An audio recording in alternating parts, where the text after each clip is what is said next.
Or live. Oh, it's workshop in order. First, I have on the workshop. Get a bad echo, Dolores. We're trying to get it. Okay. Is board orientation and parks and public works department. Maybe that's it. I didn't have my I'm muted.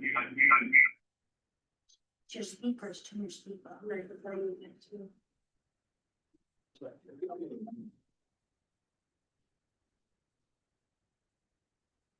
Oh, well, Dave's getting set up.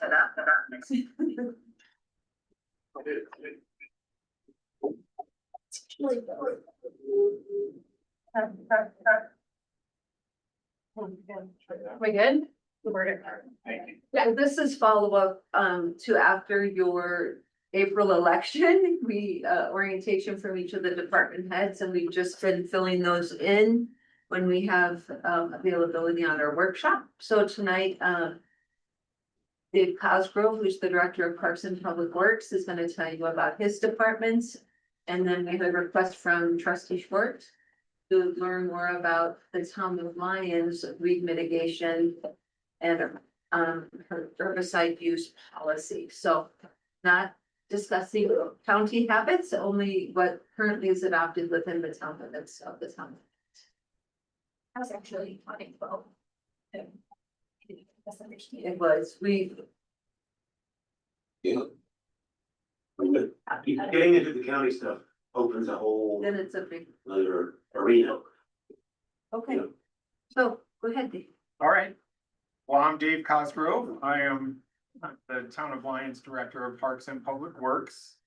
And I think first of all, I'd just let you know what I included in the packet for those of you who might not have had a chance to read it all or might have some questions about it. So I did put together a small PowerPoint to kind of guide us through it, but I put together a pretty in-depth departmental overview or summary for you to look at, which kind of tells you pretty much a little bit about all of our facilities, park-wise, and what our public works department is responsible for, at least the part that I oversee, and then all of our staffing and the people involved in our department. And it gives you a little synopsis of their job description and what they're responsible for with the town. So that is meant to kind of tell you who we are and what we do for the town of Lyons. And we have a lot of great people on staff. I also gave you another copy of our 2026 Parks Operations memo, because there is a lot that happens in our parks. We do use some third-party contractors to help us facilitate everything that happens here in a very busy summertime. And so I wanted you to see again what was approved for this year and how we operate in our parks. And then I also included the 2024 and 2025 annual reports. So you could see what both parks and public works have accomplished over the past couple of years as far as projects. And it also links back to what had been approved in the budget and a little bit beyond what we have accomplished. So with that, I can run through this short PowerPoint, which kind of just goes over our major parks and facilities, and then also give you a little bit of idea of who we are and what we do. And then I'm mainly here to answer questions you might have for those of you that are new about our department. And if you have anything you might want to ask or might not know about. You want to do a brief intro of yourself, since you didn't mention that you've been for a little while? Well, this is the senior Town of Lyons employee. Senior on the everybody. People senior Town of Lyons employee. Yes, I Just this month, last July. this is, I'm in my 25th year now with the Town of Lyons. I started when I had my learner's permit. Yeah. No, I come from the Midwest. from Iowa. I grew up in a small town, not unlike, the town of Lyons. About 2,500 people, Mount Vernon, Iowa. I also went to college, undergraduate school in that town, Cornell College. And then went on to the University of Iowa for graduate school. And then moved out here to Colorado. And found this little small town, and I've been here ever since. So I feel very fortunate to be here. A lot of great people, a lot of great families, and really enjoy the town. So that's One of our first friends, 23 years ago. So yes, feel very fortunate to be here and have learned a lot. Like most of us, I think there are 3 of us left since the flood. And that was a big decision for those of us that I think stayed, and I'm very happy that I did, because I learned a great deal and was happy to be a part of it. Our parks so far from, Yeah. an opportunity we never would have had, to be able to really upgrade our parks. Yeah, and work with the team that did it. Yeah. It was quite an effort. It was a really, really big learning experience, so. But yes, on to this short PowerPoint that I have. Lyons Parks and Public Works. Really work hard on infrastructure, the parks, of course, which we're very blessed to have for such a small community. All of our community assets, and really have worked hard since the flood on long-term resilience. And of course, this is not, we can switch slides for, okay then.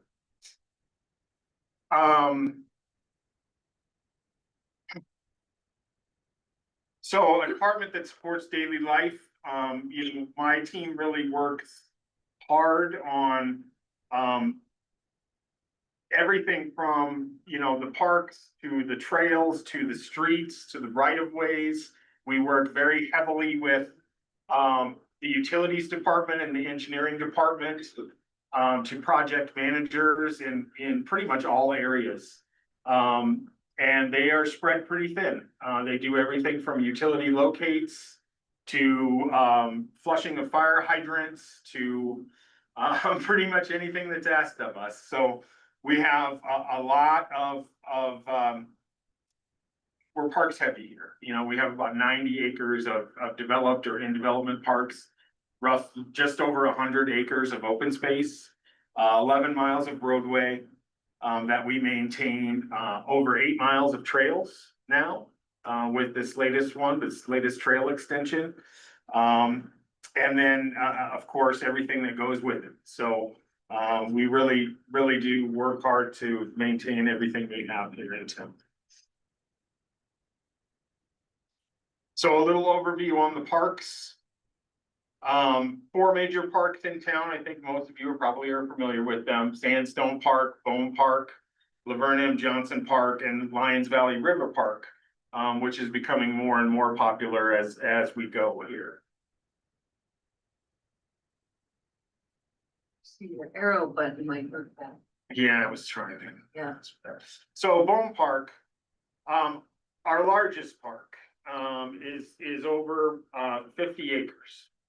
It really is more of comprised of our athletic facilities, comprised of, scheduling most of our youth sports, adult sports, has our skate park,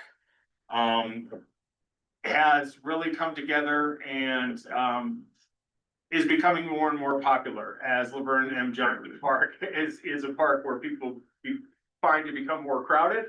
Bone Park, we're seeing increased visitorship each and every year. All of our parks, I think we're really blessed on, because they have given us the opportunity to generate quite a bit of revenue. Last year, I don't know how much of you are familiar with the budget.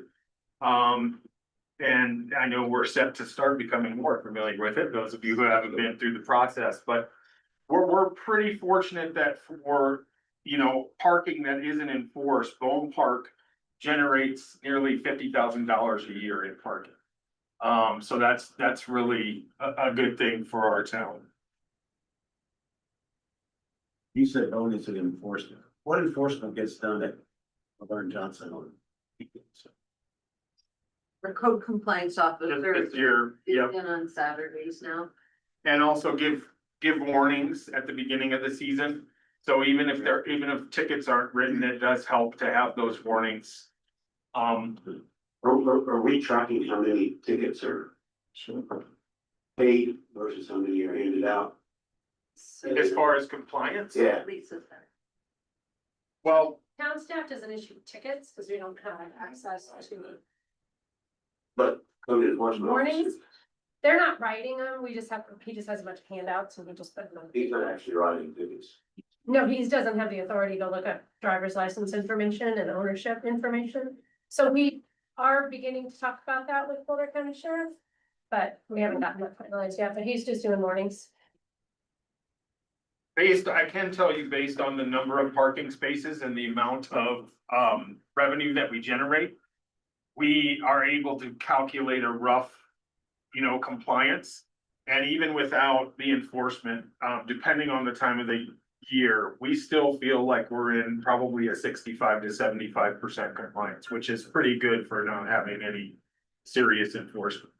And at certain times of the year, it could be higher, especially for Bone and LMJ. The other two, the newer ones that we've just put into place, Black Bear Hole and Second Avenue.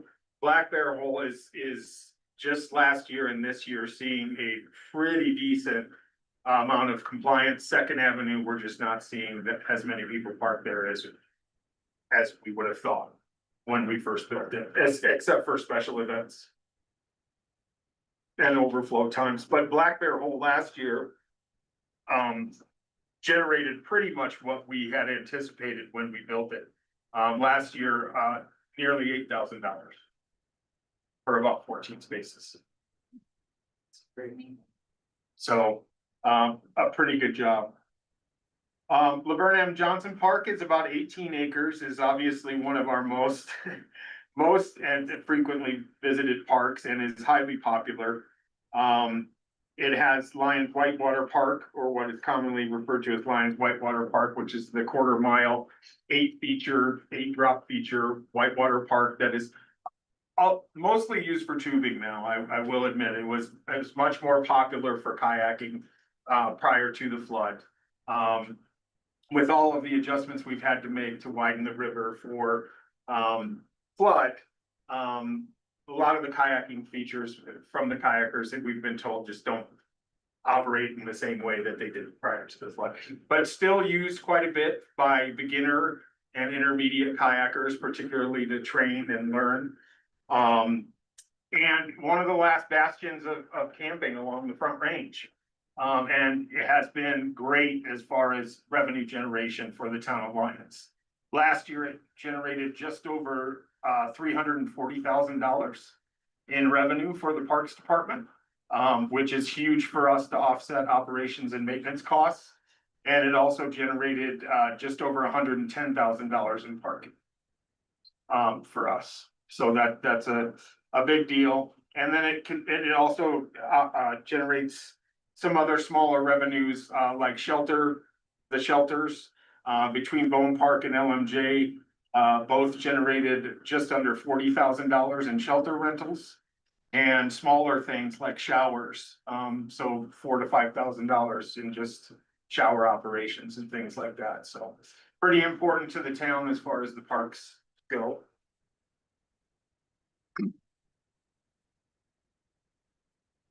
Okay, does that include leases to Plant Bluegrass? It does include the leases to Planet Bluegrass.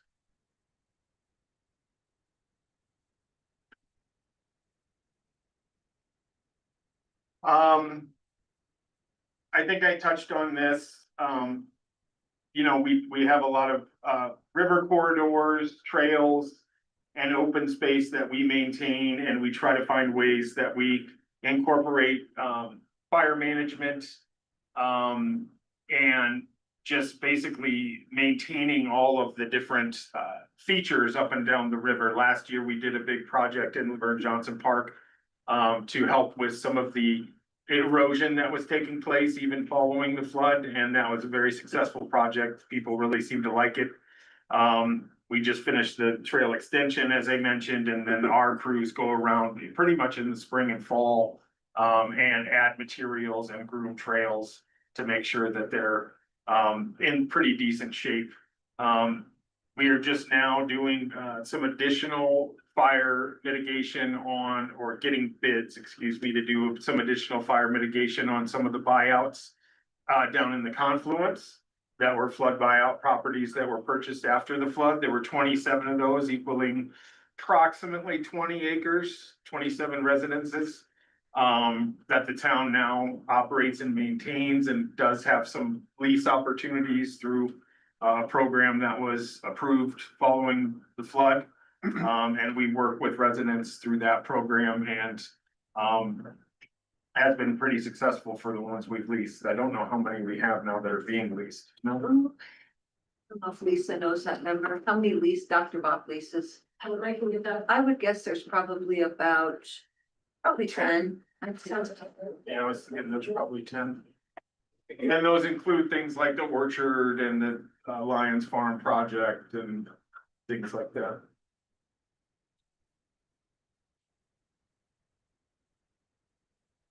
Public Works, again, working hard behind the scenes. A lot of times I think people don't really know or see everything that these guys do. We have 7 full-time maintenance staff right now. We have a maintenance 3, a maintenance 2, and 5 maintenance 1s. And they are, again, responsible for everything parks and everything public works. Streets, that could be alleyways, sidewalks, curb and gutter, right-of-way maintenance, plowing the streets, street sweeping, grading alleys, all those types of things. And then working with water, sewer, and electric, storm drainage, monitoring things, in a storm and clearing storm drains, things like that. Fire hydrant mapping and, testing fire hydrants for fire flows, flushing hydrants, things like that. We do fleet, equipment management and maintenance in-house.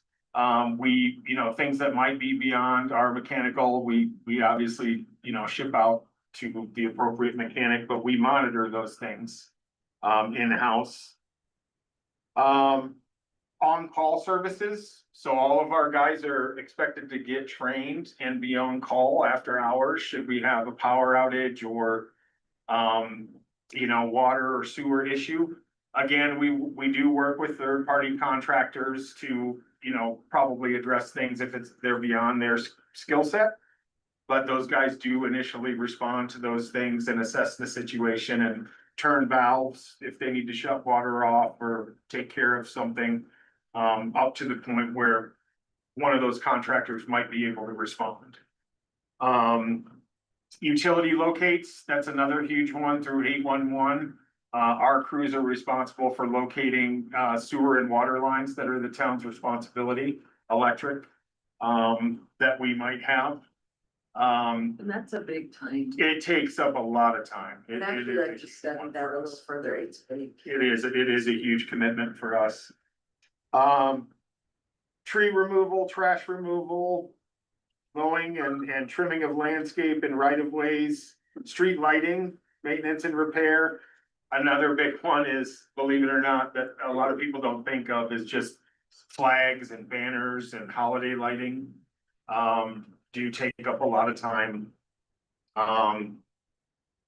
Public art installations and removals, road closures.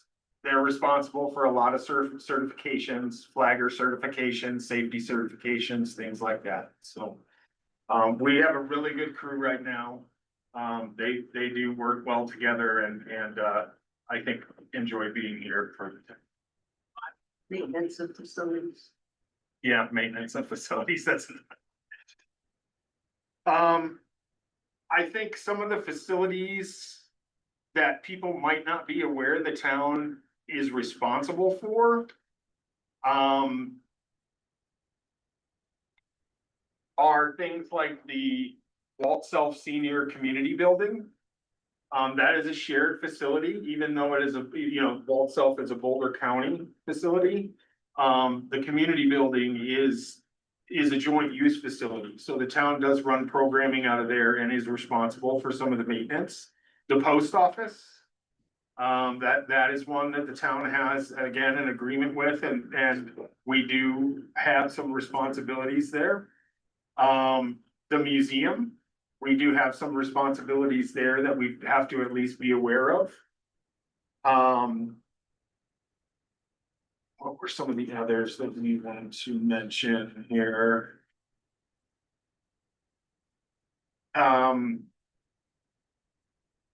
The depot, of course, the depot building, the sheriff substation, which is the sheriff substation right now. The water tanks in town, we also take care of those areas. The bus stops, of course.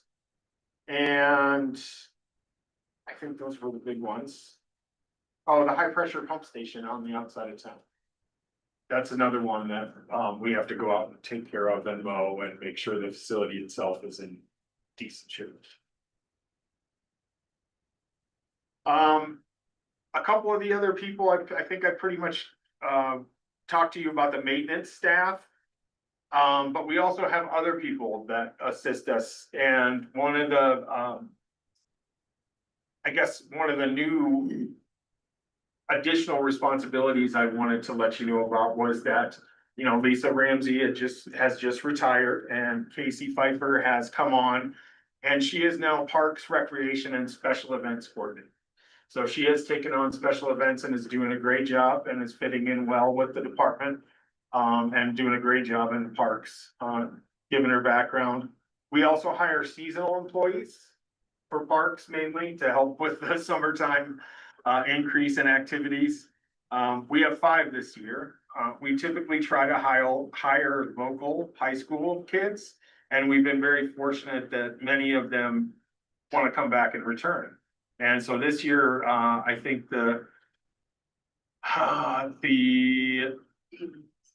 I think we've had one that has returned for 4 seasons, and each of them has returned for at least 2 seasons. So we've been very fortunate having local kids want to apply for those jobs and then stay. What do you have them doing? So people wonder what they're doing mostly. They mostly mow and trim the parks, help with trash. But we do like to give them projects so that they feel like they have some buy-in. So they do help us with some small trail construction projects or fixing fences or things like that as well. Mostly lots of weed. Yeah. Mowing and trimming. Yeah. Of those 8 miles and 9 meters. Yeah.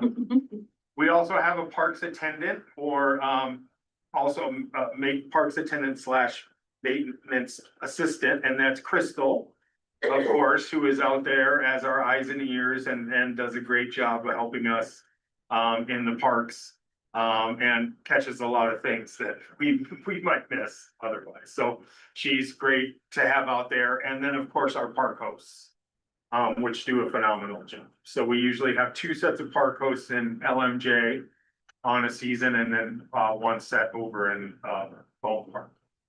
And we have 1 set in LMJ that stays year round, because we do offer year round camping in LMJ. Question about the summer watering this year. I'm gonna go through there. All-purpose field is pretty great and everything. Are we being able to use the non-potable water this year, or is our water rights out of season? We have not been able to switch because there's not enough water for our pumps. They're drying the wells out. Yeah. The river's too low, basically. Yeah. Remind me, we have like an agreement with Longmont for that. We use their intake rights where the water's high enough to be able to do that. For the source of the non-potable water, For which part? Bone Park? for Bell Park. Bone Park, we have, we basically have the ability to exchange That's using our rights, yep. Good. And then LMJ, we have, rights off of the line stitch. Yep. We might talk about that a little more. Lions Ditch, the town of Lions is the largest shareholder of the Lions Ditch. Yep. So Dave is our representative on their board of directors. And we water Laverne Johnson, the depot, Yes. library, Sandstone. All of those are watered with Lions Ditch water. And so that's why it's really important to us that that continues and is successful. Otherwise, we would be using municipal water for all those parks. So that's a big deal. Dave served on that for many years. I gave it a couple of years break and I gave it back to you.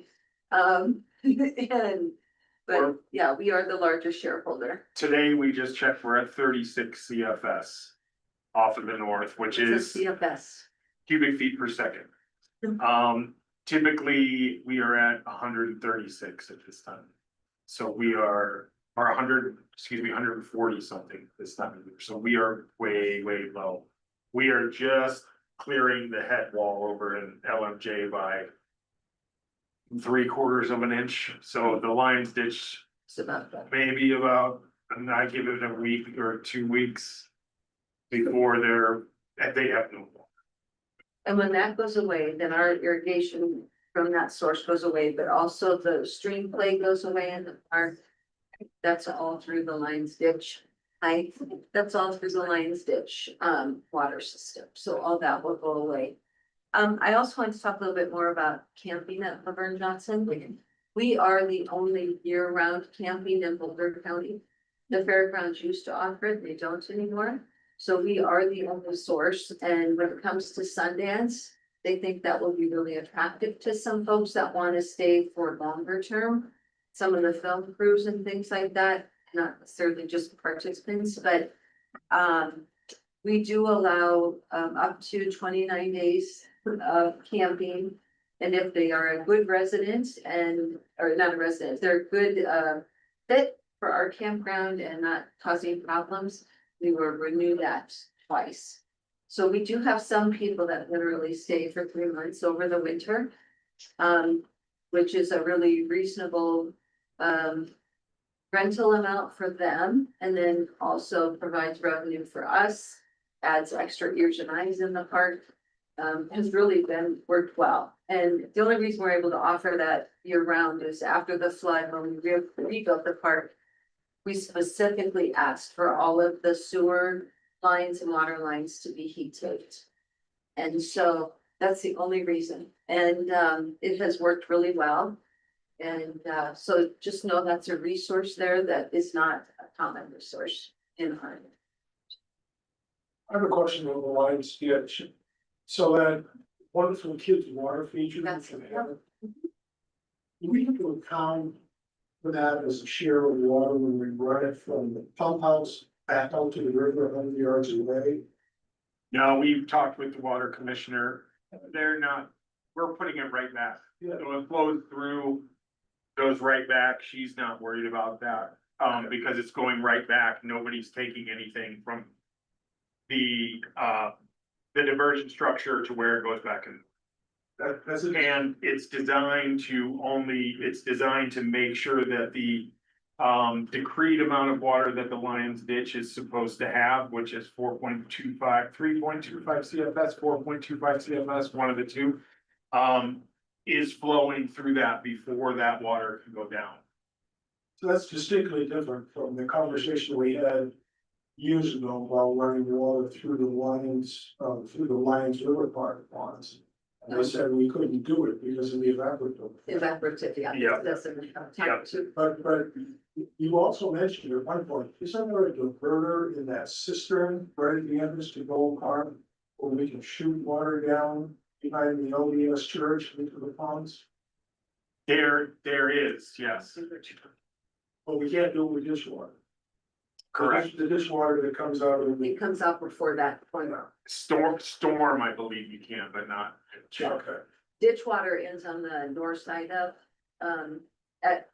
at the Second Avenue Bridge. That's where the Lions Ditch returns to the river, so it doesn't go that far. But Stormwater does, yeah, Does. and can, yeah. Well, I'm talking, you know what I'm talking about, the leftover ditch water, the ones they don't water that are still in the fields with it running down the ditch there. We actually had to do it. That's what they told us.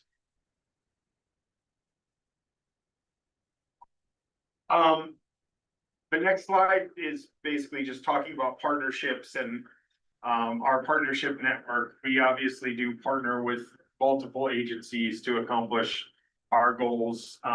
We work with local schools quite a bit. We have a joint use agreement with the local schools for the sharing of facilities.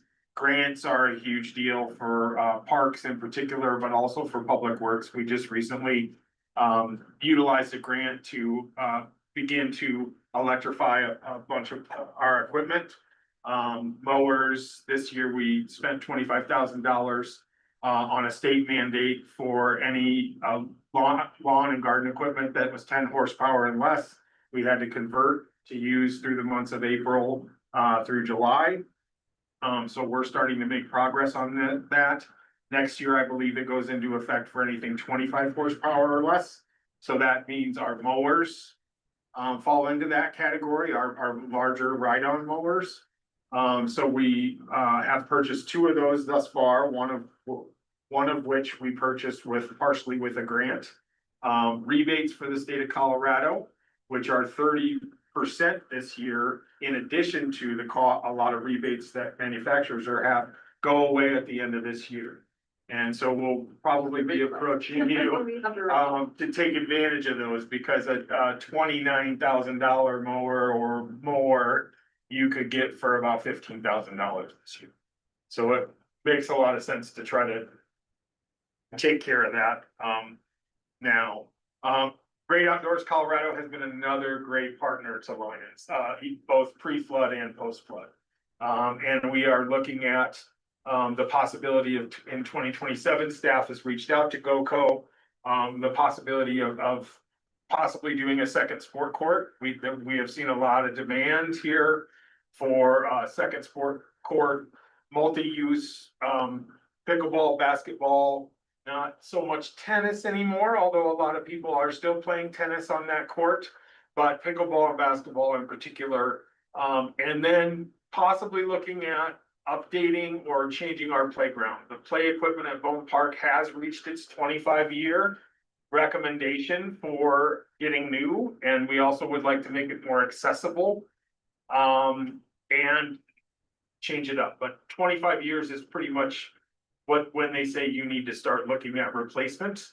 The little smaller one that is to the east was built when previous director Kirk Carlson was here, and that was in the 90s, late 90s, early 2000s. So probably time to start thinking about it at the very least. We'll be bringing that up during budget time.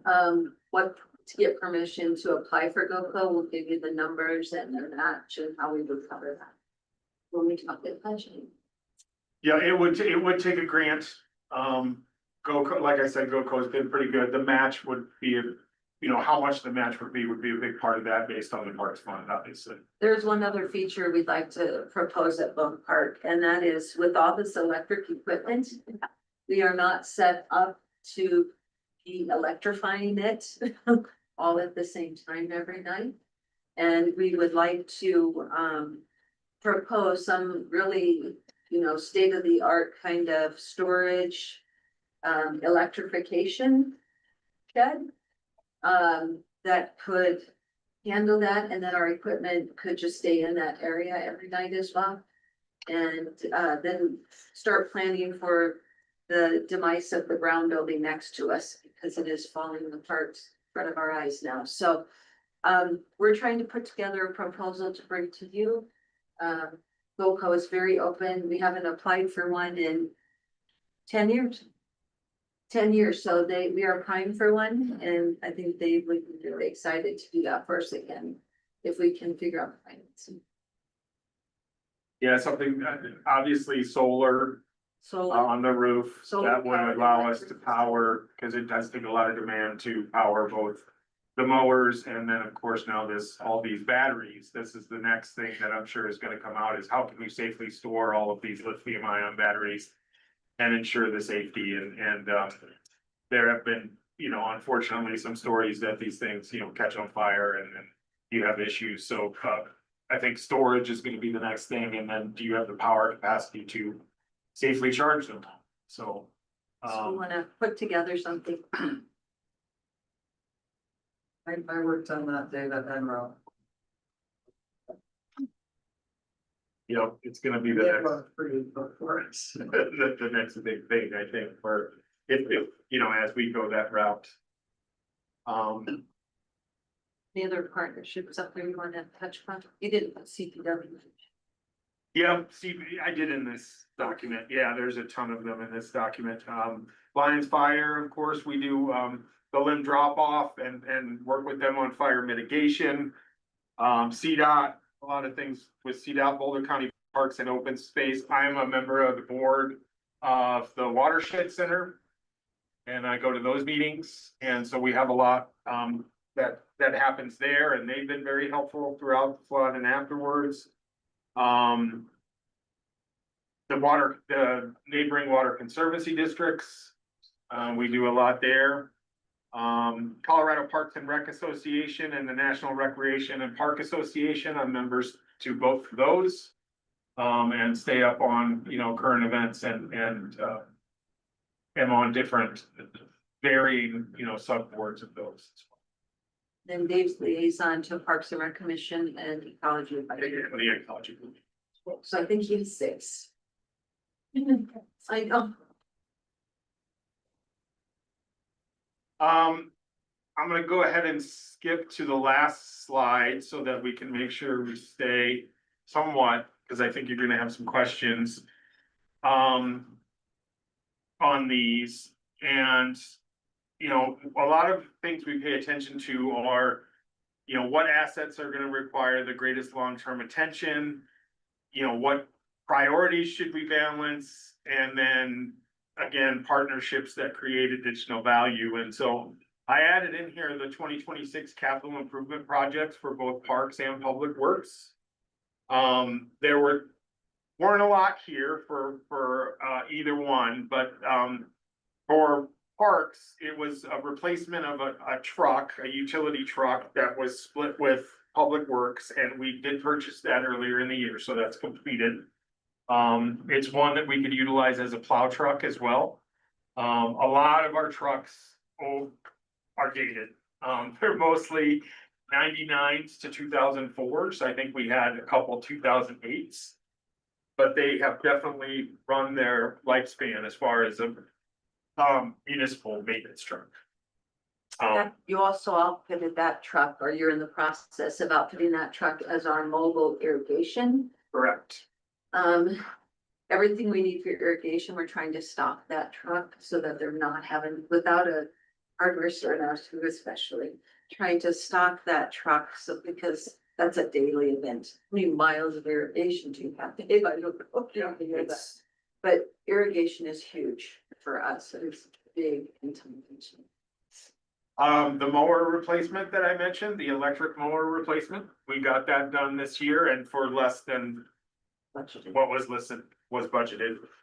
And then for public works or streets capital, we did the truck replacement, which was split between parks and general fund. And then the pavement improvements and sidewalks, which is in progress. That actually started this week. For those who might not have seen it, the concrete portion of that project started this week. The 2 drive pans were put in on Kelling, and then sidewalks will be starting probably tomorrow or the next day. And so what we did there was what we presented to the board, anything that was on a town snow procedure map for sidewalks, we walked through and we marked any critical safety issues. So if it was heaved, particularly above a 1/2 inch, The threshold typically is a 1/4 inch. But anything that was heaved above a 1/2 inch, we went and marked. And we marked about 1,750 square feet of sidewalk that was problematic. So the majority of it was on McConnell, Second Avenue. And then there were a couple spots on Upper Fifth, well, not Upper Fifth, Fifth Avenue. That stretch of sidewalk that the town plows there. And around Sandstone Park, there was one adjacent to the library. And most of these were derived from people either telling us they have tripped and fallen, or they were going to be safety hazards or were safety hazards. Or they were identified on your sidewalk assessment. Correct. I was gonna ask the question. The ski jump on McConnell, behind the stop sign is right around the corner from where you guys are doing the work. And we've decided, or it's part of the LNC, and that's the responsibility of the homeowner. Which. So let me just go a little. He may not know where that is, because it's not on ours. So it's right around, you know, where, Where the John's. sign is, sandstone sign is going up the internal McConnell. Oh, it's inside, yeah. First right there, It's not, it's yeah. about 25 feet in, Yeah, it's like totally out of the ground with trees. right, 4 inches. So I have a philosophical question, I guess. So we've decided that the weed control of the right of way is the responsibility of the homeowners. But the sidewalks on McConnell that you're fixing are not the responsibility of the homeowners. Anywhere that we plow publicly because it's a safe route to school. Plowing is the criteria. Well, no, safe route to school. We use the plow map, which basically are safe routes to school, as a threshold for this round of repair, yes. Okay. Otherwise, we would be doing everyone. It's adjacent to the school. We've been requested several times to fix these areas. They're obviously not getting fixed per our code. Some of those areas, I mean, I think you've probably seen the one down near the end by going forward on the east side. The cracks there are significant, and we thought it responsible to fix them. I'm just trying to, Sure, justify why, when. I'm not asking that question, but the fact that we have arguably one of the most hazardous situations. And we're not compelling the homeowner to fix it, or we're not gonna do it ourselves. You see that, right? I mean, to the uninitiated, if you were walking there in the dark, you take a head, you could raise that on that, and then I don't see how that would reflect back on the town's liability. We won't be liable because we are doing sidewalk inspections and we're maintaining them. And, Now that one, no, we are not responsible for that one. Right. Our code says it's the homeowner's responsibility. So we can certainly issue a code compliance for that one. If they can't afford to replace it, they could shave it way down to try to meet. But it's no different than the trees. I mean, if we want to maintain every tree and every sidewalk, we better increase our budget dramatically.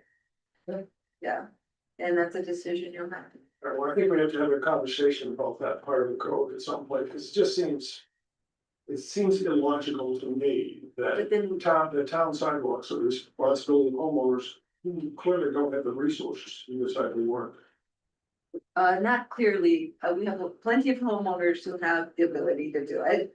I'm guessing we're probably talking 4 figures for all of these repairs that I'm looking at. But then we also cannot allow any trees to be placed in our right of way. But the trees are placed there by the developer, not the homeowner, No, homeowners is one, not those streets. well, those are older, And those big, those, but we have it in the code that they're not we allowed. shouldn't have allowed one cow planting, sorry. No, but the new McConnell even has full of trees. Yeah. So, yeah, it needs to be addressed and you either have to go retroactive or starting forward. And that's where it gets very difficult. We have lots of very old trees in Old Town. And, you're starting to see it now in the subdivisions, how big they're getting. We're gonna have the same issue. So we either need a much bigger budget for sidewalks and trees, or, this is the protocol Dave and I have come up with, was anywhere that is a safe route to school that we plow, and our plow hits it, and our guys get a neck injury, we're taking. Or if it's gonna create, or if it's created, we do safety reports if people have fallen somewhere, we address those, of course. We can certainly compel the homeowner, I don't know that homeowner's ever gotten a notice. We've never felt like we had the support of the trustees to do so, to back it up. Yeah, a little education to homeowners would go a long way also, so. We educate all the time, every day. They don't like that answer. They don't understand it. It's a tough one. They didn't plant that tree either, usually. Some did, some didn't. Yeah, and maybe.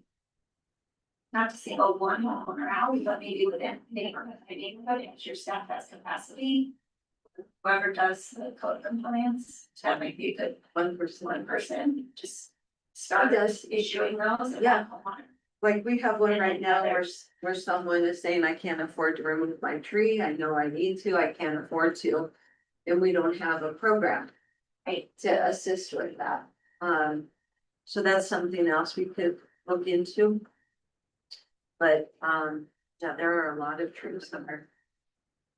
So can the wildfire grant money be used for those homeowners to remove trees? They're not necessarily wildfire hazards if they're just a big old stump, you know, or whatever. There's so many, I mean, we're talking thousands of trees, Right, and they're Just the. obviously away from the alleys. right, they're the sidewalk. But they also add value to your company.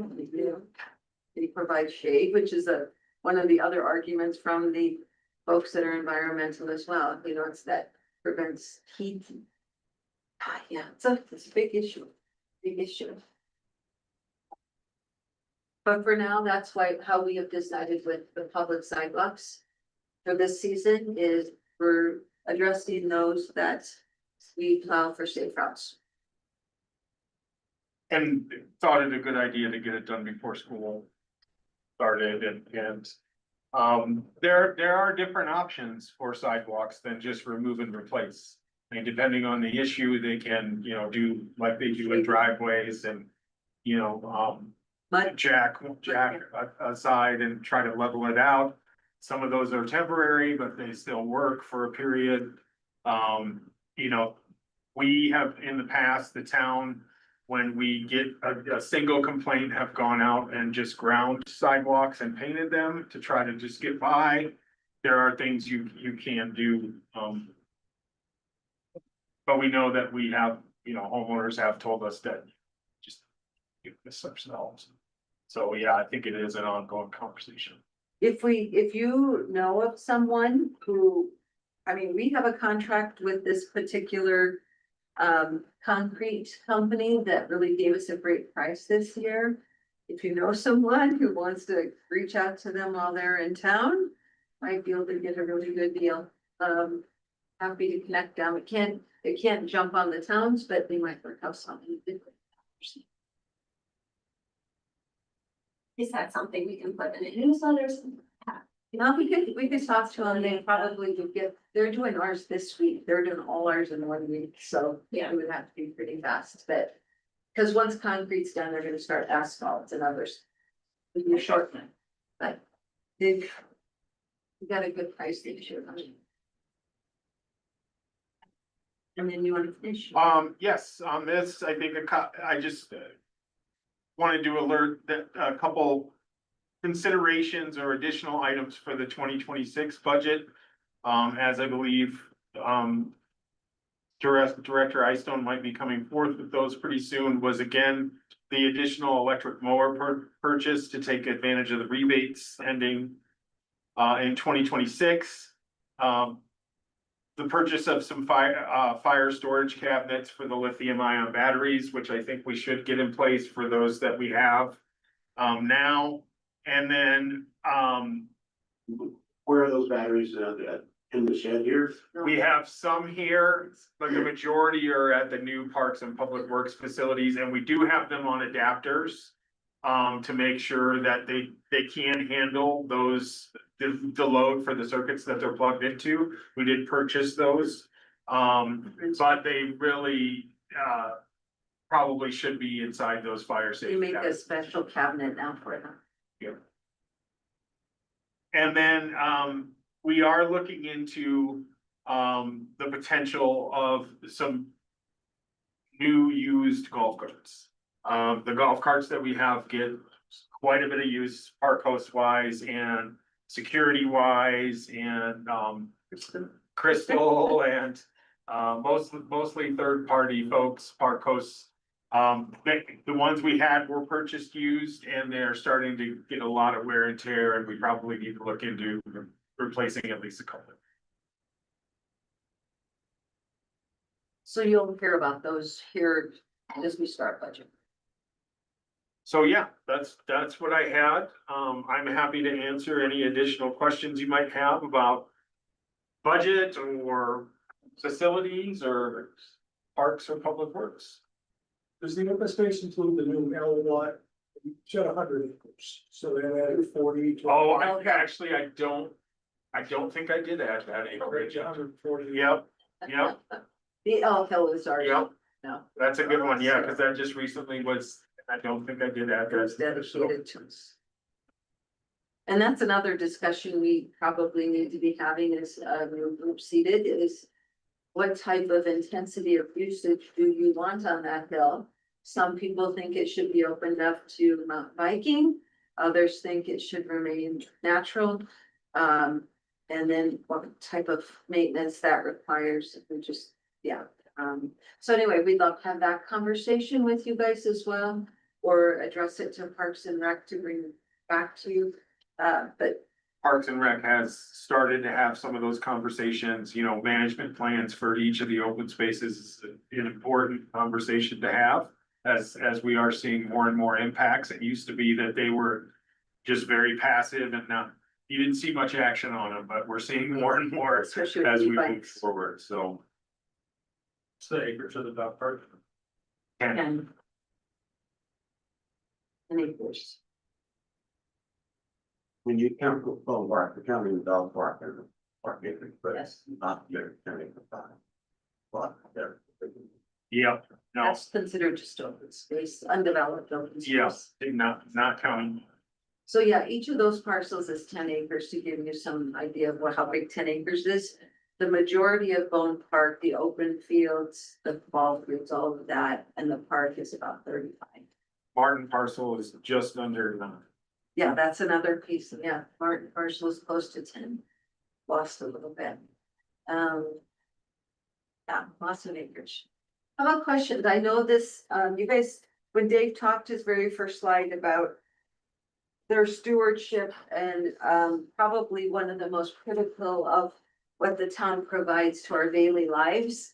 It really is true. Almost every phone call you get, almost every day, you either are using public works or parks. And so it's a big area. So other questions or if things pop up, please don't hesitate. Reach out to Dave. He knows the answers or can find out. Anything else burning that you've been hearing about or wondering about? People, there's one little park you didn't mention. Oh, yes, the little pocket park up in Steamboat Valley. And that is probably something I'll be bringing to the board as well. It needs to be removed. It was built in, when did I get, there was money set aside by the developer to put that playground in 2005. If my memory serves me correct. It too has it is made out of recycled plastic. It has a shorter lifespan. I do not believe that neighborhood would really be vocal about replacing it with another playground. I think keeping the picnic site that's up there and putting in something else more natural would probably be the wise thing to do because a playground like that would probably cost $10,000 to $15,000, if not more. And it probably makes more sense to work with the adjacent property owners to see what they would like to see there, you know, maybe some sort of boulder seating or. Something natural that would cost the town less money and be easier to maintain. Or another lot, if you guys have Or, any yes, interest in yeah. using it for another use. It is a very hot, dry area. Now that it's been there a long time, we're starting to see more graffiti on it, people carve into it, stuff a lot. Kids hang out after dark, that kind of thing. It's become one of those. But our staff could easily remove it at no cost and then, you know, whatever the town decided to. So that, yeah, that's one topic we probably should discuss moving forward. The other one is Tank Hill and my tank on Fourth. Every board I've been seated with chooses to avoid addressing that. It is a very controversial topic. It is disconnected from the system. But some people see it as it should be there, we should make it into art, we should make it into a big bouldering facility. Other people say take it down, sell it for a private lot.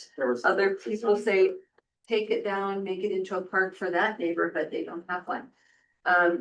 But that's another area that it's hard in your 2-year term to get all the information to make a decision on budget and get done in that amount of time. So if any of you feel so inclined to take that one on, that's one that's been out there decades trying to figure out what to do.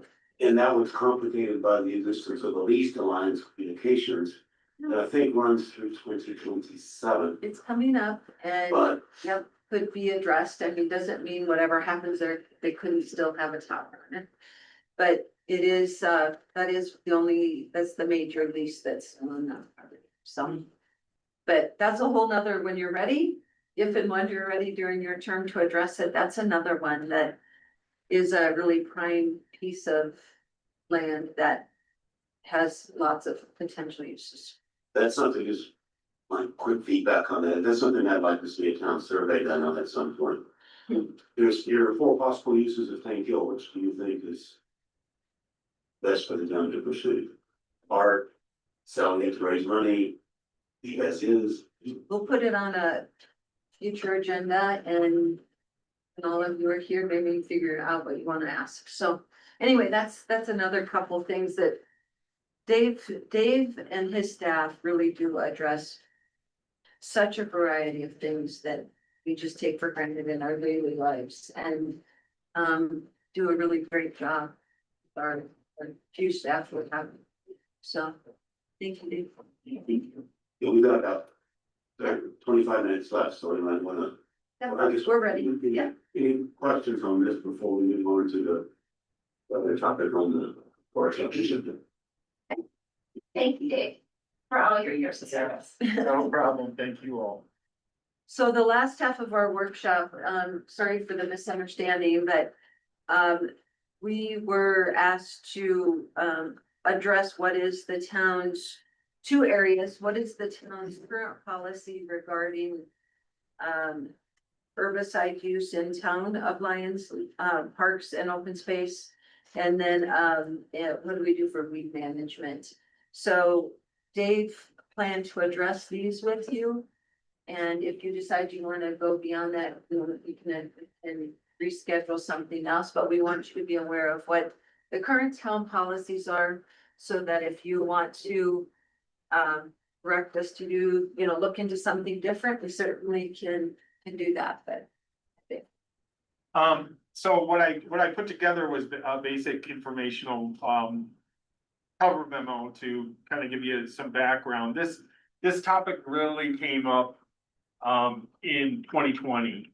When the board was presented with a citizens petition proposing, an amendment to the chapter 7, on chapter 7 of the municipal code, about weed management. We had a very different weed management policy at that time.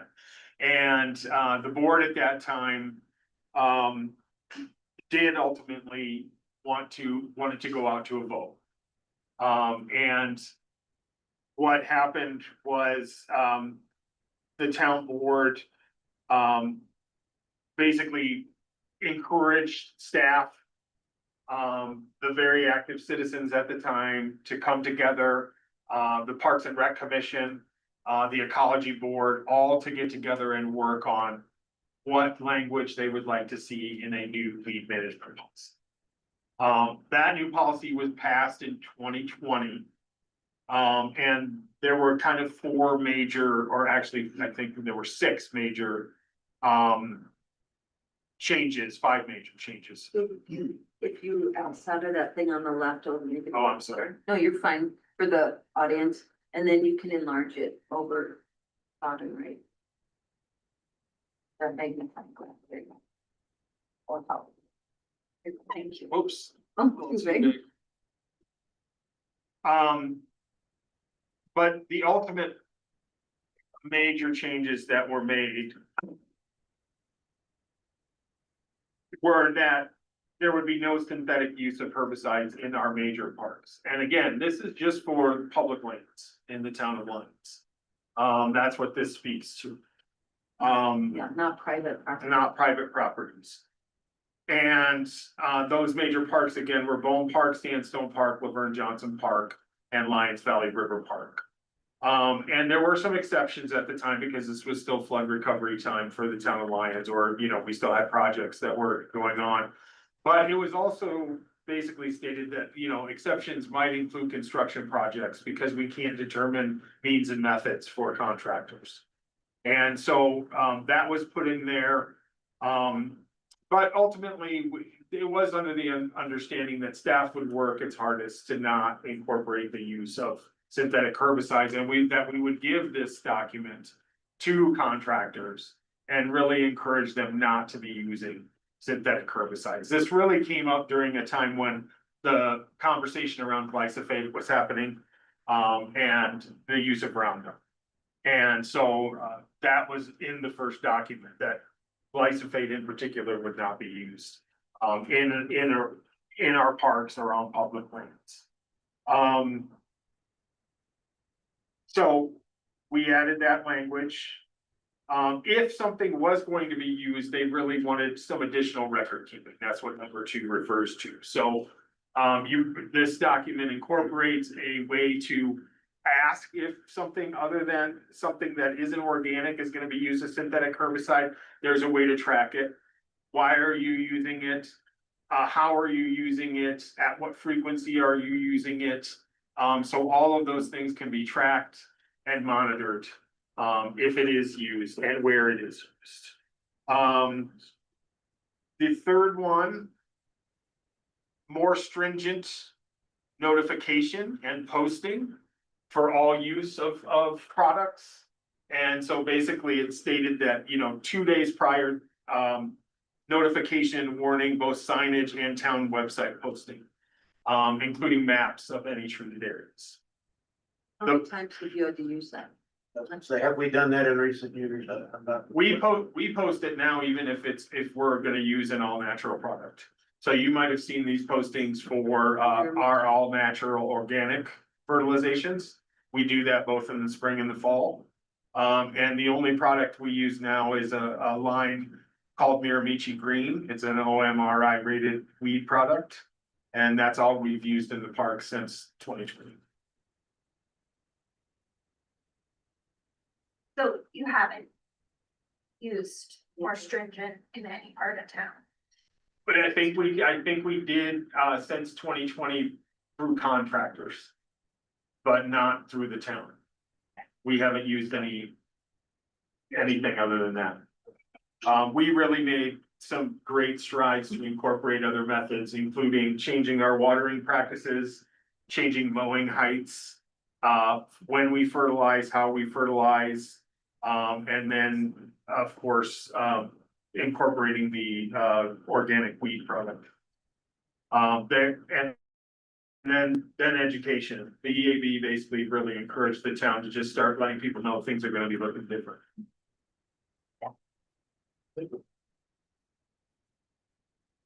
The fifth one was, and this goes to that education piece, is that no herbicide used for cosmetic purposes only. or strictly for nuisance weed control. Herbicides must be targeted for identified noxious weeds listed by the state of Colorado. So this goes to that point that, you know, things will be looking different. You know, people probably have noticed that in the parks, we have dandelions. Before a normal weed and feed, like people usually or typically use at home, will knock out those broadleaves that really aren't listed on the state's noxious weeds. We have those now in the parks. Clover, different types of clover, those types of things, they just exist, because we're just using organic products. So at its monthly meeting in 2024, the Ecology Board voted unanimously to basically re-up on this same plan. And it since then has been, it was basically approved again through resolution 2025-07 and adopted again in January of 2025. Every 3 years, this needs to be looked at to see if changes need to be made and then brought back for a review.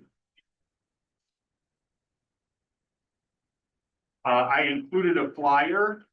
I don't know if you all got a chance to see it, but it basically gives you details on the product that we used, which is Miramichi Green Weed Control. You can see that it is OMRI listed and rated.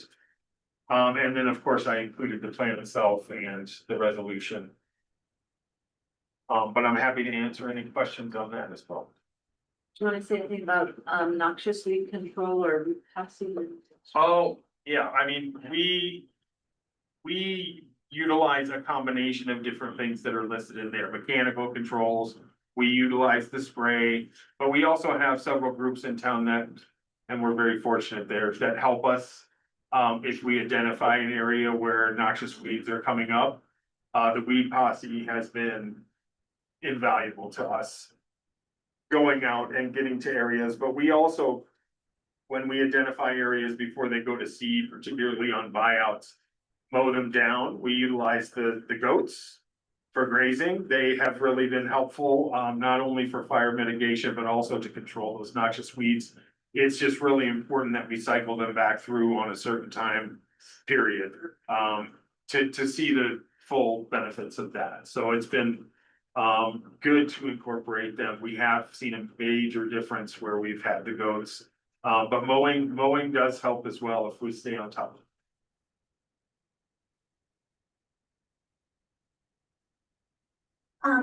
If I may, so the reason I asked for this agenda item, and let me actually back up. Thank you for the work you've done on this. It sounds like the town has made a lot of progress on this under your leadership, so thank you.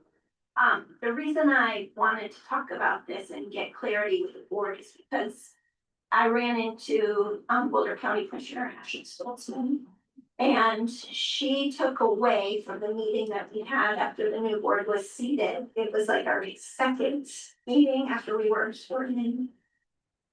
That Alliance BOT, favored spraying Retruvra in Boulder County open space. Or didn't have a problem with it, and that didn't sit well with me. I don't know that that is true. So I would like to, discuss that. Maybe I'll formally request it in the trustee report that we have a conversation about that. I understand it's different. It's a different, we have little to no authority, but we can't make the commissioners aware of our stance. And I think in the context of the wildfire mitigation, it is a petrochemical that can be, some believe, are linked to actually, helping wildfires grow. So I would love to have a conversation with our resident chemist and the ecology board, and it just seems like this might be a case where we have conflicting policy agendas with being pollinator town and then all those things. So I just would like to have a more robust conversation. I'm trying to think where she came away with that impression. That my recollection of that discussion was potentially trying to have a meeting to get local input from both people who are concerned about fire risk mitigation on the edges of town, close to some of their homes, particularly Corona Hill area, and those who we know are concerned about synthetic herbicide use. Meetings like that have been called in the past, and they got dominated by out of line contention. But that was one reason we kind of targeted this to what's our local policy. Because if you've ever been to one of those county meetings, it tends to be the same people in large numbers and very passionate about what's going on countywide in the open spaces. And one meeting, when it was several years ago, there's literally a fair contingent of local residents who got it and walked out when they saw what was going on in the county. They didn't want any part of that meeting. So the discussion was, how could we craft a meeting where we could get local input without it having been the usual shouting match that goes on at the county level? I don't know that we've answered that question, but how that would be taken as a policy that we supported what the county was doing on their spraying, I don't know, because I don't recall that being discussed. Yeah. I mean, obviously the policy is an issue for some people that live in the, particularly on the fringes of town. I don't think the town has ever taken a town position on that one way or another. If I could step in here, because I think I was pretty involved in the issue specifically of Boulder County spraying. The town was told in kind of no uncertain terms several times that we didn't have a say in that. And that they would take any attempt for us to have a say in that as, potentially adverse to them. It was pretty aggressive kind of pushback when the town really wasn't even seeking at that point to take a position, but there were certainly a number of people that showed up to meetings that were demanding the town do so. And so we directed their efforts back to the county and said the county's made it clear that we're not allowed to have a position on this, and that you should go to the commissioners and make your voices heard there. That is my specific recollection of this, and I have the emails I think to prove that. But I'm open to Victoria has a different recollection. And that's Please. why today's conversation, we wanted to stick with what is the town's policy and of areas we have authority and control over. Again, not saying that there's not, an after effect necessarily for some of our residents on the street. But I agree with Brandon. It has come up many times in the past, but we only address what we really have control over. The board did not take a position on what happened in the county. We let folks in the county address the county positions, which they have, very, very verbally and very broadly. But I don't know what Commissioner Stoltzman was heard that night. I can't recall of that. That would have made her feel like we didn't. All I can remember from that meeting was, like questions being asked for, which areas had been treated and maybe a misunderstanding of like, oh, this place looks nice and that one hasn't been treated with Rudubra, and then Commissioner Stoltzman correcting us saying, well, that area had been sprayed. And so, and maybe somewhere in there, she mistook it as like a positive stance on that, which is not. There was the argument of going from helicopter to drone to try to help make the overspray less. I'm trying to remember, there was a discussion of could it be dealt with manually, and then there was a discussion about there's an argument of whether or not cheatgrass actually, which is what they're treating, is also a wildfire carrier, and how do you weigh the benefits, the cost benefit of that? Not the cost benefit, I guess, health benefit of the wildfire mitigation versus the effects, but we didn't take a stance on it. I didn't think. Would this have been something we were trying to negotiate in the IGA, like a list of items that It came up in the IGA. collaborate with We county on? wanted to, but we never got to them. They declined to discuss it with us. They said that it Right. belonged in the IGA, and they took it out. They took it out. Right, no, I understand, I'm just wondering if there's another way to Is she wanting us to take a stand?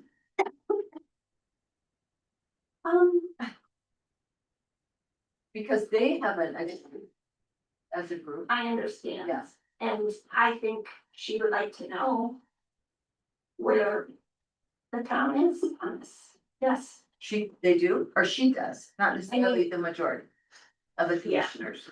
I mean, so That's a tough one. how do we get to Yeah. that? I think we would want some express documentation from the county saying that they're interested in the town's input. As they made it very clear that if we took any position, that they would consider it not good, put it that way. It was pretty, contentious legally that, for us to have any say on this. And so I would want something saying, we're looking for input. And of course, they spent a long time, the commissioners, doing and redoing their own policy, and finally, I think, reached a, I don't know if it's permanent, I guess nothing's permanent in this area, but they finally reached a decision as to what they were going to do. It was Smith Butler, I don't even recall. And Commissioner Stolper was the one, although she was there, but she was the one voted She against is the one voted, yeah. what the other two did, so it's kind of difficult. This also gets complicated a little bit, just so everybody knows. There's an area, this has been one of the controversial areas in the past, up on the top of Corona Hill. But the county sprayed to some extent and wanted to spray more and then stopped when there was local objection to it. And that's a strange area in that a portion of it is in town limits up there. It was annexed into town along with a lot of the Forestburg subdivision where Lions Crest Manor, it was all taken in at once. And then later, some of it was deeded over to Boulder County for open space, but not all of it. And so there's an area that's in town limits up there that's nothing is done with it. It's not going to be developed. It's not really town parks and open space. It's not. It's sort of a gray area. So I think that complicates the picture to some extent. We don't own it. It's just in town limits. So we have Boulder County Parks and Open Space area that is in town limits. It is responsible for that. That kind of gets. I don't know. You could go either way on that. You could say nothing that the town could do with that. So why don't we de-annex it? Or you could say, no, we need to keep it because as long as it's in town limits, that preserves some control. So I guess one thing maybe toward that is we don't control private use of synthetic treatment. We also don't control the school district's use, although they have made a significant change and now have kind of adopted the town's policy within the town of Lyons. They don't use anything, I don't think, anymore. It depends on the situation, but they have gotten much better. The assistant superintendent of operations has called me several times asking for our document. Yeah, and so they're respecting that within our town limits for the most part, I think. We have not had that discussion. What happens with Boulder County owned land within the town limits? They're not under our policy, they have their own. So I don't think we control what they do in town limits. Now, what they do adjacent to us, if it's affecting the health of our community, I guess that's a little different, but yeah. I think it would be unusual for the board to take a stance on something that the majority of their board hasn't requested. I mean, that would be like one of you as an individual asking them to take a stance on something that the board as a whole hasn't. On the county open space that's within town limits, this came up again as kind of part of the same discussion about weed management in the county more generally. And there's a state law that's pretty clear that we can't control any third-party use of synthetic pesticides, that only the state Department of Health can. And Boulder County was pretty clear in asserting that law that we couldn't make any attempt to regulate the use of pesticides in the property that they owned, even if it was within herbicides, pesticides. Yeah. Herbicides, and even if it was within town limits, it made no difference because of that law. And I think they are right that the law is pretty clear that you couldn't regulate it, but that was their position. Does that law also affect what we can say with resident use? We know we can make a non-legally binding statement, but we can't control what residents use. There's a state law that prevents any local municipality from regulating herbicide and pesticide use. Or private property. And not as private property, any third party. We can control our own use, but no one else. I understand that we can have like a code of compliance for like the height of weeds and things like Yeah. that, but and That's like. because that's under nuisance and it's more of an aesthetics than it is. Yeah. The thought process. Be a nuisance, I feel like, depending on what they use. Yeah, the thought process, not supporting, I'm just saying this is the reason that law exists, is that, the state and EPA, have regulatory authority over basically permitting the use of safe pesticides.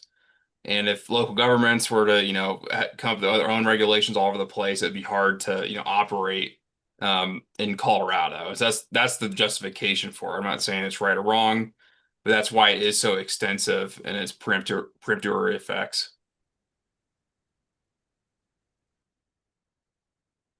Hey, I'm gonna defend Brandon on his language. So pesticides, I got my master of I just finished my master gardener program at CSU. So pesticides includes herbicides, insecticides, fungicides. They're all Rodenticides nasty. as well. Most of them are very nasty. And most of them are not natural, but there are naturals in all of those groups. I guess they're all pesticides, so weeds are pests, insects can be pests. That's what Thank you. Okay, so it sounds like that we still could try to think about how we could structure a community meeting. Yes, that would be one thing that's on the table potentially. Do you want to go for it?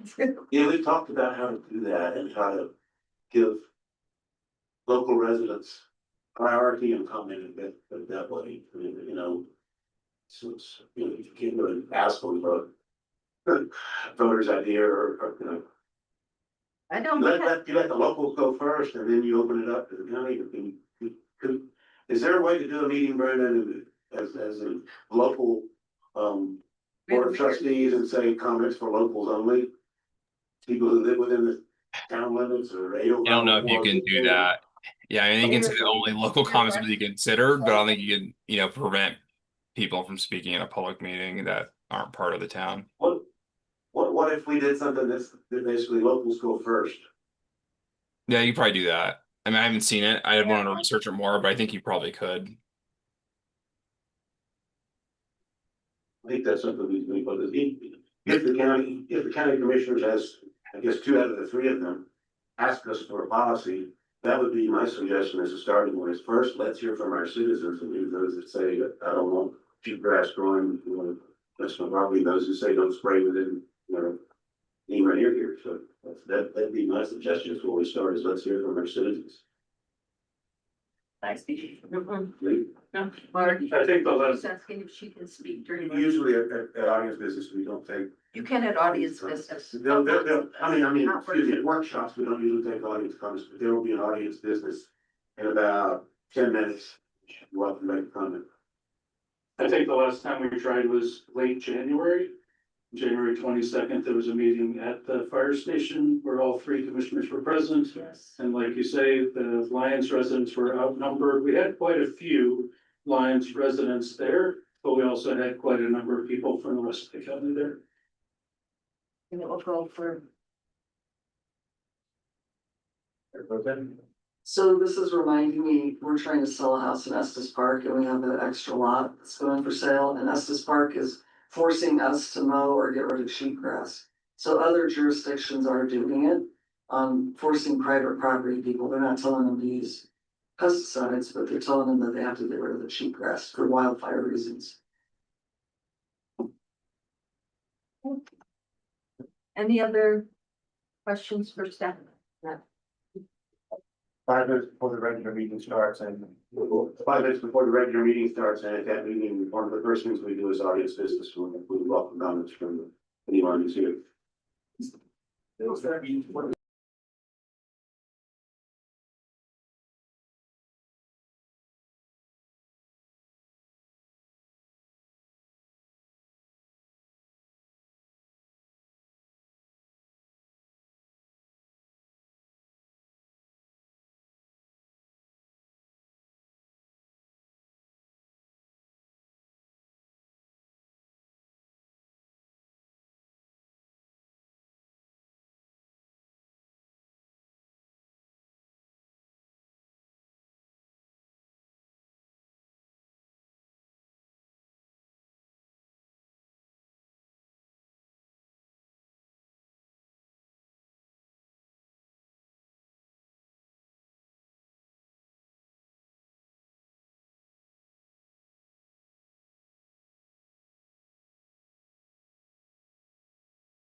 I'll call this meeting of the Lions Board of Trustees to order.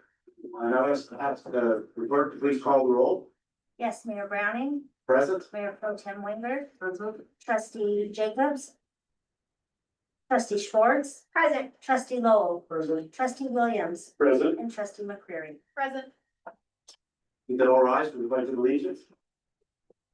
Pledge allegiance to the flag of the United States of America and to the republic for which it stands, one nation, under God, indivisible, with liberty and justice for all.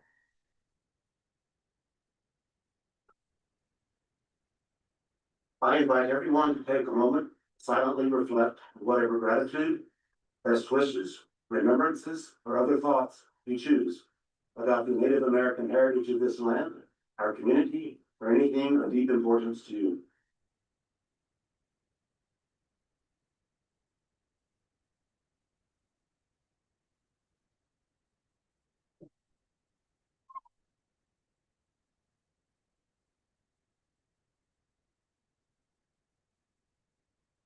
This time I would entertain a motion for approval of the agenda.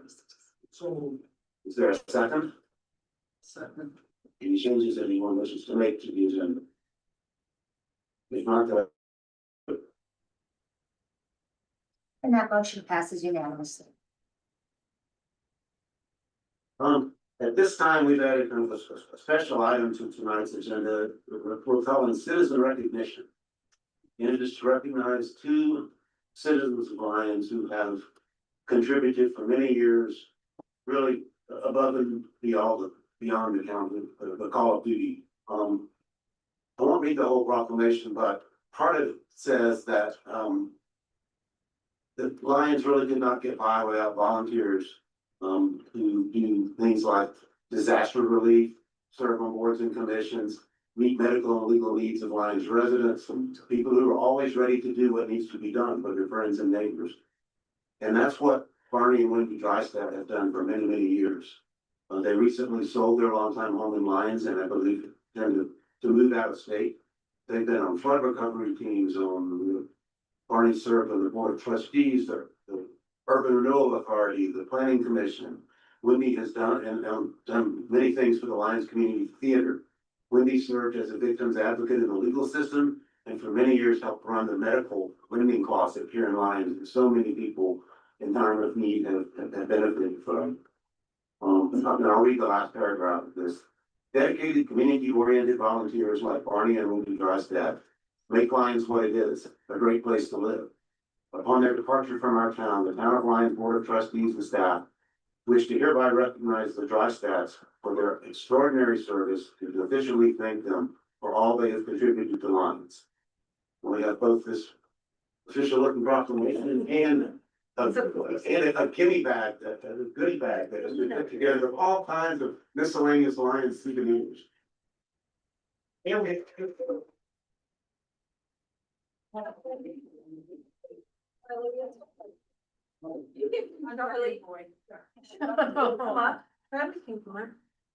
Kim's gonna. I would like to say two sentences. One is that I owe a debt of gratitude to the town of Lyons. I'll never forget the town of Lyons. It's such a dear part of my heart. And I learned so much from the opportunity to volunteer and to work with the amazing volunteers, the people of this town who are so willing to work so hard for the town. And there may be disagreements, but people are just not disagreeable. They work together and make this such a wonderful town. So thank you very much. Thank you for the kind words. Come on up. Wendy's turn. Thank you. I want to try to get a photo because Kim would want me to do that and the newspaper would. Thank you. Thank you so much. These are from Kay and Gil. Oh. And the fudge is not. This is from me, but it's not Vern's recipe.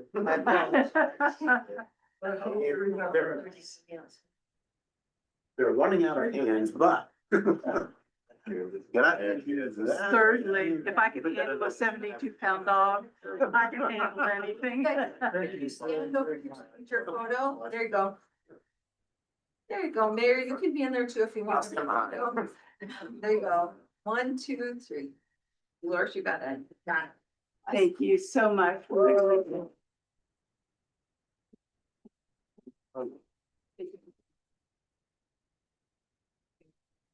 brownies are looking good frozen.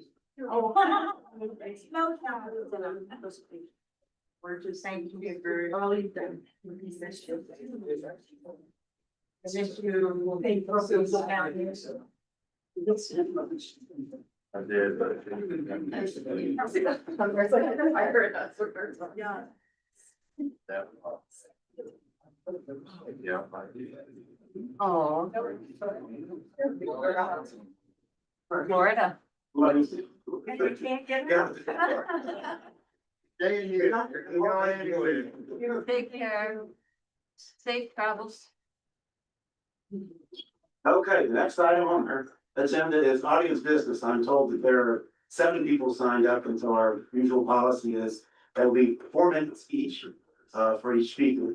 We would ask that you identify yourself by name and the street where you live. You don't have to get the street number, so we'll know whether you're a Lyons resident or not. And we would also request that you, confine your remarks to a business pertaining to the town of Lyons. First, we have Kay Sparks, followed by Tess McDonald. His farm's Apple Valley.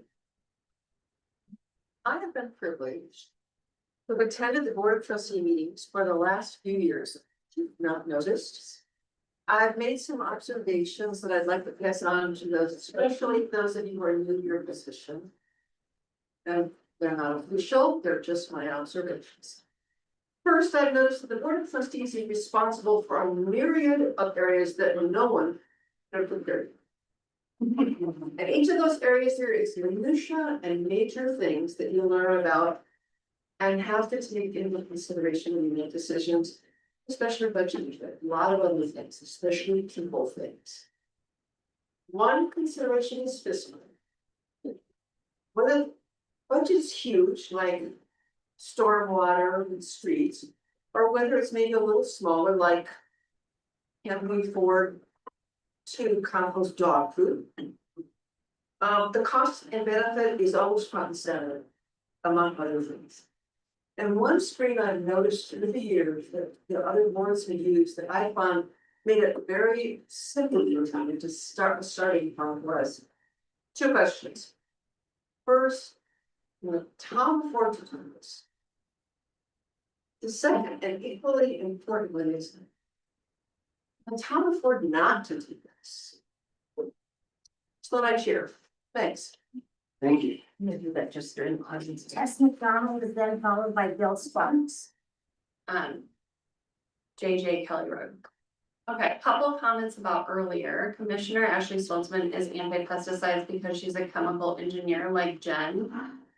Claire Levy is a lawyer and Marta is a real estate agent, which explains their position on pesticides. And I encourage you all to look up the pesticide sensitivity list to all contractors and municipalities and school districts. Is really important to know people's individual rights. Okay, I returned from Northern Europe. They have the same weeds as us. The aesthetic is natural and mimics nature. Pesticide regulations operate under the precautionary principle, requiring manufacturers to prove a chemical is safe before it enters the market. Whereas the United States generally employs a reactive approach where chemicals face high burdens of proof for harm before regulatory action is used. In Scotland, Austria, Switzerland, Denmark, etc., you can drink from the streams. We cannot. After Apple Valley was doused in Rejuva, a neurotoxin, a toddler broke out immediately into a full body rash. The toxicity could affect his life. One mother had to abort her 6-month-old fetus because the baby failed to develop their amygdala and would have been born unable to breathe. They did the genetic testing and it was proven to be environmental toxins. Cancer and thyroid disease were also triggered in the valley after the drift on November 1st, 2022. Our neighbors are your precautionary principle. Removing cheatgrass with pesticides is foolish at best, dangerous at worst. Our former fire chief, Pete Zick, said cheatgrass is not a fire hazard. It's too short to be a fire hazard. Wildfire Partners told BCPOS at the fire panel of the library in 2022 that using Rejuva is weed mitigation, but it's not fire mitigation. It is a straight up lie to say spraying cheatgrass will mitigate fire. In fact, we have proof that it correlates with causing fires. Let's talk about the smaller water cycle from plants. 50% of our rain comes from plants slow releasing moisture. It's called transpiration. You chop down trees, you get more desertification. The other 50% comes from the ocean, obviously. Using highly flammable chemicals heats up the ground where weeds are trying to cool it down. Show me independent research that shows pesticides don't cause fire. Our local independent research team find that 9 of the 12 sites in Boulder County sprayed with Rejuva caught fire within 12 to 18 months of the application. Nebraska was Rejuva. The Larimer County fire that came close to our town participated Restore Colorado 2020, an experiment with Rejuva, and could have contributed to the blaze that affected so many of us. I'm sure you know this, but I'll say it anyway. Independent research means chemical companies aren't funding the universities doing the research. Pesticides can get rid of cheatgrass, but they kill the soil litter. Dead soil can't retain moisture, can't prevent erosion, and can't mitigate fire. Wildfires, but healthy soil can. Many Lionites know that climate change is correlated with the use of petrochemicals. So if you believe global warming is real, you won't support pesticides. Let's focus on creating jobs using regenerative land management and permaculture methods that prevent desertification, not cause it. By the way, cheatgrass was a short-sighted solution to a problem 100 years ago. Work with nature's process, it's called succession. If you do, you reap the benefits. Better design, better, healthier ecosystem like in Scandinavia. The ask here is to never use Rejuva or any other petrochemical product, especially until the CDA review, that's Colorado Department of Ag, is complete on this experiment called Rejuva. And the ongoing civil lawsuits are settled. Thank you. Thank you.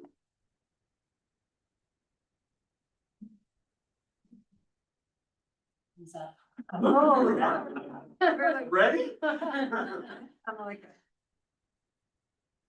Good evening, board. Yeah. I'm down tonight. Oh, I'm sorry, 2169 Apple Valley. To share two things with you. The first hat tonight will be Hoot Nanny. Hoot Nanny is gonna be in Bone Park on the 29th. It's a combination fundraiser between Leaf and LCF. It will have the rubber duck race this year. And it also will have the music and the silent auction. We are actively seeking donations for the silent auction, so if anybody has something they'd like to contribute or know somebody who would like to contribute, please get them in touch with me. Changing hats. Gonna move on to Sundance.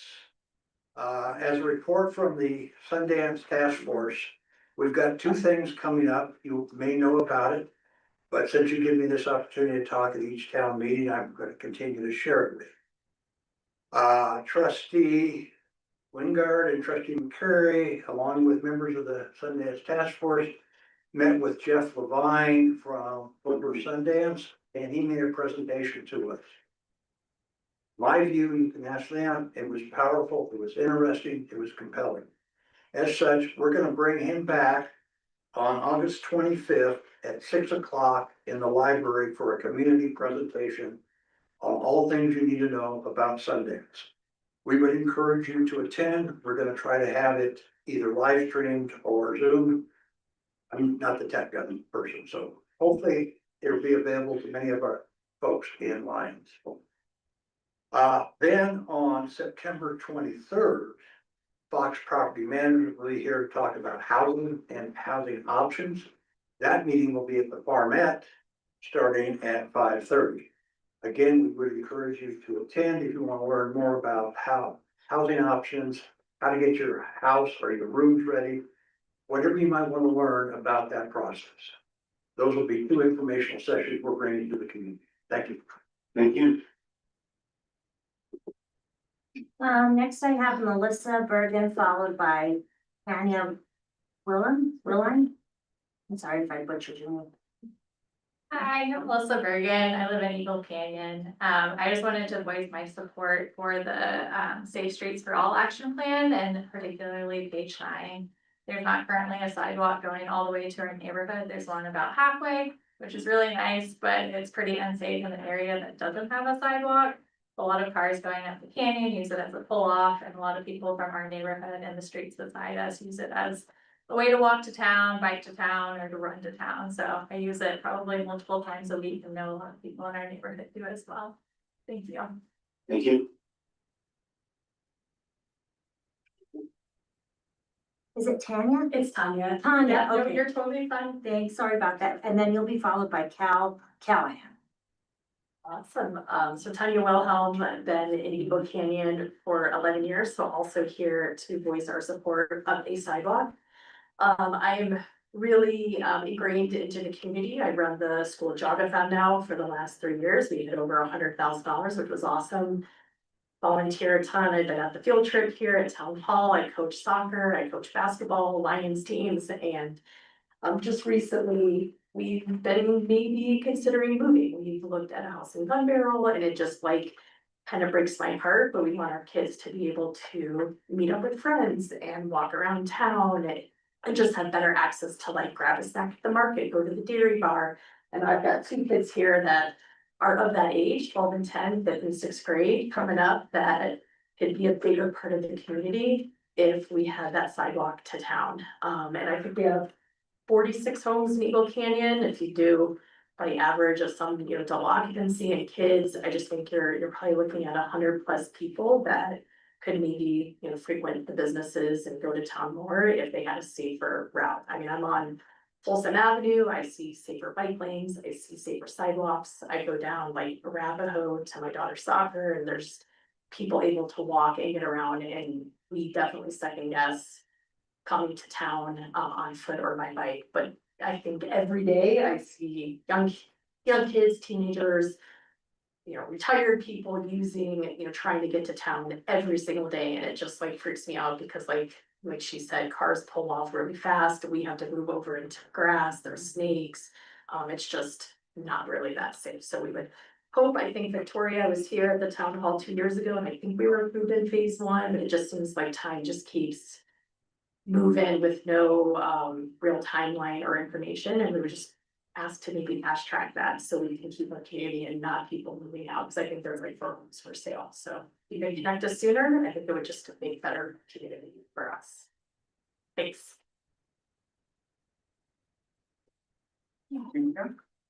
Cal is followed by Janet Cal. I'm gonna defer to my wife, Janet. Okay, right.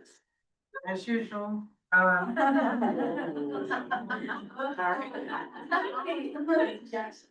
I want to thank you for the really nice new curb. Name. Oh, yeah. Janet Callahan, Eagle Canyon.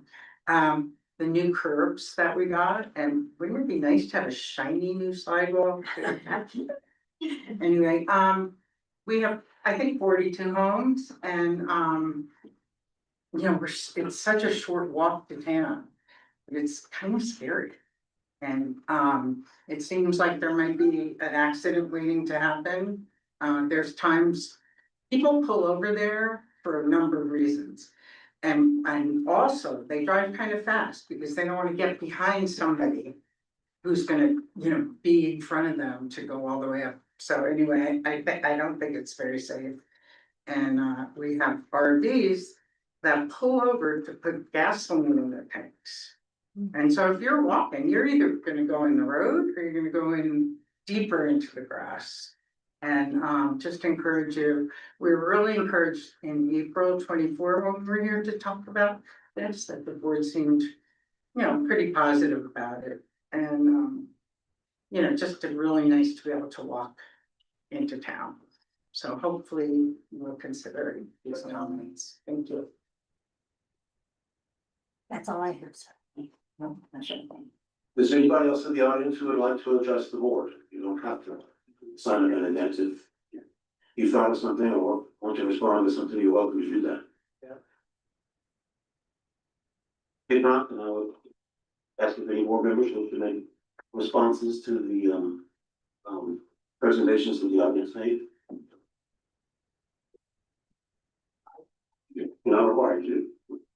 No, thank you, everyone. It does mean a lot when y'all come out and take time out for your evening. So, thanks for reinforcing your neighborhood's perspective, and Kate, thank you for your wisdom. Yeah, thank you, for your insight on the Eagle Canyon situation. And we'll be considering it later tonight, and trust me, we'll be taking your comments into consideration. Thank you. Yes, as to the Canyon comments, I'm gonna make a couple points pretty clear. One is that this application for the Safe Streets for All grant has already been made at the federal level. That decision was made, and no one that I know of, including me, has suggested withdrawing it, so that application will remain pending. The discussion we will have to some extent I believe will focus on priorities of that versus other spending needs we have. And the second point that I think we'll also discuss when we get to that item in the general business is if that federal backed grant request doesn't go through and it's been rejected twice when submitted through other agencies, is there plan B? Including whether to extend the existing crushed gravel trail out to Eagle Canyon. Is that an alternative that we should also look at? So we will discuss those points later in the meeting.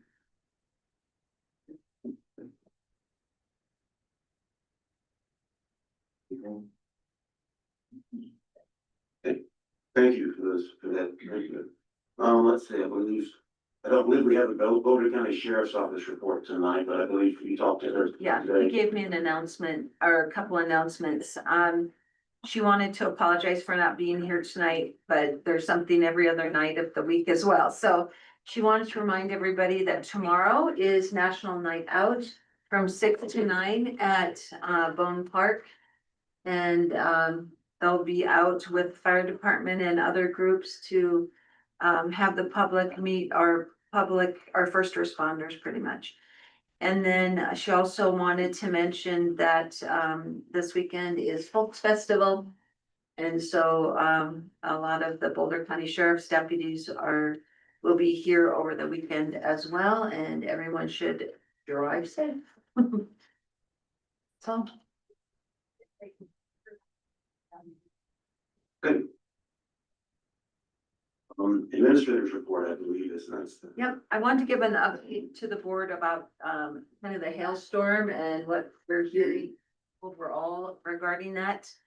Any of us who have lived here for a while know that we get a couple of those every couple of years that are pretty strong. This one did affect the whole community, but it appears that the north side and the northwest side of town had the largest hail. We did issue a little over 50, actually around 50 contractor solicitor permits for roof contractors. We, in this process, found out that our code does not have a limit on how many of those we issue, just that they have to come in. I do want to reassure you that anyone that came in, we did conduct a background check. We did a full CBI check on that person. Every person from the roofing company, not just like the owner of the roofing company. So anyone going door to door, we did a CBI check on. And they also paid a $50 fee. We may want to consider that when we have our fee schedule and budgeting again this year as well. Because I can tell you that on July 29th, our town clerk and our front admin person spent the entire about 8.5 hours doing nothing but CBI checks, which we pay for. And filling out all of these solicitors applications. Oh, and you did too. And so it was almost 3 full staff to just issue those. We did hear some feedback from some of these groups that other places are $50 a day. That way companies really, they pick a couple days to be here and go out in full force instead of doing it every day for weeks and weeks. So now we have 50 contractors who have a license for the entire year to solicit all they want. So we learned a big lesson on this one and would like to maybe propose some changes to that when we talk about the fee schedule or that portion of the code on how things are issued. But I do want to remind the public, all it takes is a sign. It does not have to be a formal sign. It can just be, please, no solicitors. And we told every individual person that if there is a sign on that house, do not stop. So if you were being bombarded, just put up that sign and we will find out probably in the next 2 weeks We'll see how quickly permits come in. I'm getting a lot how of many questions permits we get. from homeowners and roofers, so we expect quite a number of permits. Yeah, so we will be able to tell you in a couple of weeks as people are going through their insurance companies and figuring out who they want to use. The real impact of this storm to the community, but I don't think it was one that justifies any kind of emergency status at all. Questions about the hailstorm? When we do the background check, what does that cost us? $7? $6. $6. Yes. So what we're talking about is increasing the fee to cover staff time. not- Cover staff time. And is the solicitation permit good for the calendar year or the year from date? Date of issuance, good for the code set, I believe, and the date it's issued is good for one. Thank you. So, yeah, so we might want to take a look at that. The other one I wanted to address was, Lions Valley River Park Ponds. We did receive a notice today from Sursa, our insurance carrier, saying that with these extreme hot temperatures, they are seeing all around the state that the toxic algae are in bloom because of the temperatures when water is above 77 degrees, I believe, 65 to 77. You run the risk of toxic algae. So from their perspective as the insurer of the town, also are recommending that that we test for algae, put up caution signs, and when those results are back, we do not allow people to enter the water. So as you have seen, we did run those tests. We're waiting for the results, but the preliminary results did show a form of toxic algae. I can get you that name if you haven't seen it. I think I sent it to you. And so we did put up barricades at the entries to the ponds and would encourage everyone not to be using those and not to let your animals go in them either. So, I just want to make sure everybody knows that. And, we heed that warning. My guess is it's gonna be for a while. Yeah, I had a sidebar discussion with Dave Oswald about the pumps. So the pumps that are in the pond are nano bubblers and they, in effect, break up the algae to some degree. I don't know how they work on cyanobacteria. But that pump has been down for over 6 weeks now. There's some real problems with it, and I think we as a board need to be prepared for perhaps something in the budget coming up next year to replace the pump with something that's more reliable. We do remain in stage 2 fire restrictions. We have had a request for a blasting permit, which you need to know that that is not allowed during stage 2. So if you get a call from anyone, that's just one of those things that is not allowed, and the developer is not happy about that, but that's just goes with the stage 2 restrictions. August, as you know, is yep, go ahead. Do you have any idea how long that will last based on your years of experience, the stage 2 fire restriction? I'm just curious. I would say as long as we are in these hot temperatures, it's gonna remain. The rain we have had isn't enough when you get this type of, you can even feel the humidity, we're not even used to it, but the evaporation that's happening right now. I don't know that, but maybe the fire department has some idea. No, not anything in the, Yeah, nothing in the near term. Larimer County, will typically set a date at which time they'll review. Boulder County just reserves the right every time they meet to look at it again, but there's been no indication that there's been any real change. okay, President? I meant to ask this last time we talked about it, my fire department experience fails me on this one, but, no chainsaws means no gas chainsaws, not electric, correct? Typically what they spell out. Okay, so we're doing a lot of tree work over in our neighborhood, so some of it's from the hail stand, and some of it's from the wildfire stuff. That makes sense. Okay. I can try to, I'll confirm that, and when we send out another notice, we'll clarify that since more people are using electric.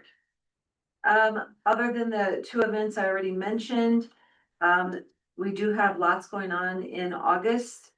Lights Off Lions will be Friday, August 14th.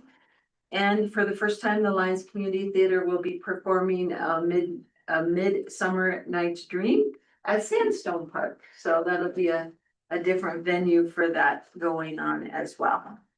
Other than that, the August newsletter is out.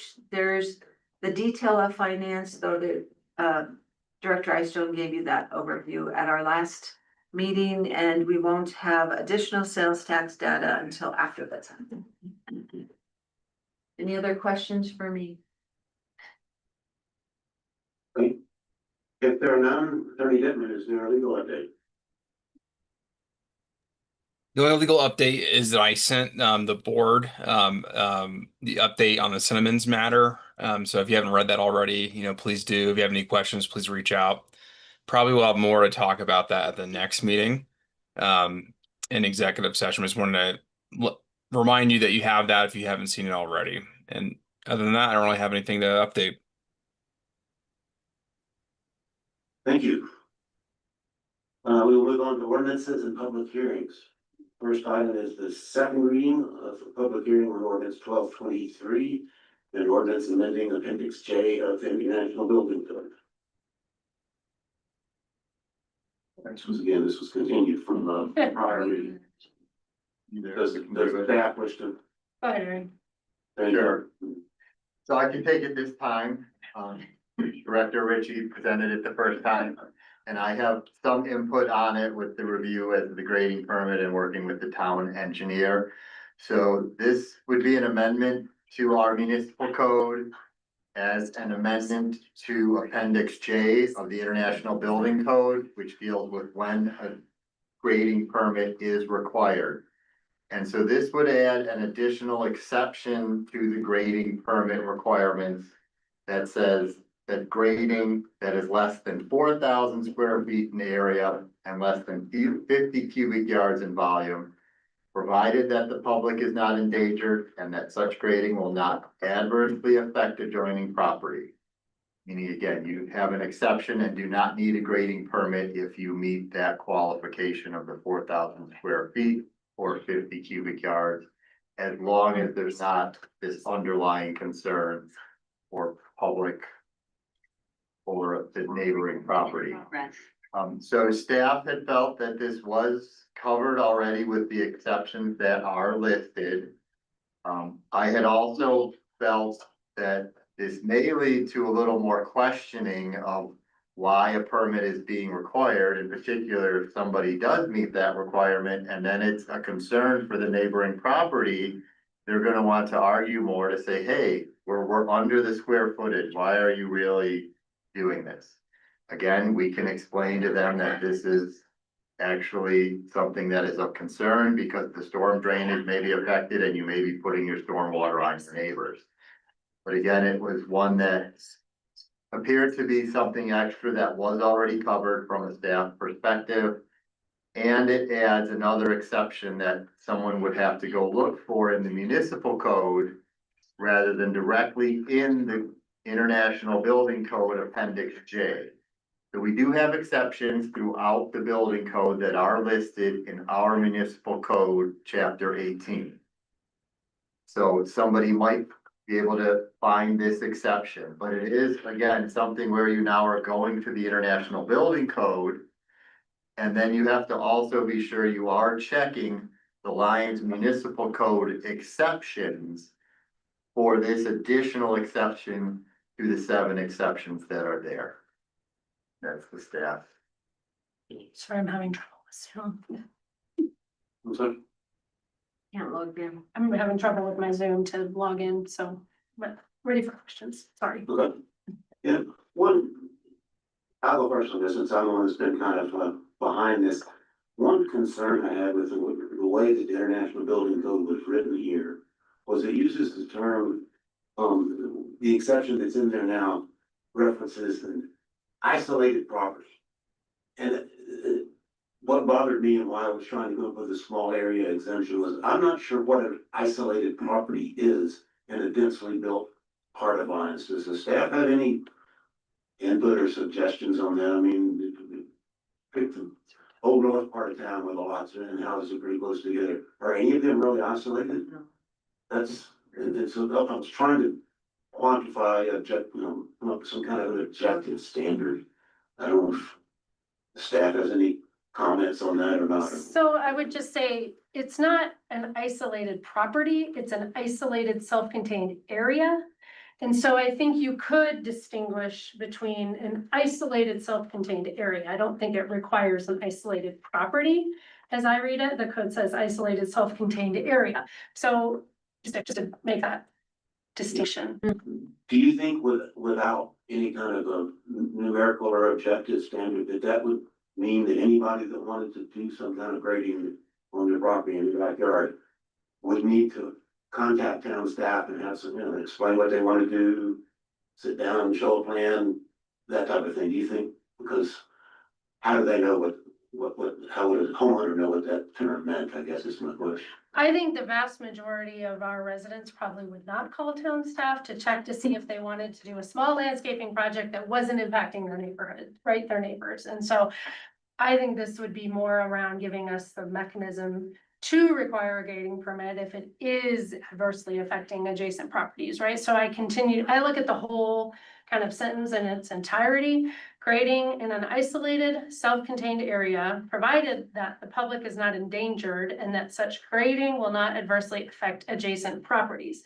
So I think when you take that collectively all together, I don't have concerns that the town is overly burdensome when we require permits, and I think this language gives the town the discretion, particularly around the last half of this, that such grading will not adversely affect adjacent properties. Any other questions of town staff? If not, then for the purpose of beginning discussion, I will move the adoption of ordinance 12. Oh, it is a public hearing, you're correct. Yes, before we, staff questions and comments have completed. I will now open the public hearing on the second reading of this ordinance 1223. If any member of the public wishes on that. Oh, for this. You want No, it's okay. No, you wanted me to move that, I was gonna Oh, close the public hearing and then I'll move it. I thought you were gonna be the public. Oh, no. Okay, you good. Hearing none, then I'll close the public hearing, and at this point, I'll entertain a motion, and as I'm the instigator of this, I will move the adoption of ordinance 1223, amendment to appendix J of the 2024 International Building Code. Is there a second? Seconded. As I previously indicated, my purpose here was to try to come up with a small area exemption that would provide some type of an objective standard. And what I really had in mind was like backyard patios and decks and that type of thing. And I looked around for other exceptions in other places and found one county with a 6,000 foot minimum area exemption, Boulder County standard, that a lot of our area contractors are used to dealing with is 50 cubic yards of material. Since I first proposed this, actually Boulder County is now amending their exception to put a 5,000 square foot exception in there for a small area. But of course, that's out in the county where lots are bigger. Much clearer. And I'm gonna propose an amendment to my own to this ordinance. In my proposed amendment would be to reduce the 4,000 square feet down to 2,000 square feet, basically to half it to try to get it into lower size. So that's my proposed amendment, to reduce that number to 2,000 square feet. If there is a, I'll second. Will that require another first reading? I don't believe so. That's pretty significant. To amend. It's within the, but it's not a different subject though. It's within the same.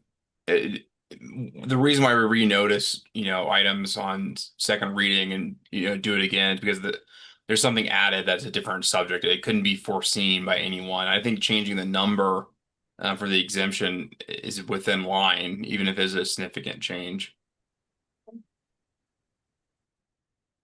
What? After this amendment, my purpose is to try to reduce this down to down to the area of, it would include a backyard patio or deck or something.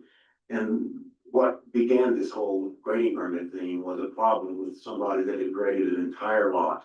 And we didn't have anything that, but wasn't doing construction yet, so we didn't have anything that required them to get a grading permit to do that size of grading. If we reduce it down to a very small size, I think that will kind of set a standard. But I picked up the language deliberately from Appendix J, that if it's gonna affect the neighborhood property or affect public safety, they still gotta come get a permit.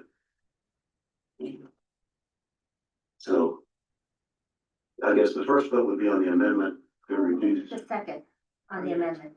Oh, was there a second? No, I haven't got. I thought you got a second. Yeah. Was there a second? Right. Oh. Trustee Lowell seconded. So first we vote on the amendment to reduce this to 2,000 square feet. And then we can vote on the full ordinance.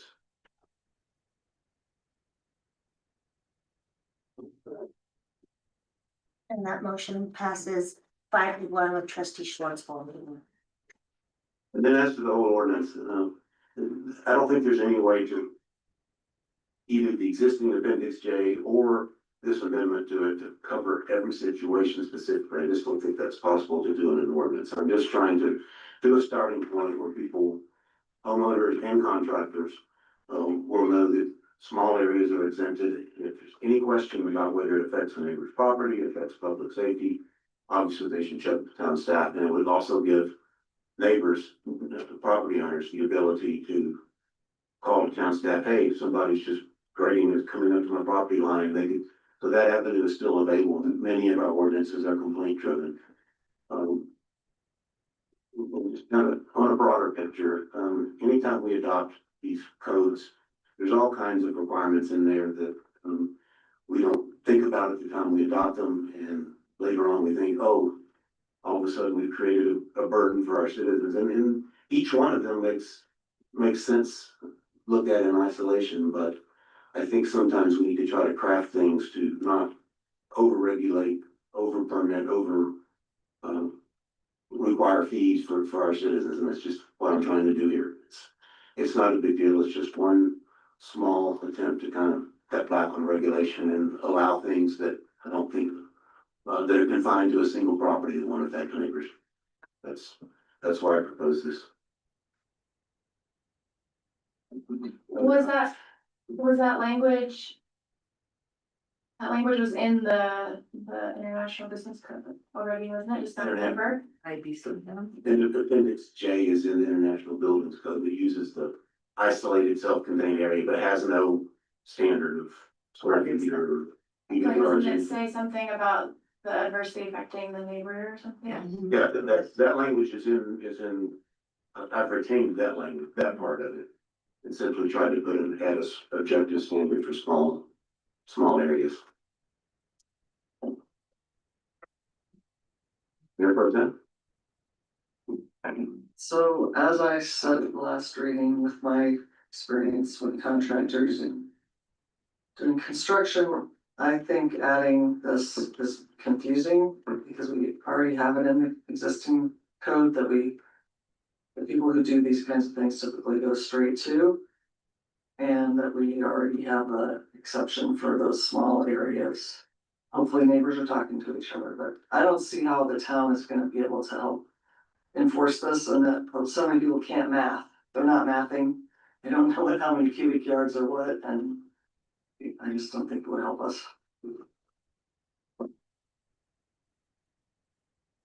Yeah, I appreciate the desire to clarify, and I think just weighing the pros and cons of this, I'm more in favor of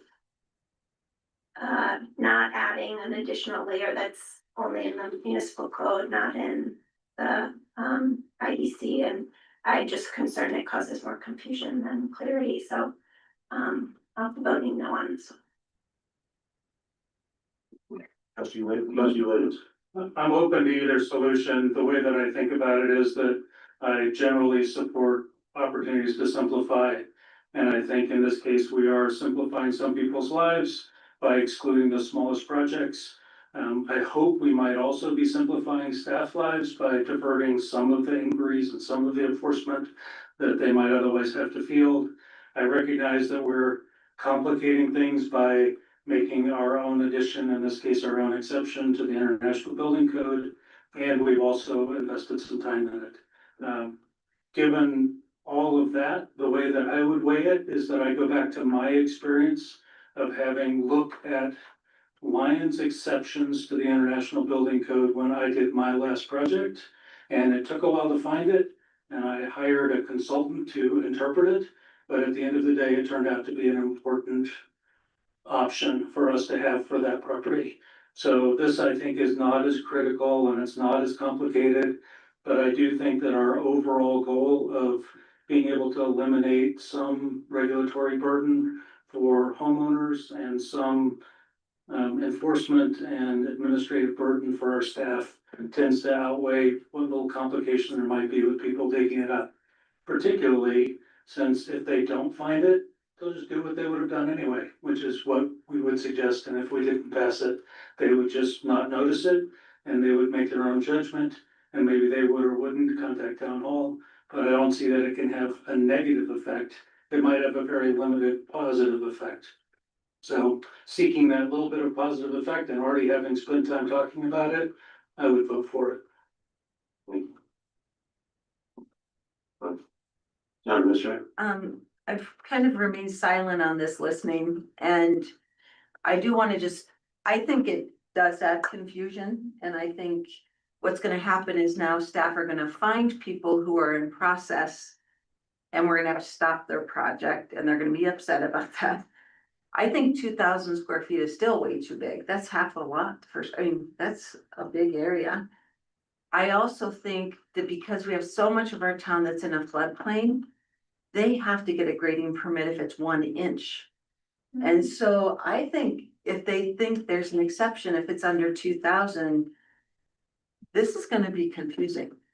And to me, a patio or something like that is more like, a few hundred square feet. If you have a small lot at 6,000, 2,000 is half of your lot could be graded. That's gonna impact your neighborhood. But a third of your lot, it is gonna impact your neighbors, or if you haven't, 2 buildings on there, whatever, but of course, we'll do whatever the board directs us to do, but all 3 of the staff working on this, actually think it will add work to our workload, not simplify it. If I may, I think, and again, I look at the town attorney, I think if you want to adopt this exception, I would suggest you delete exception 1, because I think you have some conflicting language in exception 1 and this new one, which are kind of the same grading in an isolated self-contained area. Because I think someone would look at the 2,000 square feet and then a neighbor could look at, yeah, but this, right? So I think we have, is 2,000 feet accepted? Is the isolated self-contained area still apply if you don't delete that section? So just a suggestion there. And then I think if you think about a detached garage, the footprint of a detached garage, a new detached garage is 400 feet, right? So theoretically, someone could excavate for a detached garage, and those are typically like a 5-foot rear property line or a 5-foot setback. And then there'd be some question around, well, this doesn't require a grading permit, even though I haven't applied for my building permit. So those are just a few scenarios that I think could cause confusion. Yeah, I think we're gonna end up stopping projects, and that's not. Let me respond to that last, if you left out the language from appendix J about the affecting neighbor's property. No, I'm not proposing that. I'm proposing deleting exception 1 and keeping yours so that you keep in the affecting your language in entirety, but deleting exception 1 which is the first one that you borrowed most of your language from. You think it's redundant, basically? Well, I think it's potentially confusing because one is an isolated, self-contained area and the other one is 2,000 square feet. So how do you decide which one is? No, which one? If neighbors are fighting, and when the contractor is like, I don't need a grading permit, there's this. So I think you should just, that's my suggestion. I think it reduces some confusion if you strike one of them. One or the other. Okay, then I would I would move to amend, the ordinance to also delete the existing section one. Is there a second? Second. Any discussion on that amendment? All in favor? And that motion fails with a tie 3-3. Motion does pass. Okay, so we won't spend much further time on this, I think we talked about this. I think the outlines are fairly clear on the opinion, so I would call for a vote, unless there's further discussion from the board. A vote on the. We have a motion in second, yeah, we did an amendment, so this is on the full ordinance. As amended. As amended, correct. And that motion also fails with a tie 3-3.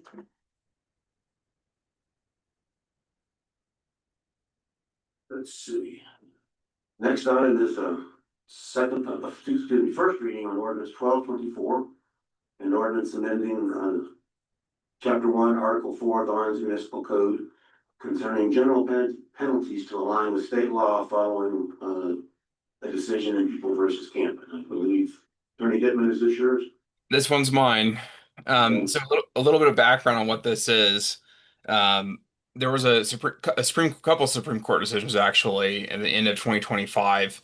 The one that people refer to most often is People versus Camp. And what that case was about is whether municipalities could have penalties that were different for conduct, that was the same as regulated at the state. So can a municipality have a different sentence for assault than what's permissible under the state law minimums, that as it would be as if it were reinforced in a district court. And what the court held is that no, municipalities cannot have penalties which are certainly more than, but potentially just different than the state when it comes to identical conduct. And so what this has done is, has changed the way that municipal courts operate. The first thing that was done is Judge Brown, along with every other municipal judge in Colorado, put a bench order out saying that if there is a difference, we're going to stick to the state law equivalent for that crime. But Judge Brown came to me in the spring and saying, I'd also like to put this in the code. And she also identified what was essentially a broken reference in the code where something else had changed and it was no longer, the reference that was in the general penalty provision was no longer relevant, given the changes that occurred over the years. And so what this ordinance does is it inserts this penalty reference table into the code, which aligns the criminal penalties, which is what these decisions apply to, with state law. And it also creates kind of a general provision that says if it is identical, then the state law minimum shall apply. And so this just kind of cleans up that issue, making sure that there's no way that we could do something that would violate the holding in People versus Camp. And so it's a fairly technical amendment, but it doesn't really change much of what we were doing anyways. Lines doesn't put people in jail typically. I don't think ever. And so it is really not something we do, but we do civil fines for misdemeanors and petty offenses. So just making sure we are in compliance with those court cases. So and that's kind of a pretty general description of what's going on, but happy to answer any questions you might have. Any questions for the town attorney? If not, then I would entertain a motion with respect to orders 1224.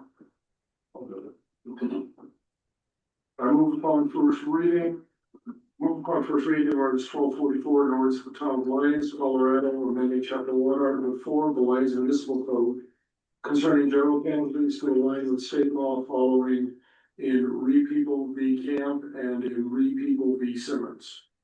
Is there a second? Second. Any board discussion? If not, then I will call for the vote. And that motion passes unanimously. The next item is first reading of ordinance 1225, an ordinance annexing the property located at 19627 North St. Range to the town of Lyons. Staff, you want to give a presentation on this in terms of the anticipated timing? So we are still, as you know, working through the referral process with our boards and commissions, and the applicant is a little busy this time of year. So we are requesting a continuance to the October 5th meeting for both this item and the next agenda item. Hopeful that we'll be ready on those dates, but also we still have quite a few details still yet to be worked out. So we'll be returned to you on that date. Okay, any questions for staff? If not, then I will entertain a motion with respect to ordinance 1225.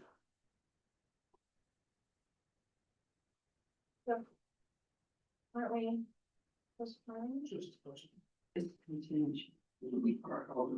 I move to continue the first reading of ordinance 1245 to October 5, 2026. Is there a second? I'll second. Any discussion from the board? Okay, then I will call for the vote. That motion passes unanimously. And the next item is ordinance 1225, also on first reading an ordinance annexing property at, ordinance 1226, an ordinance of the town of Lyons zoning the properties at 19617 and 19661 North St. Range to the Plan Unit Development District, and I assume the situation is the same ordinance. I move to continue the first reading of ordinance 1226 to October 5, 2026. Is there a second? Second. Any discussion? If not, then I'll call for the vote. And that motion passes unanimously. We can go to the consent agenda, which is a short agenda tonight, but as I'm going to give a quick reading. Yes. Item 1 are the July 20th, 2026 regular Board of Trustees meeting minutes. And item 2 are the August accounts payable. Is there a motion for approval of the consent agenda? So moved. There a second? Yes. Any items anybody wishes to pull from the consent agenda? If not, then I would call for the vote. And that motion passes unanimously. So the next item is appointments to boards and commissions. One correction, instead of Dr. David Parker, it is Dr. Eric Parker in the Housing and Human Services Commission, and Matthew Davis to the Ecology Advisory Board. If members of the board wish to discuss any of those enrollment appointments, they've been circulated to the board chairs, the liaisons, and I've had no objection from anyone to either of these two appointments. Again, I'm taking formal votes on these. I think it was just. But if there's no objection, they're appointed. Yeah. No discussion. Okay, then those two people are appointed and appreciate both of them volunteering to serve. Moving on to general business. The first item is discussion and direction on wildfire mitigation strategies. And I guess we'll call them down staff first, and out also we have two members of the fire district here tonight. And following staff presentation with consent of the board, if they wish to add or say anything, since they selected this meeting, I would invite them to offer any comments if there's no objection from the board on it. Under staff, the first presentation. So I just wanted to check with the board. This is a follow-up, staff presented on June 15th during the workshop. And I don't have any additional presentation. Do you want me to go through the presentation quickly? Do you just want to pick up where you started? This item was continued because the lateness of the hour. And the mayor wanted to make that motion. Yeah, that's fine. We might just quickly summarize where we are in terms of the wildfire resiliency code that we passed, its application, and how this would Sure. follow up on that. Yeah, so I do just have the PowerPoint from last time. So just to summarize, we discussed kind of the basis for the types of impacts that we are most likely to consider, which would be from ember showers. There's different ways wildfire can impact home, but the recommendations relate to ember showers. Some of the ideas that staff proposed, these came directly from the adopted CWPP, again, adding mesh vent screens, reducing or removing combustible materials within 0 to 5 feet of the home, replacement of wood fences, removing highly combustible landscaping such as junipers, removing flammable materials from on or under decks. Again, we talked about junipers. Fence screens are an effective way to reduce risk for fire entry into attics. Again, what research shows about how to compel mitigation, Wiry indicates that in their work, they found the following 3 factors have the greatest impact to compel improvements. A report for each property that describes wildfire risk factors, a one-on-one visit with a wildfire mitigation expert, and then help doing the work. So with that, as you all know, we adopted the Wildfire Resiliency Code that went into effect on July 1st. The good news is the silver lining is all the roofs that need to be replaced because of the hail will now have to meet the Wildfire Resiliency Code. So we might get our roofs improved a little more quickly than we had initially thought. I have the potential cost analysis document that we added to the packet as we thought through kind of potential cost impact, potentially now that we're in budget season. Increasing financial incentives certainly could help. Staff really would like to explore the development of a neighborhood ambassador program. I think this does a number of things. For one, it helps build capacity for volunteers, for labor.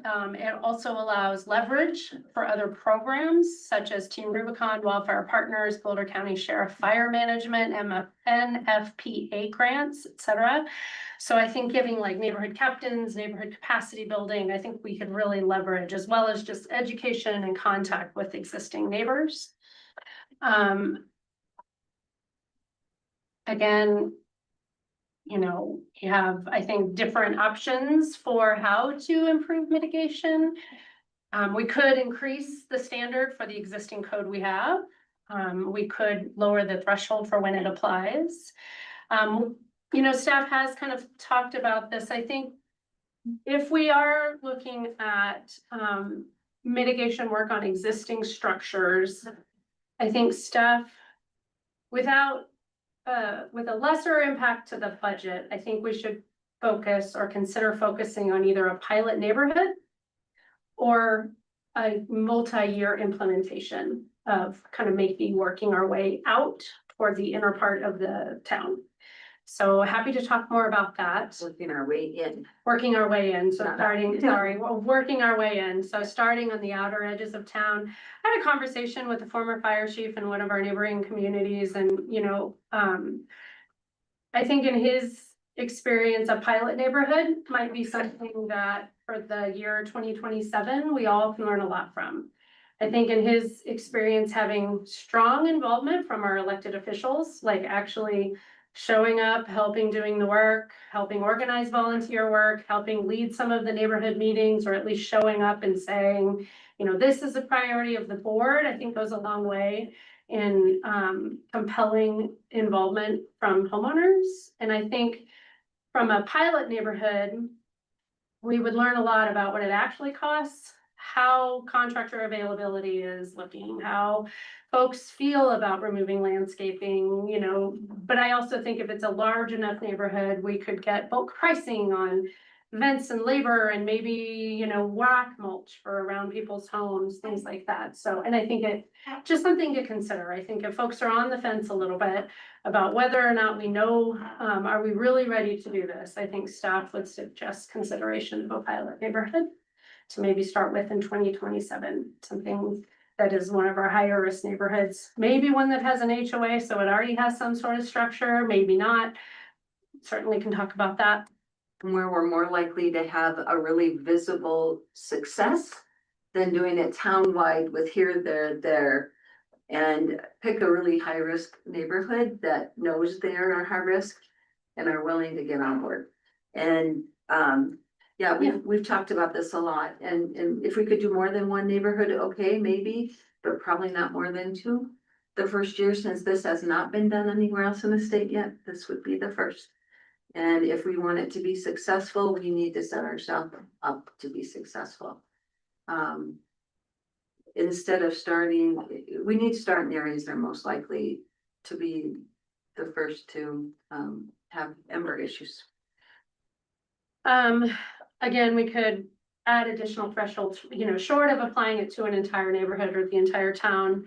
Other communities require wildfire mitigation upon sale of a property, upon approval of a short-term rental license, again, any other building permit. So there's other ways we could reduce the threshold for when these code requirements might apply. I do think having elected official participation could communicate a lot to our residents that this is priority for you all. Having your own homes mitigated, I think, is something that would be very important politically if this were to move forward. If you just reduce the threshold though. Yeah. And that threshold's triggered, it's not like limited to the 5-foot zone though, it's gonna trigger the whole. We could decide what gets triggered. So we can't reduce and make the wildfire resiliency code less effective by any action that we have, but we certainly have a menu of options that we say, you pull any permit, you have to do the 0 to 5 foot zone, right? Like there's other things we could do that make that could get the wildfire resiliency code effect more quickly, right? So short of requiring it on everybody, I think we could lower that threshold for when it applies. Again, we've talked about easier and harder. I'm trying not to go through the entire presentation again. But again, I also think like a neighborhood ambassador, neighborhood captain, I think that could go a long way. If we have organized neighborhoods, what we've heard from a lot of our potential partners, including wildfire partners, Boulder County Sheriff Wildland Fire, the National Fire Protection Association for grants, having neighborhood groups be organized, I think unlocks additional capacity. Because again, if you have an organized neighborhood, the getting right of entry form signed and knowing that if a group shows up and is ready to perform volunteer work on behalf of a neighborhood, that there's a structure there that could help support that and make it a little easier for capacity building. I also think, staff in our cost scenario, we do have one scenario where we would bring a wildfire mitigation specialist on staff to help do, again, looking back at the WIRI research, where having a specialist come visit your property, having a report that says this house needs to remove this bush, and this bush, I think that goes a long way toward helping homeowners feel like they clearly understand what they have to do and what they don't have to do. We've also had conversations with the Land Fire Protection District. I think there's, potential for further conversations there with, their staff and potential partnership with the town, but I don't think we have current capacity in staff we have without reducing other priorities for enforcement to mitigate about, a large number of properties within the next year or two. So I know I'm kind of throwing this, summarizing this conversation with you, because I really didn't want to go through the whole thing again, but happy to answer any questions. Yeah. And I'm also at this point ask if either the fire district representatives who are here have anything they would like to add. Oh, that's up to you. Do you want the podium back or do you want to sit down? No, I'm good. Feel free. Rob Stump, Lions Fire Protection District Fire Chief. I want to commend the trustees, the mayor, who reached out to us on July 15th to engage this conversation. I want to commend you for having the conversation. There's a lot of communities that wish they had had this conversation. I've talked to Trustee Williams at length about this topic going on almost 3 years now. Mitigation reduces risk. That's an established fact. We at the fire district would support any measures that meaningfully reduce the ignition risk of properties in the town. I would also caution you to not conflate parcel level mitigation, which reduces ignition problems, with a reduction in the risk of, and I've struggled with this word my whole life, conflagration, the likes that we've seen in Palisades or Lahaina or this weekend in Spokane, Washington. But mitigation efforts change the odds. They can't change physics, but they will change the odds. And so we would be in support of measures that even alter that equation slightly. Thank you. Thank you, Chief, we appreciate that. Well, this is a discussion direction, I guess, that's not important. You know, the idea of a full-time wildfire mitigation specialist is compelling, but, what, gravitas would that employee have that Wildfire Partners doesn't have? Because we've seen that we don't get a 100% participation from Wildfire Partners assessment, so how could we? Fair question. I think if you are considering requirements on existing homeowners, having someone with dedicated capacity to meet with Town of Lyons residents, you know, kind of at their request and a more presence in town, that alone, I don't think compels work. And I think we have a good partner in Wildfire Partners for the assessment.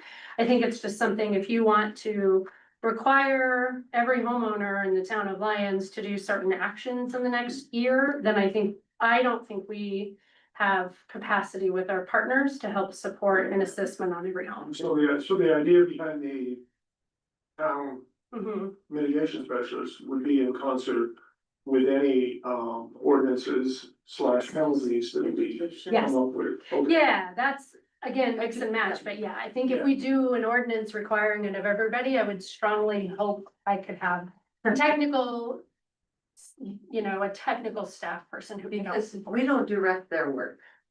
You know what I mean? We don't schedule them, we don't tell them what to do and when to do it. If it's a staff of ours, we can say, you're gonna go to every HOA meeting in the next quarter, you're going to educate, you're gonna write an article, you know, we control more of that.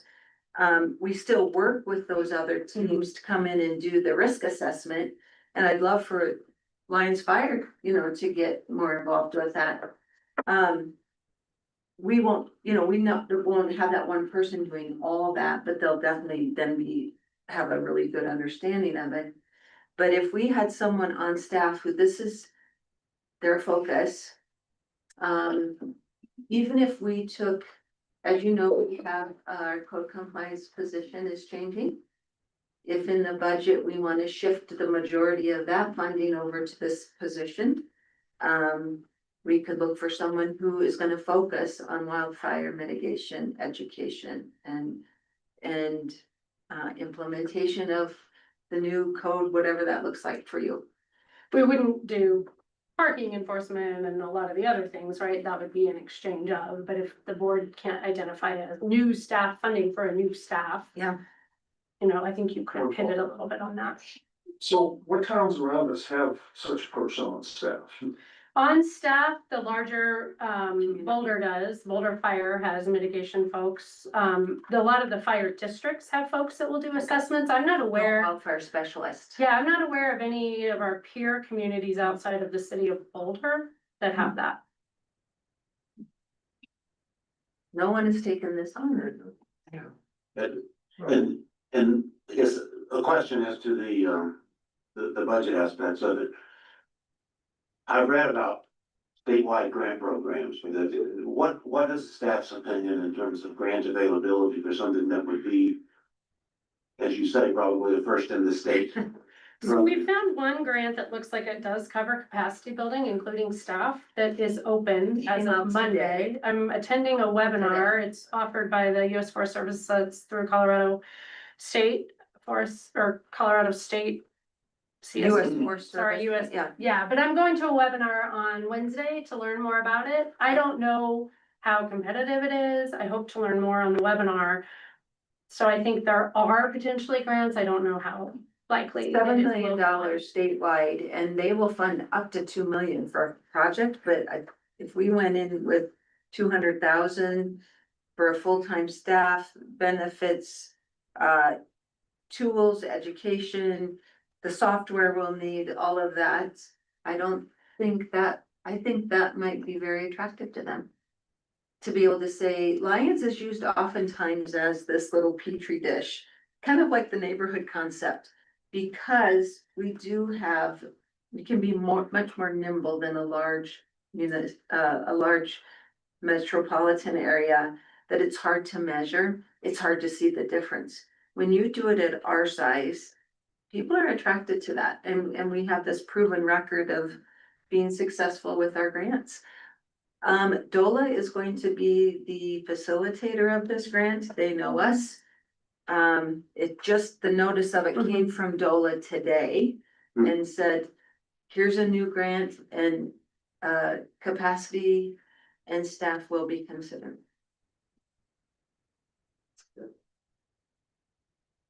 Would either passing, an ordinance applying to existing homes with a compliance period, a year, 2 years, whatever the board might decide at that point. How do you think that would factor into the grant process? Because as you say, no one else has done that. I don't know that we know yet. Yeah. Yeah, I think if it's a pilot program, again, that we can show is likely to be successful.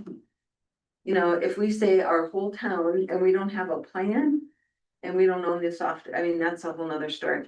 If we take a couple neighborhoods that are eager and we have one person dedicated to working with those two neighborhoods to truly make this barrier of a wildfire in their urban interface, there's something that can truly, when they take those overhead pictures after a fire, say, look, this worked. They're gonna be attracted to that. If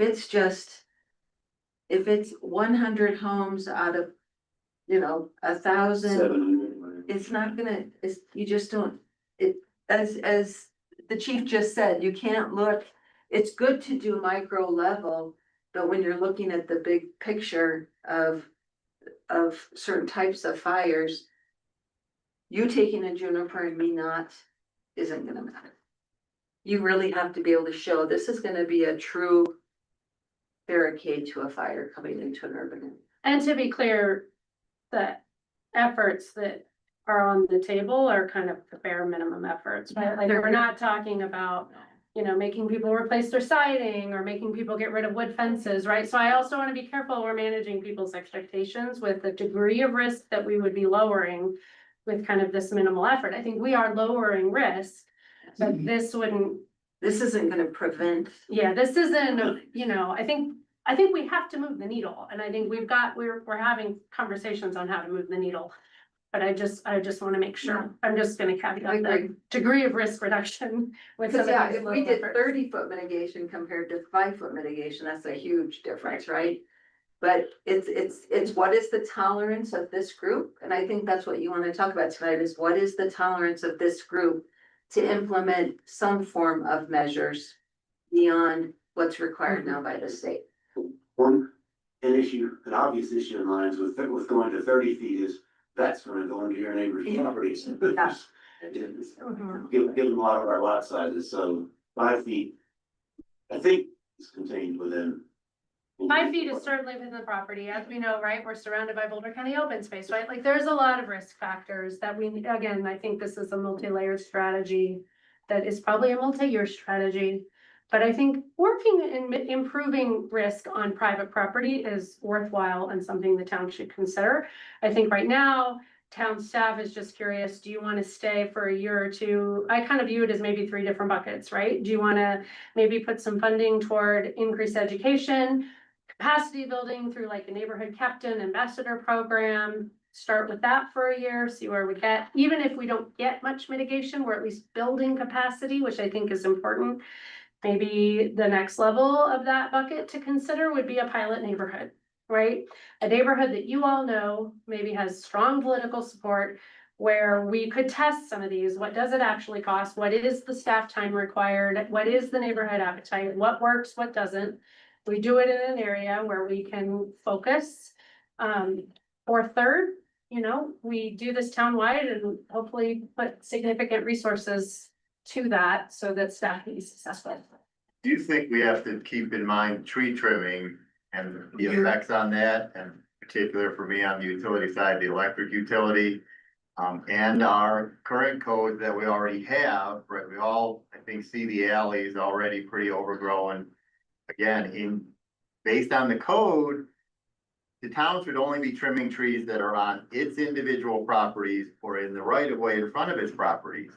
Any tree in a block of all residential should be covered by the resident, either if it's on their property or if it's in the right of way surrounding their property, and that gets complicated then with the utility.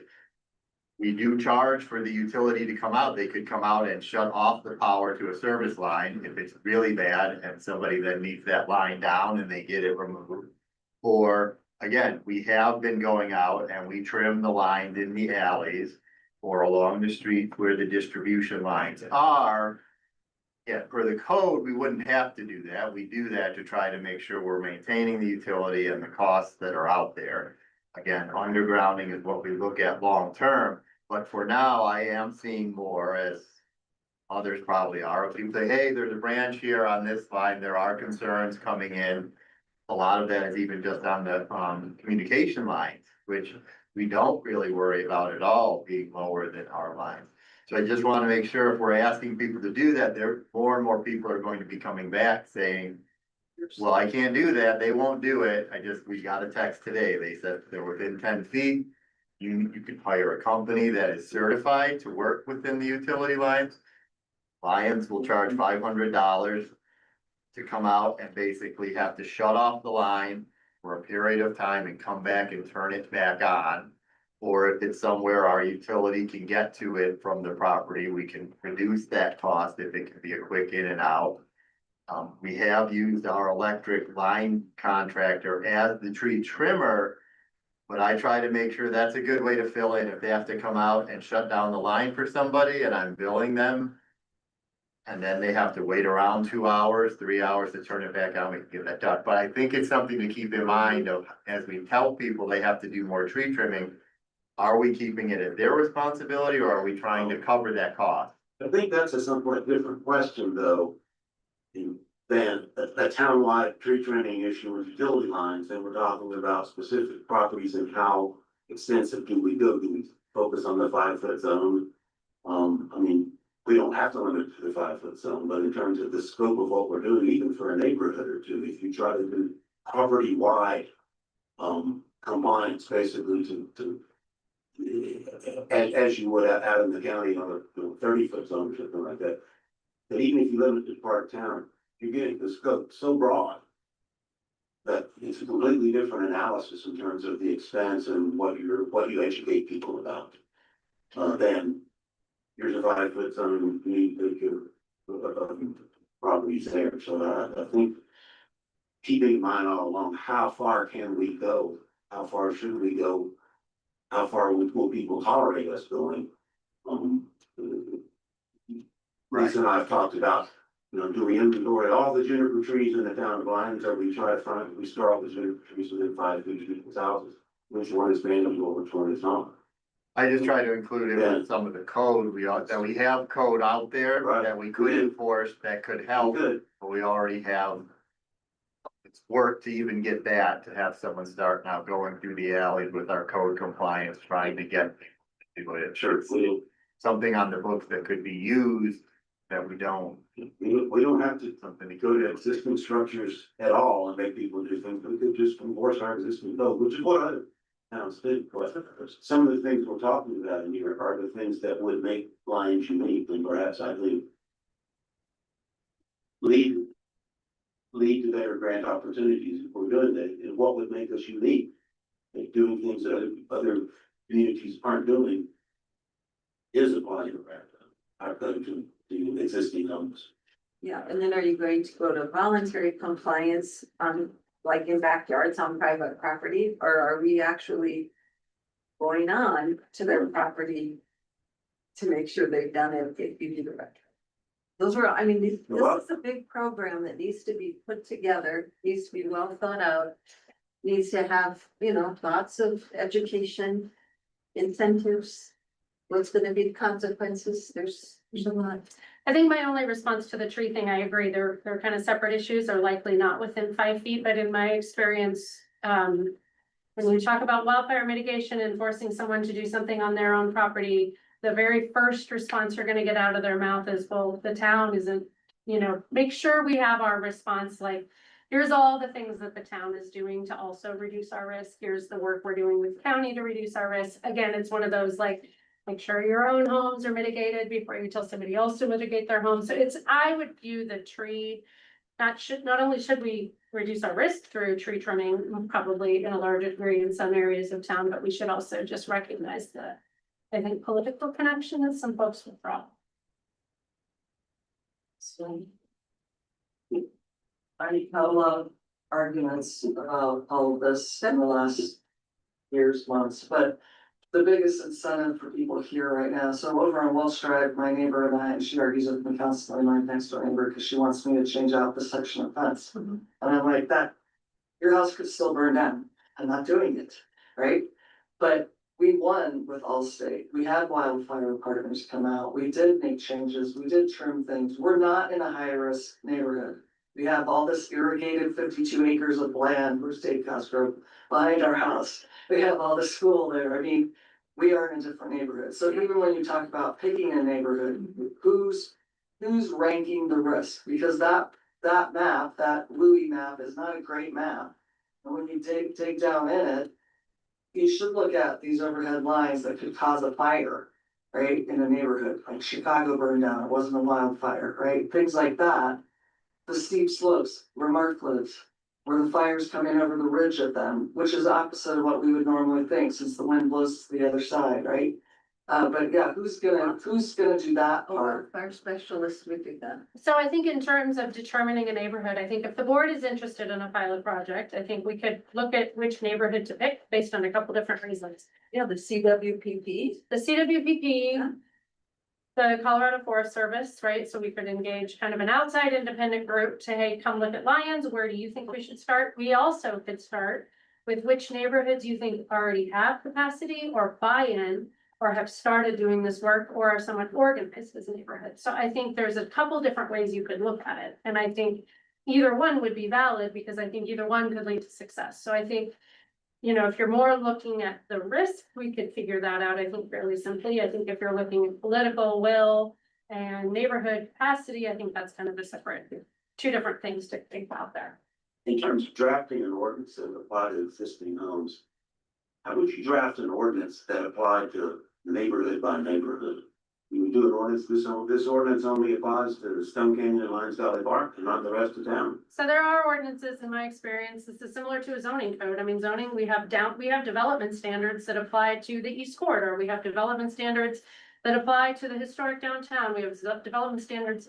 I know other communities have adopted the state wildfire map based on the state map. The state published a map about where the code applies. So I do think we have the ability in our ordinance to define either through a legal description, through the name of the subdivisions, through a boundary map or some sort of map. We have overlays currently. So I think we could define a specific area. Which the CWPP, when they drafted that, their decision was not to try to divide lines into zones of different risk, correct? So we're not, isn't that a little bit inconsistent with what's in the CWPP? I'm talking about the state wildfire resiliency code. The map of Lions is. Talking about our CWPP that we have approved. I believe that discussion occurred during the CWPP, and should we try to carve out downtown as a donut hole that's not as risky as the rest of town and focus on neighborhoods on the periphery? And I think the decision was made because town of Lions, where we have jurisdiction, is 1.46 square miles, that I'm saying we have discretion. If the board would like to define an area, I think legally we have the ability to do so. Just to add to that briefly, I think you can too. I think you need to make findings of fact saying that why it's this area, at least for right now. And I think you could easily do that by, as a risk, factors, pilot program, all sorts of stuff. That way there you insulate yourself from some sort of equal protection claim or someone saying, why are, I am regulated this way and other people are not. But I think you can do it so long as there's some rational basis to do it. Council Chief? Well, and I think the CWP, which we just spent years on, and it defines areas, not specific neighborhoods, if you will. And I think you have to look at that based on what the risks are in those areas. And that's one of the things that the CWP did is to make those definitions. And I think it's a really good guide to help both of us move forward in whatever direction you all decide that you want to go. I think you could also do something like we do with some of our other code. You adopt a code and then there's a resolution that goes with it.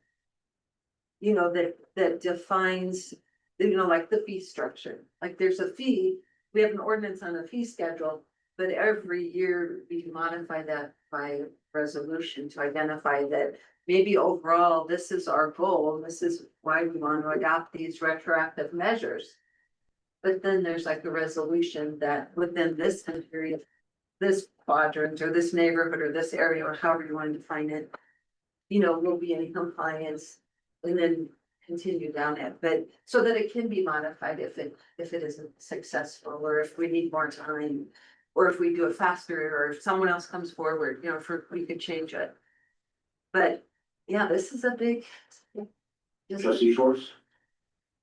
I guess my biggest wondering about this is what is the consequence to a homeowner if they have not done what their code compliance officer tells them they need to do by our ordinance in a year?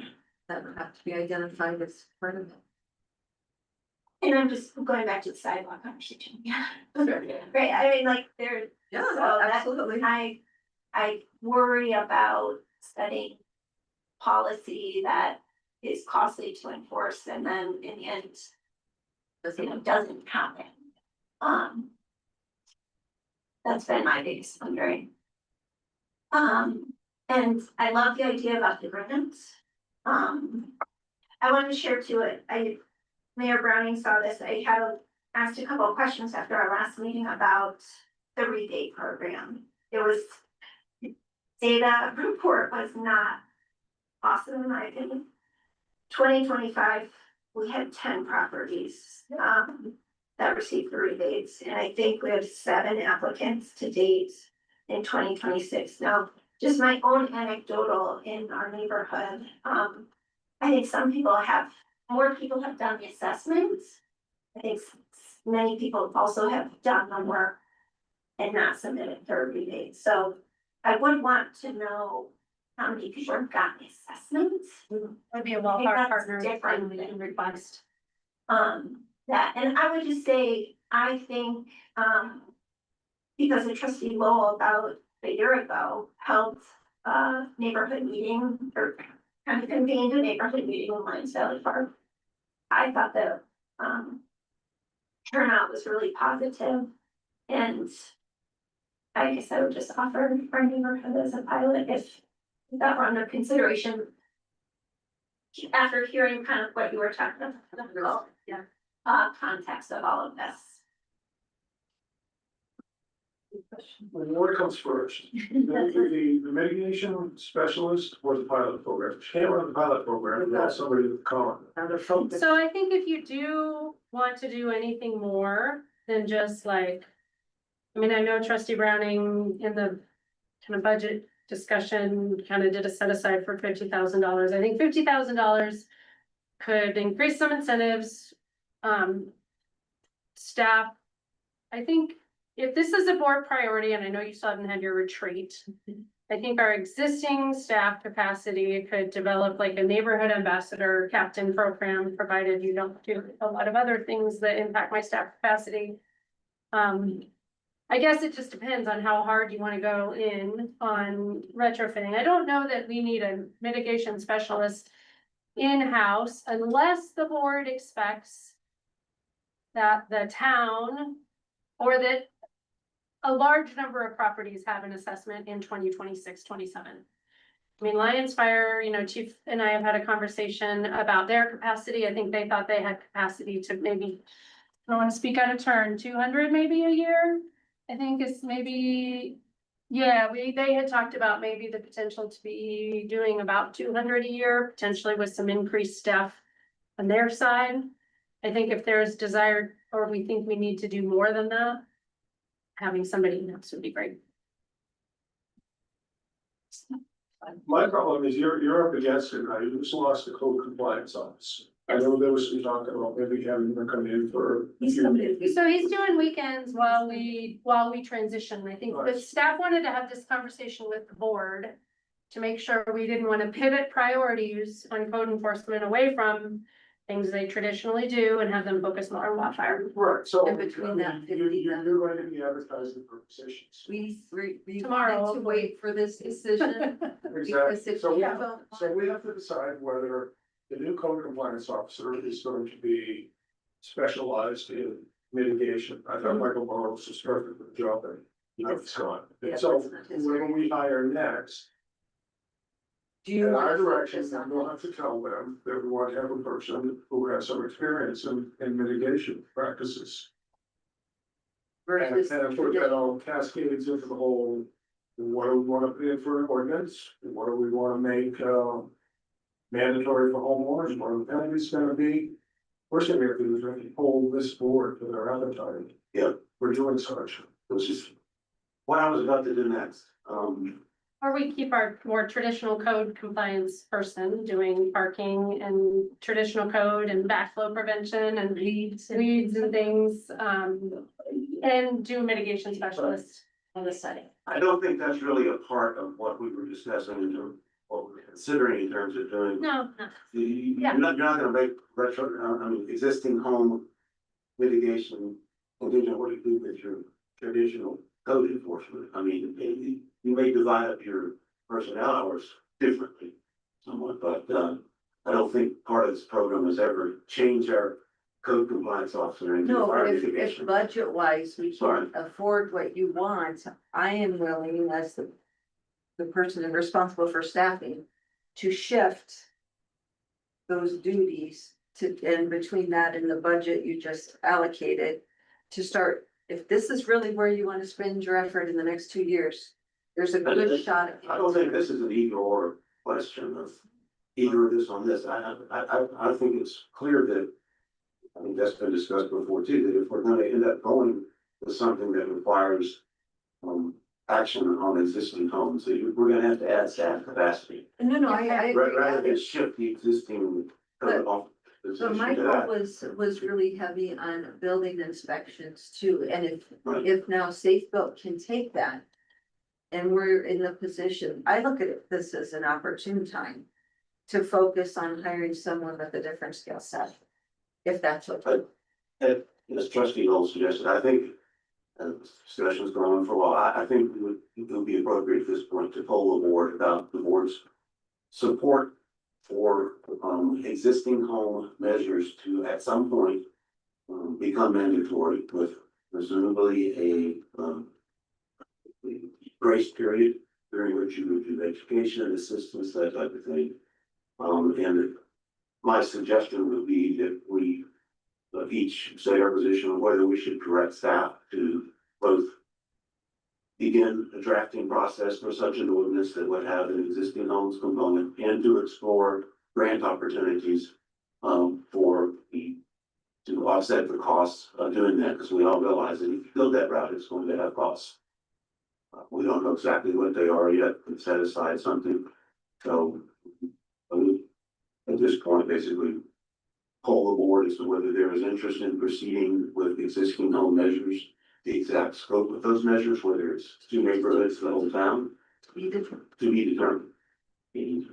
I've made no secret about it, that my position is yes, for the main reason that if we don't do this, we're not gonna get much accomplished in the built out town of Lyons, and I'm in favor of that. This historic trustee and various work this whole. Well, I'm in favor of doing something for this project. I particularly am most intrigued by the neighborhood ambassador program. And the wildfire specialist is intriguing after hearing about potential grant support. I will admit, when I first looked at this, I was like, no way can we do that, because budget conversation has directed that, but I look first at what we can accomplish collaboratively. I wasn't aware of the code compliance position shifting, so it is intriguing to think about what that could look like. Don't know that I have an opinion on if it should be one position morphed or if it should look like two. Kind of still digesting that option. And so right now what I'm leaning towards being in favor of is more of a neighborhood ambassador program where we put our funds towards the Lions Fire Protection District and see to what capacity they can support us, and looking towards communications support and even mitigation supplies so that we have a more unified effort to engage these partners that are listed here that are maybe interested in assisting with the labor of it all. And then I think once we get a chance to look at the response of the neighborhood ambassador program, then we could look towards a wildfire mitigation specialist based on that need. Seeing how many neighborhoods kind of like take the bait versus how many need the helping hand of like a real specialist kind of in their neighborhood all the time. I do have concerns about how the neighborhood ambassador program would take off, just because in my day job, we're trying to do a neighborhood garden program, which is kind of a similar idea for expanding the pollinator corridor throughout town. And while there's interest, it's a lot more funding needs to be put towards communication support. And I don't know what we currently spend, but I know that in general, it needs to be increased regardless of if we do the ambassador program. But that whole piece, like getting the word out there to actually motivate neighborhoods will be interesting. But I think that that's what would support strengthening our community overall, especially should another disaster happen. Your opinion on the necessity of mandatory measures for existing properties?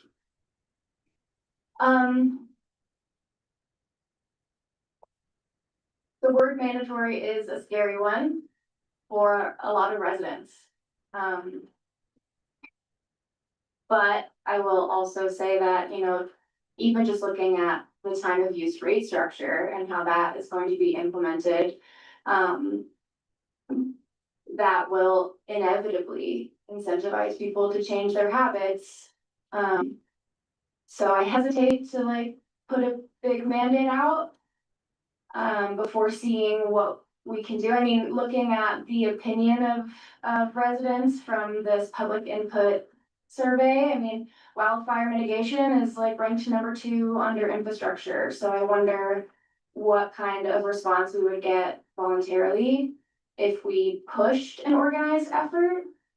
I would like to see what that kind of response is like before moving on to a mandate personally. And if it's, if nobody wants to take the bait, then I think that's when we have to make a mandate. That's kind of my opinion. Trustee Williams. Respecting that opinion, I think I would start with a mandate. Anyone who's seen me in this seat or the seat next to me over the past year will know that I think we need to do something and we need to do it pretty quickly. There are a couple of reasons for that. One, I think Chief Stumpf pointed to pretty naturally when he said we can improve the odds, and I think that's worth doing. I've also heard him and others say that the kinds of things that we have on these lists as measures that individual homeowners can take improve the resiliency of those individual homes. So whether we improve the odds for the overall community escaping some conflagration, or we just help homeowners improve the odds on their own homes individually, I think we will have done something important. I also think it's important to get started. And we've been talking about this for a long time. We let the wildfire code go into effect. We thought maybe we needed some time for it to take effect and for us to see how it would be managed. I think we need to do something on existing homes without waiting another 3 months or 6 months or 12 or 24. I do think that tonight we've had a couple of natural ways to do that. I like the idea of a pilot, and in my mind, Lyons would be the pilot for the state, right? Let's be that pilot. We would be the first town to really undergo this in a structured, systematic way, and I bet we can get some financial support if we position ourselves that way. I also think within Lyons, we can have some things that we think of as pilots that help test the ways to get some uptake, the ways to get some buy-in and some real executed progress. I think it'll be hard to do that if we don't pass an ordinance. So my first step would be to craft an ordinance that has a few very simple things that will be required in 1 or 2 years, and then go to work trying to figure out how to get people there. Maybe with a couple of neighborhoods. We have 2 neighborhoods in my head already. One LVP, a huge one with a certain kind of home, and the other could be my neighborhood, which is a very different landscape. It's much less dense, and I only have 4 people I have to convince. So I think if we had a couple of those going, we could prove a couple of different things, and we could make some real progress within 6 months or so, and then figure out what it takes to get this thing done or nearly done with a high level of compliance above 50% in the 1 or 2 years that we give people before the ordinance actually requires it. Okay, so, yes, most of that, all of it. To which one? Well, both of you have so many good points to make, but there's some things we're not getting on this. But one thing that Wildfire Partners told us that was very important, and what some of you have heard me say in other meetings before this, is it really does matter who's doing your assessment. Wildfire Partners sends the same person to Lyons Valley Park so that we are all told the same things, and it's not all interpreted differently. When Allstate came into the assessment, all I did was teach them about wildfire code, because they really didn't even understand what aspens were and lilacs and like why we have what we have in our yards. I mean, so it does make a big difference. I'm worried that if we are too prescriptive in a mandate on certain things, we're gonna get lots of pushback from my neighbors. I think some of the bigger things that people do want grants and help with are not on our list. With the roofs that you talked about, siding that you might see in some neighborhoods, things like that. Some of the small things, great, let's do it. Gutters, gutter guards, all of the small things that we've all talked about. My concerns in our hood also are around the rental units and who those property owners and how we get those responders and the multi-family units. And then we have a lot of elderly that really, I'll be an ambassador for Lyons Valley Park. I have no problem doing it. But we do need both positions. We need more wildfire expertise, and you can't tell me that all wildland firefighters don't know all this code. They don't. All firefighters don't know the code. We have volunteer fire department, and these paid fire departments have more resources. They are bigger. I think Lyons can do a lot. We could definitely set the standard, and others would follow.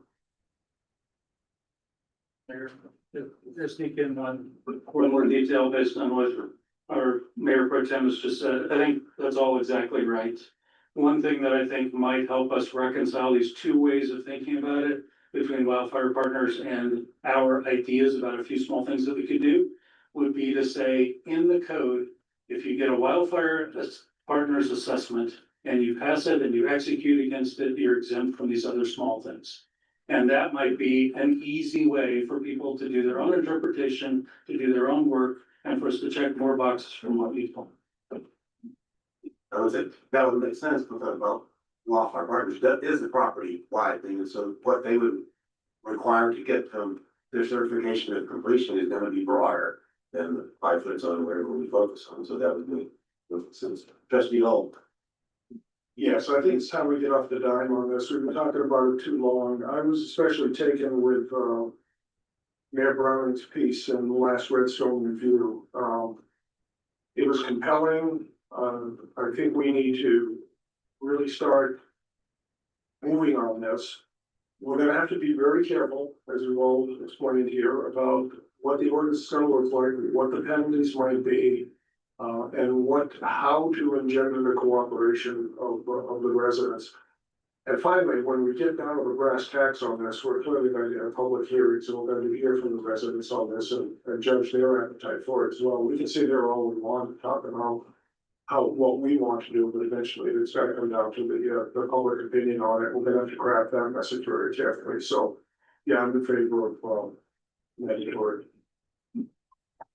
This is a tough one. Changing human behavior on private property is about as challenging as public policy gets, probably. I'm not in favor of making this a mandate. I am in favor of community wildfire resilience initiative, in favor of the neighborhood ambassador program. I'm in favor of a pilot community. I think we're in agreement about what we want to do. It's just consequence and how do we change folks' behavior. And I offer to maybe it's before we want to move fast, I get that, but a community meeting about this or public hearings is something I'd like us to consider. In my own assessment from Wildfire Partners, they told me I won't be able to get certified, even if I do all of the things because my lot is so small. You can tell us that too. So I'm confused about what the goal is. I'm confused about, some of our neighbors have done all the mitigation work. They said they submitted for rebates. They haven't gotten paid. So I just feel like there's more work to do to improve that partnership. I also just in the fiscal landscape of where we're at, I want to leverage every partner and every resource we have. So those are my thoughts at this point. Also, I've been trying to get a quote for the home hardening piece of my home. I can't even get a quote. I don't want to do it myself. I want to learn. I've watched the video, and I can't even get a quote. So I just want to be really careful about what we're asking us to do. Because there's not enough resources. To summarize then their responses, I believe that there are 4 trustees in favor of proceeding to draft a mandatory existing homes measure with the exact parameters of that to be determined later after public hearings, after public input, publishing a draft ordinance. I didn't specifically ask this, but is there any objection to also directing staff, as they're already doing, to explore grant opportunities at the state and county levels to fund whatever measures the board may ultimately determine to implement?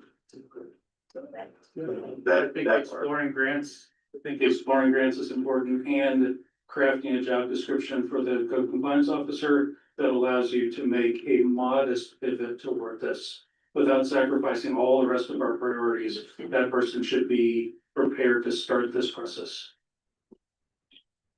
So not a mitigation specialist position in code compliance with maybe some experience in wildfire or community organization or traditional code compliance should be fine. This isn't their area. Yeah.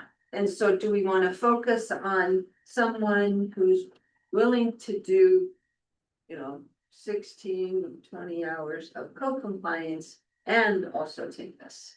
You have to just say that this might be a part of your job, and that code compliance is not just building compliance or parking compliance. It may also include wildfire mitigation compliance. Wildfire mitigation compliance, I think, would be fine in compliance world. I think it's just whether or It's the not you education. expect them to be like a trained in assessments and things Answer like that. questions and tell people, yes, this, follow up with after their well. The degree of experience. I personally don't think the person that you hire tomorrow to do code compliance for the town needs to be able to do all those things. That's it. They just need to be able to be on board as we start this process of figuring out what this real role and real program might look like.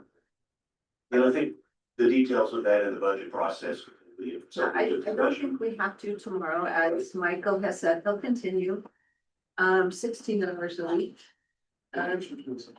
Yep, in addition to his other job until we make a decision. That's temporary. We're talking about next year's budget and so I that's. don't have to post anything right away. I think we can get by with those hours. So in terms of a draft ordinance, well, we do have to include mitigation measures in an ordinance draft for discussion, so we can Right. start with. The list that you proposed. Do you want us to start with a placeholder for a pilot neighborhood, or would this apply townwide? I think that's my last kind of policy question. I think we can talk about that more. I don't think we need to have that in the ordinance. I mean, if you don't have to, I think it could be something, if you're considering it, then you get that neighborhood. There's pros and cons, you don't have to, you could add it. I would do the trustee role, but I don't think it has to go in an ordinance. If you pass an ordinance, then you can, as a policy, decide That's what I'm saying. how you direct staff to implement that ordinance, whether you do townwide. Even though the ordinance applies townwide, I think you can, I think we're gonna focus on these two neighborhoods first. Yeah, I think- lead time. Yeah, Okay, that's fine. I'm Just inclined, checking. I'm inclined toward a townwide ordinance rather than. Just checking, that's fine, that'll be town. All right, next item on the agenda. So, next item on the agenda is, discussion direction regarding implementation of a mid-roof inspection and associated fees. Something town staff came up with. Thank you, artist. Yeah, thank you. So we are anticipating a number of roof permits. I think I saw 4 come in, since the hailstorm. We don't know how many. Our community currently does not do what we call a mid-roof inspection, which a mid-roof inspection, and our building official could not be here. He's a brand new grandfather, so he's traveling, to visit grandbaby. A mid-roof inspection is where we have, a safe built building inspector go visit the property at the point of time when the flashing is exposed, the underlayment's there, they can look at the sheathing or the structure of the roof to make sure that it's sound. With the new wildfire resiliency code, it does require metal flashing to a greater extent than, our current flashing. Included in the cover memo, it's about 50-50 on whether our other peer communities perform mid-roof inspections. Some do, some don't. Our building official recommends it, particularly given the contractors that are emerging, for the insurance claims. But I don't think we're completely out of line and inconsistent if we don't. We just wanted to bring this policy question to the board. Given the nature of the hail damage that we saw, if we wanted to add a mid-roof inspection, and if we do, I would propose to increase our roof permit fee from $135 to $250. So that we could cover the increased cost to Safe Built for performing an extra roof inspection on behalf of our residents. If not, they just do a final inspection when the roof is done. So when you talk about a mid-roof inspection, you're talking about if all the shingles are stripped off? Or, I mean, right? So typically on a mid-roof, they want to see a portion of the roof structure exposed, whether, the ice and water shield is installed, the flashing is ready to go. It just gives the inspector the ability to kind of take a look at what's going on before the roof is done. We can't see any of that. Is this because of complaints we've had about who's No, not done? no, We just, because of the number of roof permits that we anticipate in the coming weeks and months, we just thought this was a good time to check with the board if we'd like to add this to our process. I'm sorry. No, I just, yeah, I'm a little befuddled by it because we had a catastrophic event here in 2015. Okay. Every roof in town had to be replaced. Wasn't suggested at that point. It's just, in my experience, some communities do, some communities don't. It's just a question I thought we should ask the board. What in our code required, is it required in our code right now? No, our code is silent in terms of these degree of specificity on inspection, so we have the ability as staff just to say, we're gonna require a mid-roof inspection. Well, But because I just wanted to bring this to the board. but I question that, whether the staff has the ability to decide something that's not in the code. You're basically setting a policy, putting a new requirement in the code, just like we discussed potential IBC amendment earlier. Seems like to me the codes are adopted at the board level, are they not? The codes are adopted at the board level. There's some degree of discretion that the building official has regarding the specific inspections that occur through the life of a permit. Essentially, as trustee Bowles said, we had basically town-wide roof replacement 10 years ago, essentially. This wasn't in the code, but you're saying at that time the town staff could have decided, everybody's got to do a mid-roof inspection. Not town staff, the building official. Building official, Buildings, safe built, not even town staff, an outside building official could decide that. he's our designated building official, which our code does say is a contracted employee that is. This is, I'm not gonna fall on my sword over this, but this was just something we just thought we should check in with the board. Another question, besides the additional increased permit fee cost, how can you, a greater cost would be if someone has a roofing crew out there and the building official can't be there that day, and you've got to stop work for even half a day. That's a significant cost. Potentially, but typically a roof is a multi-day process, and the mid-roof inspection, they can stage how they're moving through their roof and time a mid-roof. And you know, right now our building inspections occur on Tuesdays and Thursdays. If we have a large degree of roof inspections, Safebuilt will add additional days. We have that in our contract, right? So if they're getting more roof inspections than they can reasonably do on Tuesdays and Thursdays, or we are slowing folks down. This is partly why we would pair this with an increased permit fee to cover. Would each roofing contractor then have to contact Safebuilt and schedule the inspection on the roof? Just like. Yes, that's what they do on a final, and that's what Right, but yeah. if you're heading toward a final inspection of project, you probably have weeks of, couple of weeks of lead time versus roof. Like 2,000 square foot house, you can do a roof in 2 days if you have pay that roof. Potentially. I'd be interested in looking at this, but doing this like on the spur without something in the code strikes me as pretty quick. So I looked it up after the agenda came out with all the points on it after our agenda meeting today, and it's very rare. And in my head, just because I've managed tons of contractors and tons of construction projects, it would be a nightmare. I mean, I just think adding another layer of inspection without getting the bang for our buck or the homeowner's buck is, I'm sure different people different. I've been on every roofing job of my own home, so I could be out there yelling at contractors, and I get it, that some people are aware of what needs to be done, but if you hire the right company and they're doing it the right way and you're seeing materials that I don't think this isn't a value add to me at all. And other places are not doing it. So like Chicago does it for 2019, they changed it because they had maybe some issue, but you just don't see it. It's just adding more bureaucracy, you're adding more red tape to getting work done. I don't think it's gonna fly. Other trustee words? I'm surprised that more don't require it. I had assumed that Yeah. most, Surprised you. I had assumed that most required it. I've been involved in projects where 100 roofs have been done. And in almost every case, somebody came out, they checked to make sure that every shingle pattern was correct.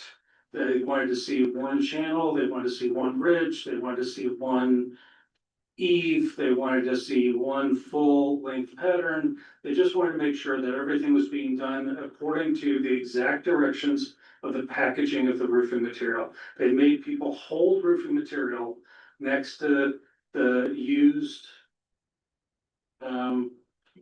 samples so that they can compare exactly the instructions.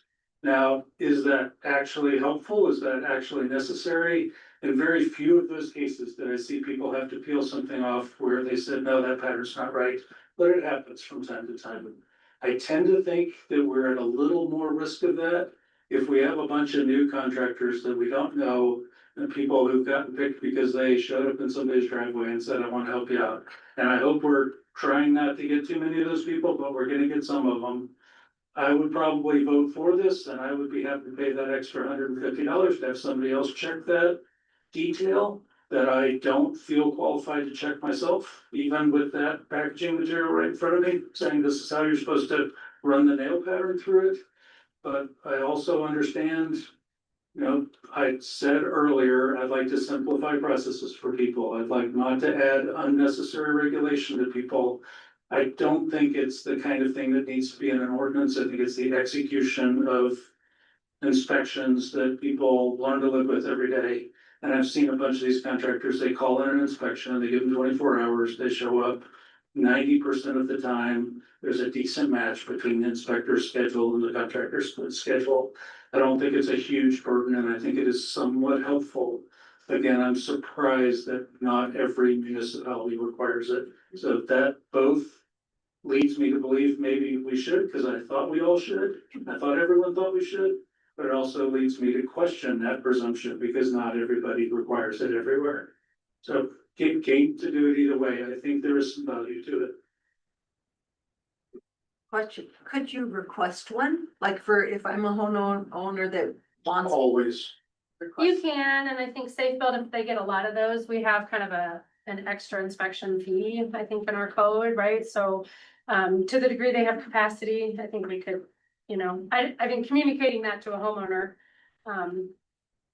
Yeah, potentially. Yeah, if someone's comfortable knowing that they're doing great, but if I'm not, I have that, because I wanna know, like, 10 years after this major event, we've all had our roofs done, why are we all being told that, oh, it must have been a shoddy job? Because why do you need it again? I think the request could get difficult. I think, yes, we could. I think where it gets difficult is sometimes a contractor is the permit holder. And then a homeowner is gonna be the one calling in for an inspection, and the contractor is gonna say, well, I don't need one, right? So you're potentially, there's a conflict, I think, potentially between the permit holder and the homeowner saying, hey, come check on my inspection or my project, which the building official will, and a good contractor shouldn't object to, but it just could get tricky. Yeah, and I guess I have learned, because the first time we replaced our roof here in Lyons from one of those hailstorms, 20 years ago. The guy the company we hired wasn't great. And I saw their signs up after this last hailstorm, so I would advise, don't use them. But our giant shingles flew off into the street on Welsh Drive, did not hit cars, children, houses or anything. We were very lucky because they didn't nail things correctly and they used glue in the wrong temperature, whatever, so we've learned. But if you hire the reputable people, their foremen also know this, and they're inspecting as the work goes, as I just put a roof on a house in Estes, and then we did this other one when we all did them, and it went very differently, so I don't know that the inspection would help right now. I think that's a fair way to weigh it. Do we put a little bit more emphasis on helping to get people to hire the right people and do the right thing? Or do we put a little more emphasis in regulatory oversight at the point of execution? I'll remind the board that we don't require any ICC testing to get a contractor license. That was one other thing we heard from a lot of these. All we're checking for contractors is that they have a valid certificate of insurance. And ultimately, the Lions business license, the Lions contractor license. Contractor license, but again, the threshold to get a contractor license isn't any sort of demonstration of qualifications, it's just that you have insurance. With that too, is you don't require ICC certification, like, you know. I'm intrigued an area to focus that? on. I like focusing on the qualifications versus mid-roof inspection. So that would be, I mean, that would require a change in our municipal.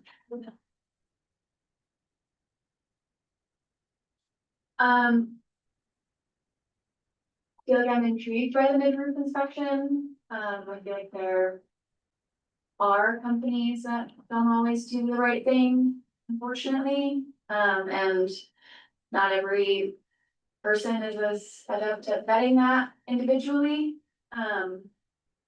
And to me, this feels more like a regulation on a company rather than a resident.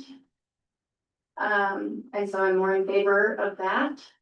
And I looked it up after it came out on the agenda as well and saw, I don't really understand our work with Safe Built and how that, plays out in reality, but I looked up some, middle of the road solutions and I saw that Loveland, for instance, does like a 10 to 12, like image affidavit situation to prove quality before at the mid-roof level. We do allow video inspections. So I think that could be a cool way to do that. Instead of sending somebody out all the time, the contractors could simply submit images with an affidavit. And I would be in favor of that. It would help expedite the process and not put a huge halt on the whole project. Yeah, to that point, our contract, Safebuilt does offer video inspection, so a contractor, rather than doing the, Tuesday, Thursday typical time, can call in for a video inspection and they'll walk around with their phone and the inspector will be in their office somewhere else and say, yep, this looks good. And if video is not ideal, then they'll say, I need to come out in person, but we offer that service today. And I just think that in line with the change in wildfire mitigation practice for those mailing patterns, I think that this could be like a low level thing to implement to ensure that we're following even wildfire mitigation practices in the midst of like a re-roofing. And I can't speak to what happened 10 years ago. Maybe it was a different human who had a different opinion. So I don't have any issue with that coming up now versus.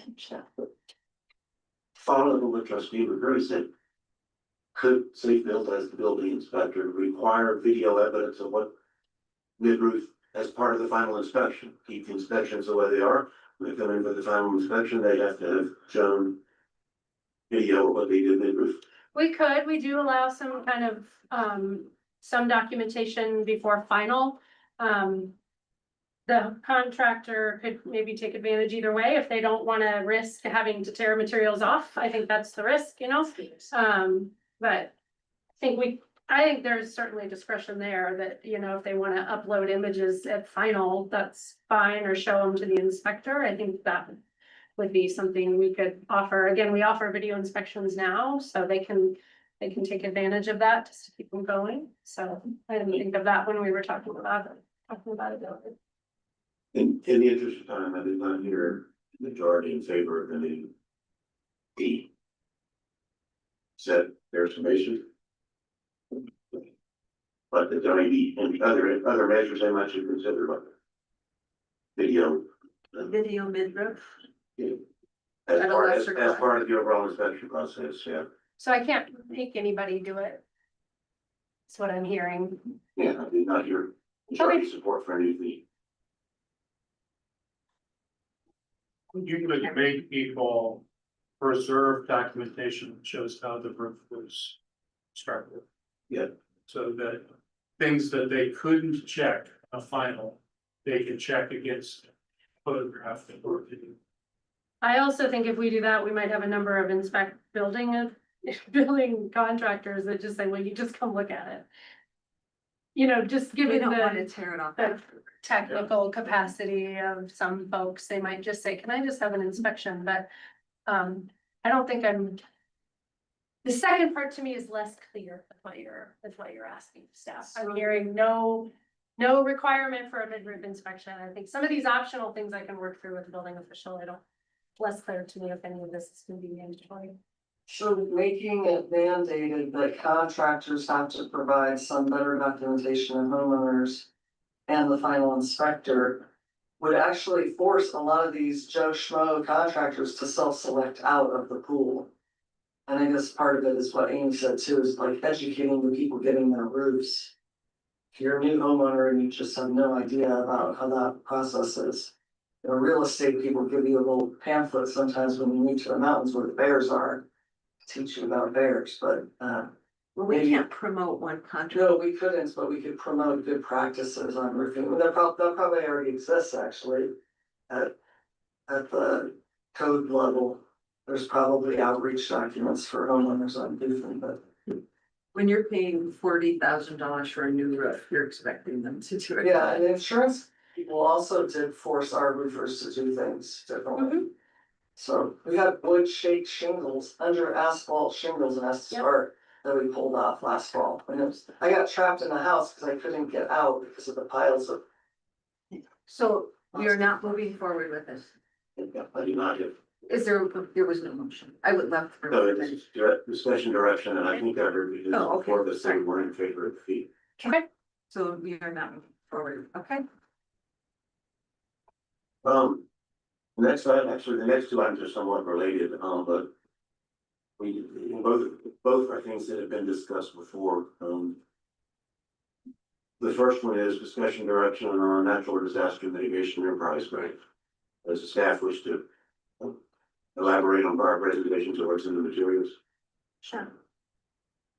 For those that don't know me, I'm Tracy. I used to work here for the town full-time as a flood recovery manager. Now I work part-time, assisting with grant writing, grant applications, and, managing grants, and I do some project management, type tasks and stuff too, so.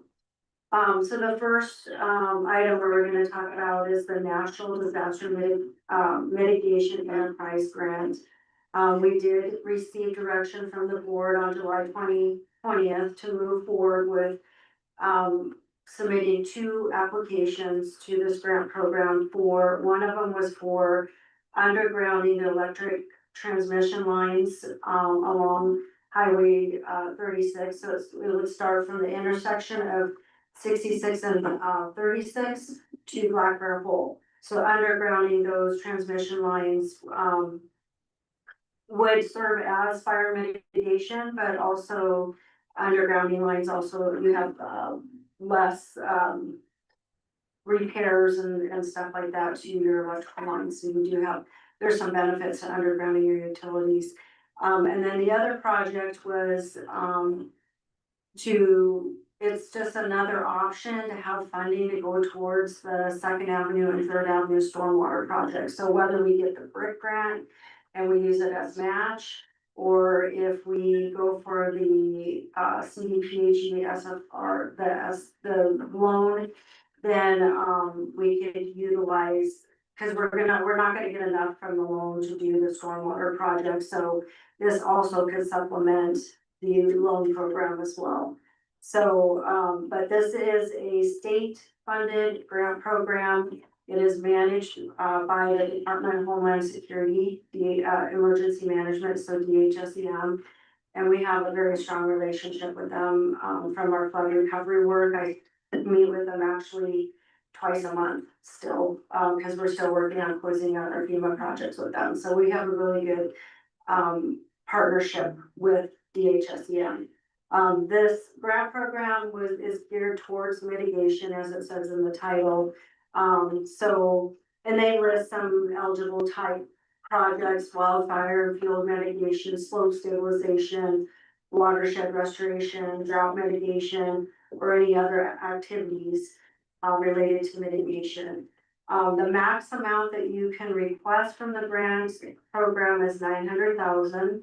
I did check with them if they were willing, if it was okay for us to submit 2 applications for 2 different projects. And they said, yeah, go right ahead and do that. I have not worked with this program before, it's newer. But so far the communication's been really easy and the application looks pretty simple. I did elaborate, for the Second and Third Avenue stormwater. the different options for funding that project that, Director Eystone went through with you guys in a workshop, I think just a couple board meetings ago, but I just kind of simplified it here. Just to show that we're looking at a multiple of different options to fund that project. And then again, we have the Black Bear Hole. We've been trying to find funding to do that undergrounding of the electrical transmission line from 66 to the Black Bear Hole. So we've applied one other grant last year and we did not get that awarded. So this would seem like another opportunity here. So that's basically a quick summary of this grant program and the two projects we identified to apply for this year. Well, remind me the electric underground and the local, we got. The estimated cost that was $1 million, right? It's a little over $1 million. It's Oh, actually 1.5. close, it's closer to 1.5, wouldn't you say? Yeah, at least. Mhm. So even if we got the max 900,000, we still have to come up with $600,000. Right, we've identified another grant program that we would apply for, that we were planning to apply for to try and supplement. And we've been appropriating in the budget the last couple of years, $100,000 a year. So that's within the target range, I guess you could put it that way. And then the other one,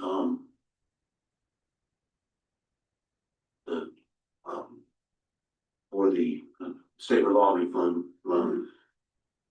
This is a fairly new program. Have they done that before for other communities for revolving loans, and they do this as a match? Is there a history Well, of that? there's no match requirement with the loan, Right. but we are trying to, yeah. But I did, Use their grant as a match in the. yeah, I did ask them if we could use it as a supplement for shortfall of another project, and they said, yes, that was no problem at all. I mean, so was it Tuesday storm? I happened to drive up Second Avenue to try to escape the hail and come back from a doctor's appointment, and the runoff was significant. I mean, there were 2 to 3 feet of water at the bottom of the dam. But the citizen said that on Third Avenue as well, so there's significant mitigation needed on both Second and Third Avenue for stormwater runoff and some of the very things they talk about. Watershed restoration, slope stabilization, because Second Avenue was washing away again during that storm, so. I think this is a fit. I think we've already basically given direction on this, and so this is just a follow-up. You asked us to put this on the agenda. Good. Mhm. Any further questions, comments? My only other question, you answered it, but I'm just gonna ask it to the broader staff and to trustees. Do we really think that we can ask for both grants, apply for both of these purposes without undermining our chance of getting one or the other? But they told us to absolutely apply for both projects, and I think it's just gonna be based off of, does it fit their program and their initiative? But again, with the Second and Third Avenue Stormwater Project, we have multiple funding, we're doing multiple applications. So we may get this combination over here and end up not needing this over here, but we might, we're just trying to maximize our opportunity for funding that project.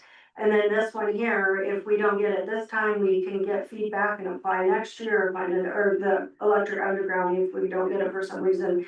Usually you can get feedback from any of the funding agencies and then you can reapply the next year, so.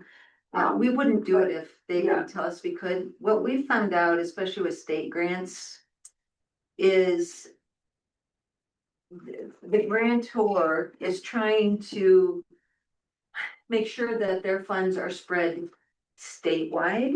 They're making sure that it's addressing fire, flood, all these different things. And so it may not, they could say, we'll fund the electric and not the stormwater. But would we rather have that than not? Otherwise, we shouldn't apply for it at all.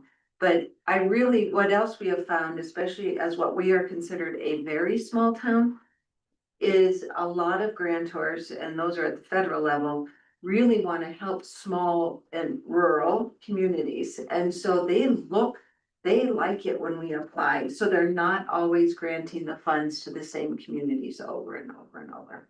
So we have found that, and we've heard that from our feedback, that it's okay to submit too, because our first choice may not be what they need to balance out their delivery of the funds. Great, as long as it improves our chances instead of degrading. No, I'm they all for wouldn't it. do it if they said not to. They have told us before not to as well, like when we applied for the historic culvert, they were very clear, you have a very little chance here, don't get your hopes up, and then we got. We got, So. that's their presentation in the picture. As Kim Mitchell always says, cause she writes a lot of our smaller grants, she's always like, we won't get it at all if we don't try, so, yeah, I don't know if your direction was to try to get it identified, Tracy hasn't submitted them yet, we just got approval at your last meeting. Yeah, I thought that we had authorized at the last meeting Yeah. that do that submittal. I'd also just The change. throw this in as a follow-up too. I did some more research trying to update where Rick stands this week.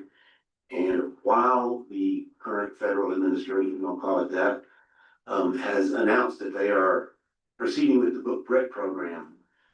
After that announcement, they've also tacked on a couple of administrative, has to qualify with our policies and stuff like that. So one could read between the lines and cynically observe that they're going through the motions so they don't get sued again. Because the prior year's BRIC program, they stopped and under court injunction completed it. So it's there, but my personal reading of these six possible funding scenarios, it was probably number 5 is the most likely of those.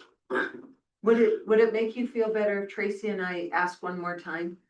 Just to make sure that it doesn't, if it affects it, you wanna prioritize. About Greg, you mean? Oh, I need to go asking for 2. Just one more time to just confirm Yeah. that, Don't do it for us. No, okay, If Alright. you, knowing what you know, believe that we have the best chance applying for 2, apply for 2. if they tell us to, if they would have That's told us my to view. pick one, I wouldn't have, we would have. yeah, Yeah. they say, if they say there's no need to prioritize, I'll take them at their word. Okay, okay, alright, Okay, okay. next item is discussion direction on US 36 Highway 7 Safe Streets for All pedestrian safety grant. I'm gonna call on staff on this, but I want to put something on the record that I mentioned earlier too, that if there was any interpretation of prior discussion that I was suggesting, I haven't heard anybody else suggest that we will withdraw the already submitted grant application. That was never the suggestion. The question was, how does this affect our priorities? But Okay. let's say it. Okay, so this, project is, so we submitted an application through SS4A, which is the Safe Streets for All federal program. We submitted that in May. I still need to submit for our match request through DOLA. And I do need a budget action for that grant submission. So I started the application, but I do need a budget or board action to be able to submit that application for the match. And I just wanna kind of elaborate that this project is for sidewalks along, and it'll probably be on only one side of US 36 from Main Street to Eagle Canyon, and then from Main Street up Highway 7 to Miley Street. So I think we've been focusing on the section to Eagle Canyon, but it also will serve the neighborhoods and community going to the south. So just want to make sure that it's for pedestrian improvements, sidewalks, ADA compliance, because some sidewalks are uneven, too narrow, we don't have ADA ramps. So it's to improve our pedestrian safety. And a lot of this guidance in this area came from, first of all, we did a sidewalk assessment, which I included in the packet. And we did community outreach on that. And based on that assessment, they listed out priority areas for sidewalks for safety. And then based off of that, we pursued another SS4A grant where we got funding to do a safety action plan. So again, we involved stakeholders, We involved the community and put together a safety action plan. And our biggest focus, we didn't have a lot of vehicle safety issues, surprisingly, with all the traffic we have come through here. But the focus mostly was on our pedestrian safety. So, so we circled back to our, sidewalk assessment and picked the top priority areas. So the school was one area that was a priority, and we've got the safe routes to school right after that, and then the highway was the other priority area. And I do want to mention that sidewalks are safer than, having a curb does offer a bit of a safety to a vehicle coming towards someone walking along the side of the road, so it does add a little more safety than having a trail. So it's still, depending on the speed of the vehicle, you still have some risk there, but it does deter the speed of the vehicle and stuff, so just something to consider there. And yes, we have applied through SS4A for this project 2 other times. We partnered with Dr. Cog on that. They had quite a few other municipalities involved in that application. So we just decided to try and do an application on our own and see what happens. If they wanted a small town. Yeah, and if we don't get it, I mean, there's other grant programs out there. There's Build America, which is under FEMA umbrella. There's CDOT multimodal funding grant programs out there. So there's a lot of other opportunities, but I think, we just decided to go ahead and give the SS4A another shot and see if they would award us this. So your request tonight is for the Loma, you wanna explain that? Yeah, so DOLA has a local match program called Loma. And so we're applying for the match through DOLA. And again, we applied for match for the brick, for the stormwater project, and then we also applied, and I did ask them as well, I'm like, is it okay for us to apply for 2 projects? And they said, yeah, go ahead and do that. So they understand our strategy of what we're trying to do with all these different funding sources. They put that in the email, they understand our strategy. So I just need direction from the board to go ahead and move forward with that match application with DOLA for the SS4A project. Or grant. And that would be, do you wanna get into the detail of your funding? Yeah, so the total estimated project cost is 3.2 million. The federal share would be 2.5 million basically, and then our non-federal match is 640,000. I did check with Director Eystone to see if the town could contribute as well, and so we could, if the board chooses to do a set aside of, we'll have about 40,000, I think, from this year's budget, and if we set some aside for next year, 2027, we could contribute around 80,000, so it would drop our match amount that I have listed there with DOLA just a little bit, but I think it does show these agencies, if we put some of our own money in, that it's an important project for us, so I think it's good to show that we're contributing something. Well, actually, Director Eystone told me on Friday too, that we actually had planned to start setting aside, must have been in a previous budget discussion, 60,000 a year starting in 2027 towards sidewalks, because it was identified to the community as an important element. So she said she was planning to have that in your initial budget. And so if we went 40,000 this year, which Dave is not going to be expending, believe it or not, even with all those sidewalks, everything, because we have grants to be doing now, third and safe routes to school area. We have probably 30,000 this year, she thought. We would have to supplement 10 with our reserves or with your budget amendment. And then next year she was planning to already budget 60. So this, if you were willing to do that near market toward this project for next year, we would get 3.2 million of pedestrian, and this includes bicycle lanes too. Some, Yeah, I believe, yeah, it we included, would get some significant safety features for $60,000. I'm sorry, $80,000. So that So. I'm trying to work out these figures in my head. Yeah. 3.2 million, Yep. we're requesting 2.56, that leaves a 640 delta, $640,000. Mhm. But the 80,000 doesn't go to that 640? It would, it If would we don't just, get the Dole Loma, that's we, separate. then we don't have the money to do it. yeah, if we don't, but so our match request would be reduced down by that 80,000. Cause that just came up at the last minute when I was putting together the memo. Okay, So I could reduce the request amount to, I think it would be 520 or something like that. so if we don't get the Dole Loma, We can't do we it. can't do it. So we have another source. And if we don't get the SS 4A, we can't do it. Right. Yeah, right. No, we're putting together a project. So, I actually have two separate questions. You heard the audience talking about the difficulty from getting Eagle Canyon. Mhm. What's the possibility of just doing that section from Eagle Canyon to Main Street, We could, on another grant?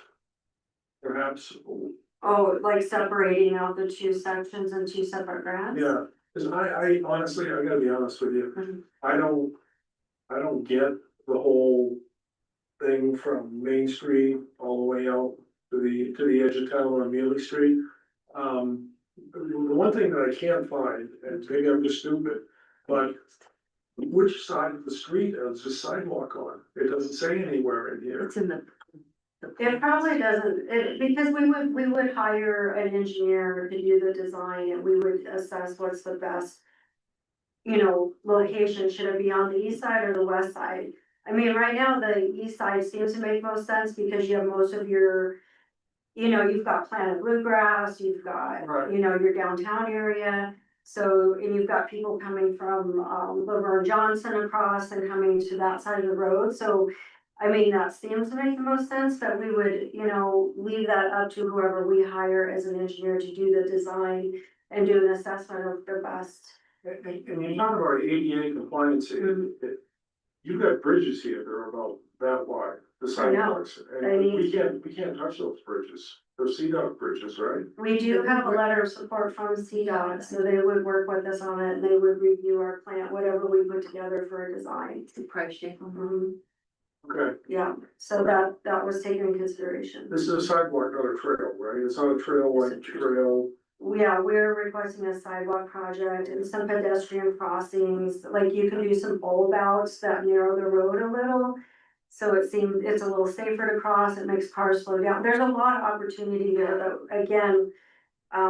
We wanna hire a design consultant to guide us on what the best opportunities are, but yeah, that's the intent. And Kim wrote me and said you received some emails from now this neighborhood.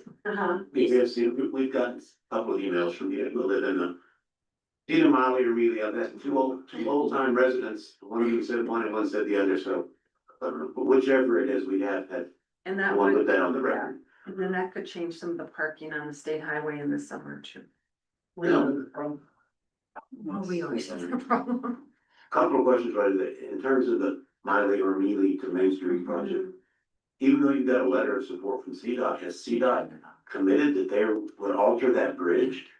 Because there have been prior discussions with CDOT about changing that bridge and. Because it's historic. It's historic. Right, but it's, I went and measured, it's a 4-foot sidewalk on one side. And there is no sidewalk on the other side, and it's certainly not ADA compliant in terms of the ramps. Right. So has CDOT committed that they're willing to alter structurally that bridge? They've written a letter of support for our plans. Yeah. So that's it. Yeah, so they would They review the work with plans, us. but they did modifications to the sidewalk a few years ago, I don't know if you remember. Oh, they did. They updated the decking and then they did some, so I think the sidewalk wouldn't change the historic structure of the bridge necessarily. I think if we improve the sidewalk to be, and they even kind of add a little bit of ramp to it from what they had before. So yeah, it's not ADA compliant now. No, it's not to that point. They're just saying they'll work with us on this grant. And I can't imagine for that grant, for that total dollar amount, but that's gonna include bridge, structural alterations to that bridge and widening that bridge. No, it So is, you're gonna have a non-ADA compliant 4-foot narrow section. They may narrow the road there, they may shift it, well, it's out. Narrow the road. Who knows? Who knows? I mean, we're not there. It hasn't been designed. You're way ahead of us. Yeah, I need to ask this, because I've responded to the emails from the residents of that neighborhood. I don't see this discussed anywhere in the materials and haven't seen it before. But in terms of let's start. In terms of priorities as identified in the pedestrian study sidewalk plan, basically. Right. They identified 9 different potential projects, all as first priority. Right. This being one of them. right. I haven't seen any discussion, and how did this one get put up to the top as compared to the other 8? And I think another one is the school area, which we think everybody has been agreed on prior boards, that's Right. priority number 1. Right. How did this get elevated to the second priority? Yeah, I think it's a federal highway. It's a federal high- highway and a state highway. Yeah, and it's Yeah. just a high volume of traffic and also based off the safety action plan. That was an area of concern too, is these intersections right here on Main and 36 and Broadway. So, yeah, like a combination of community feedback and both those studies. So, yeah, we still would need to kind of go down the list and keep focusing on those other areas as well. It was, this is a huge chunk of money here, so it's a good opportunity to use the federal money for a larger But project. one aspect of that, when you talk about the other areas, some of those areas have no sidewalks at all. Mhm. We spent a lot of time and a lot of money and a lot of effort, because you were involved on prior boards in figuring out what to do about the washed away 4th Avenue footbridge and the safe routes to school grant that we finally got for that. And I haven't seen any discussion in here in terms of prioritizing that section of of what I call lower 5th, Highway 7. Any discussion of what effect it had that we did a whole safe routes to school project with a new footbridge for bike and pedestrian safety 1 block away, It's for the people on the other side of the highway. who were gonna have to cross the highway anyway. And why? Well, no, not if they bring him down this side and take him to a stoplight. The bridge on that, the section of that bridge doesn't even have a sidewalk on the west part. There's no way you can walk on the west side of that bridge without significantly widening the bridge. It doesn't work. There isn't a An sidewalk. engineer. But I can look at the bridge and tell you there's no sidewalk on the west side of it. They And do you, things. Yeah. I don't know. Mhm. I'm just saying, and you I don't don't know magically why. widen a bridge by 5 or 6 feet without. a If you lot of want money. us, we prioritized this with the community for several years. We did surveys, we had Open houses. open houses. That road, we hear it every day from people who say this is a death trap And to so- walk across. And so why wouldn't they walk 1 block? to a There's no safe- place to cross. That's why. There's no place to cross and they've asked for. How many people are walking now on the west side of that bridge where there's literally, you have to walk in a lane of traffic to All get the across? people renting all those condos along that certainly do. See, to me, this whole feasibility of this project, for that part of the project, turns on that bridge. Because if I'm surprised to hear its staff say Maybe they'll that just. CDOT might seriously spend, they have to spend millions of dollars to widen that bridge, particularly on the west side. I mean, this budget's not gonna widen that bridge. So I don't understand how this project is realistic. Widen the sidewalk in that section, but you can do a better sloping of at least your approaches there, and you might, and sometimes, yeah, you do have.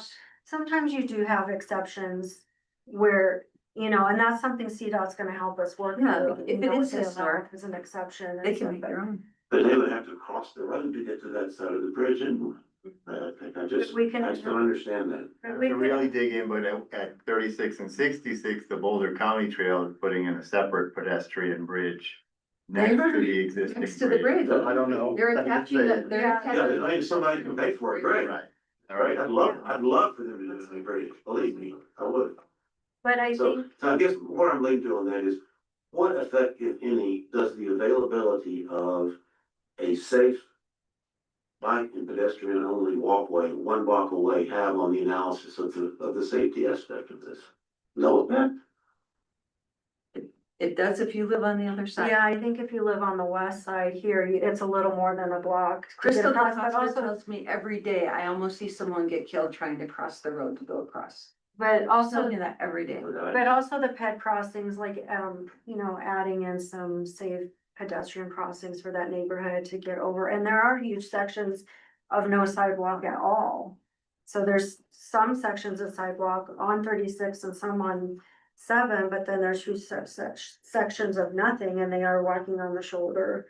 And so, but What- yeah, I guess, I mean, if the board Doesn't want us want to. it, yeah, I And mean, I'm not, again, I'm yeah, not I mean, you suggesting guys withdrawing any grant. I'm just the priorities. I'm just having trouble understanding how, even if that grant was awarded, it could possibly pay for this, for altering that bridge. That we've talked to CDOT about that bridge before, and they've always said, no, we're not gonna do it. That's a design.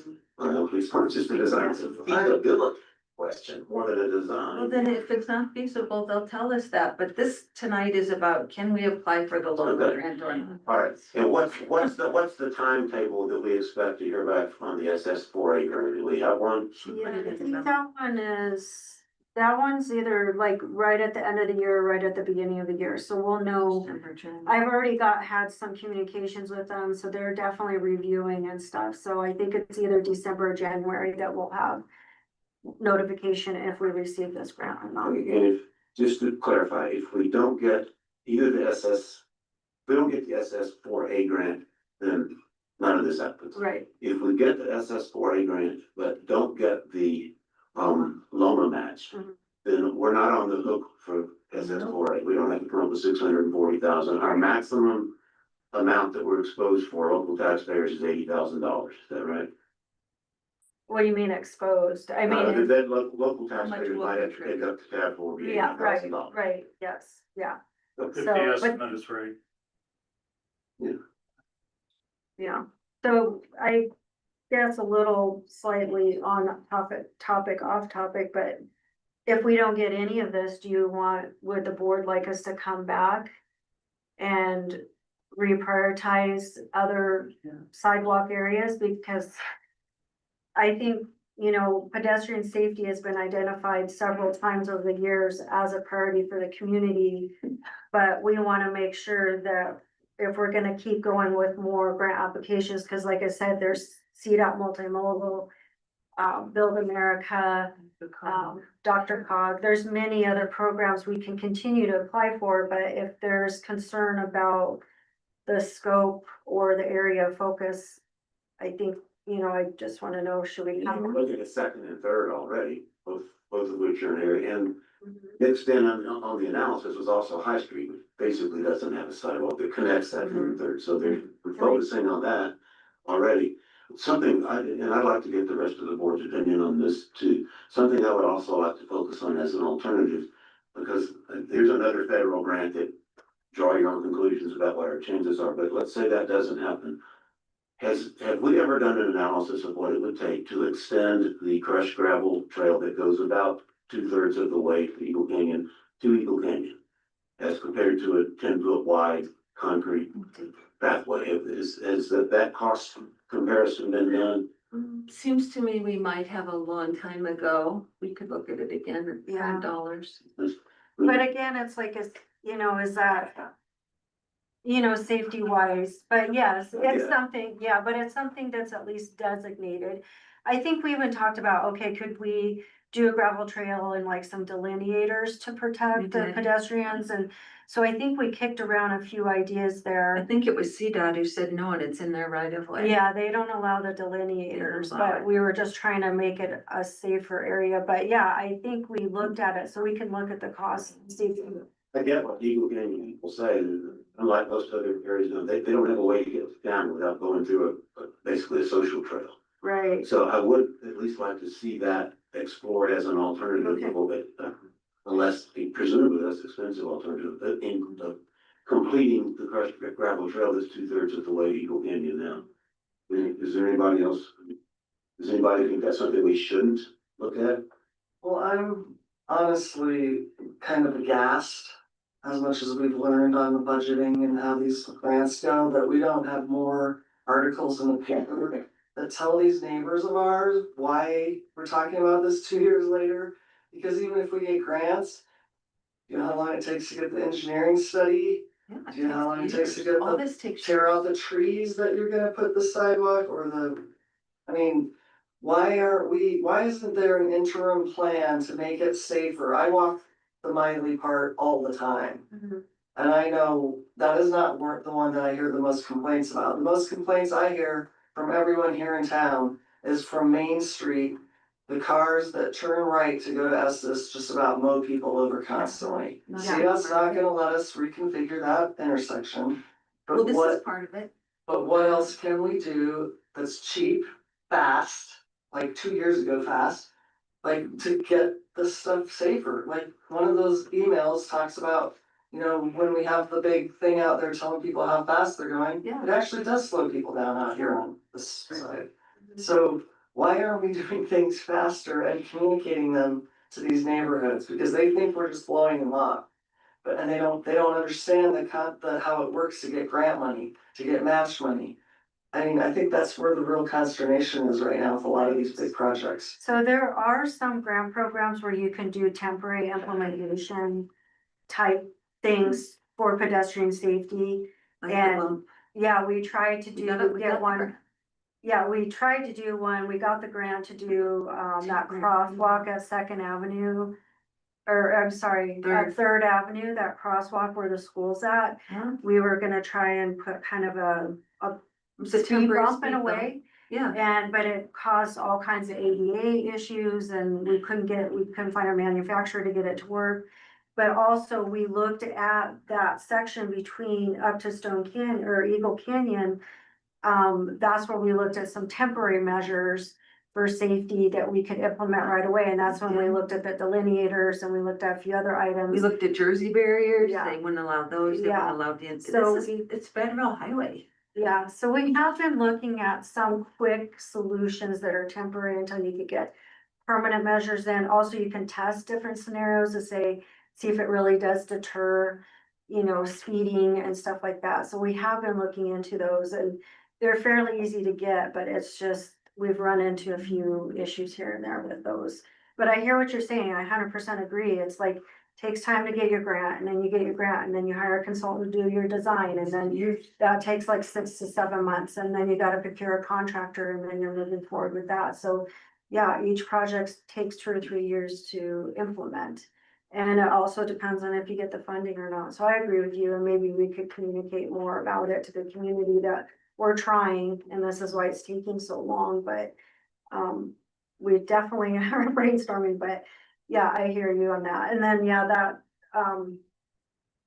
that turn off of Main Street going up to Essex, I agree, is so scary right there. And so that's what we're hoping to implement some measures for the head crossings that will slow traffic down. So they know people are crossing there other than just a crosswalk.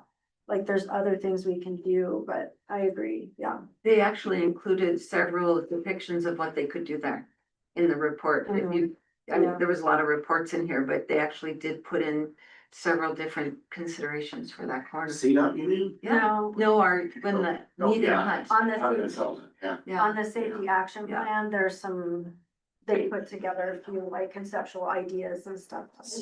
When Kay says, can we afford to do it and can we afford not to do it? Correct. Money doesn't grow on trees. Yeah. And you just said, if we don't get this, it doesn't happen, we have to reapply, and wait another year. Yeah. I mean, I think that our town people need to understand some of that. Yeah. And Kim has it on her wish list for if you make any 2026 modifications with your extra reserves. We have like 3 locations we'd love to put speed signs and have them be solar.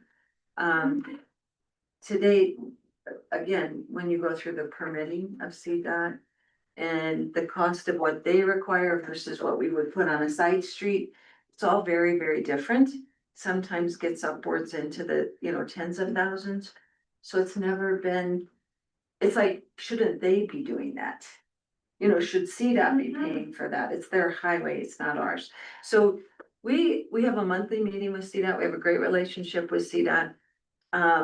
But if you guys want to, they'll let us, if we go through the process, they'll let us pay for it, but it's not gonna be their priority because our traffic numbers like on 7 don't justify the same as an intersection in a metro area. We never prioritized. Could, if you have a monthly meeting with CDOT, could you ask them in the next meeting to confirm if they have any issues with extending the crushed gravel trail? What's there now is on their right of way. It's hard for me to see how they would. I think that object to happened after we extending. socially.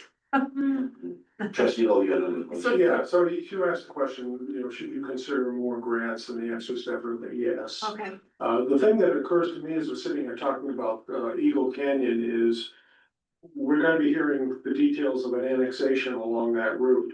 And there wouldn't be anything wrong with this board asking the annexer to complete a sidewalk that would match whatever we intend to do for the rest of the way. So I think we should keep that in mind when the annexation agreement comes up. I believe that's already been broached a bit with them, that's a requirement in our code. So that could take care of several portion of the cycle. So can we, I think my Yes. question too was, Yes. with pursuing additional grants, can we pursue the same scope of work, or do you want us to come back to the board and get direction on like A new grant, what areas, if we apply for a new grant, would you want to come back. give direction on whether we're doing Eagle Canyon to Maine, Miley to Broadway, are we doing all of it, are we doing, High Street, or do you guys want us to come back? I guess if we don't get this before we apply for another grant, do you want us to come back for direction on that? Yeah, I think so. I would say yes, because this grant would have fallen through 3 times, so it's probably time to look at doing something different. Yeah, Rather than trying to find another grant source for the same thing. yeah, and I don't think it's necessarily the scope, it's SS4A, I think we're not a disadvantaged community. They put a lot of, you get a lot of points for that. So I think that's where we fall short on this program. But we are a smaller community, so that's why we thought we'd try one more time through this one, but it's not necessarily the scope or the magnitude of the project I think they have an issue with, just putting that out there, but yeah. I think the actual question here was Can we apply? for- authorizing the staff to apply for the Loma match portion of this. Yes, Any objections to that? None. okay, thank you. Okay, For 640 or for 640 minus 80? 640 minus 80. Mhm.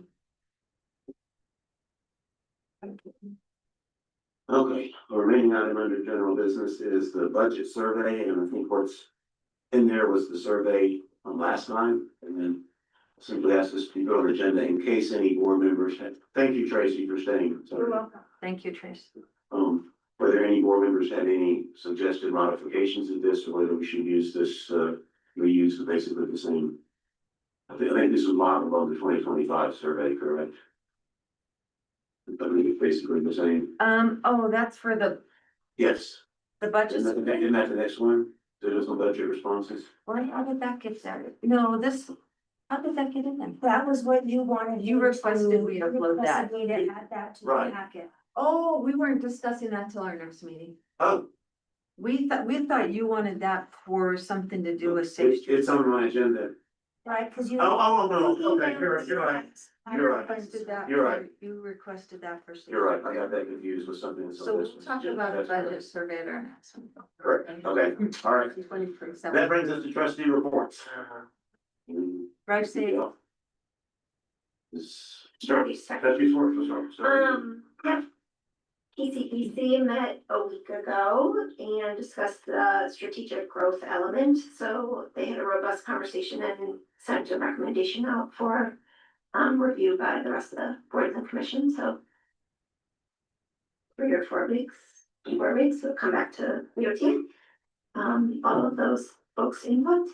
And then I would just like to request a couple of future agenda items.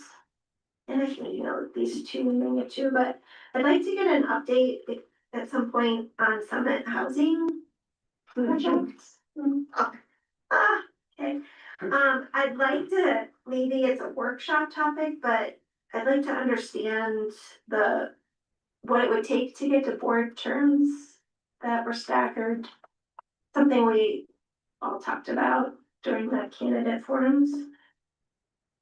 And I'd like to either help you, Mayor, or suggest either from you or from the DOT that we think all the board members and commissioners that served 6 years, on boards and commissions recently that just resigned because of the policy change. Maybe we could just send them a letter of thanks. We do. We do. Oh, we do. You send a letter of your Not sign it. And then we have a volunteer Oh, great. appreciation at the end of the year. Okay. But if you Thank want to you. do something special for that group, I mean, you certainly could. Oh, I wasn't aware, so thank you. Yeah, they all know it. Great.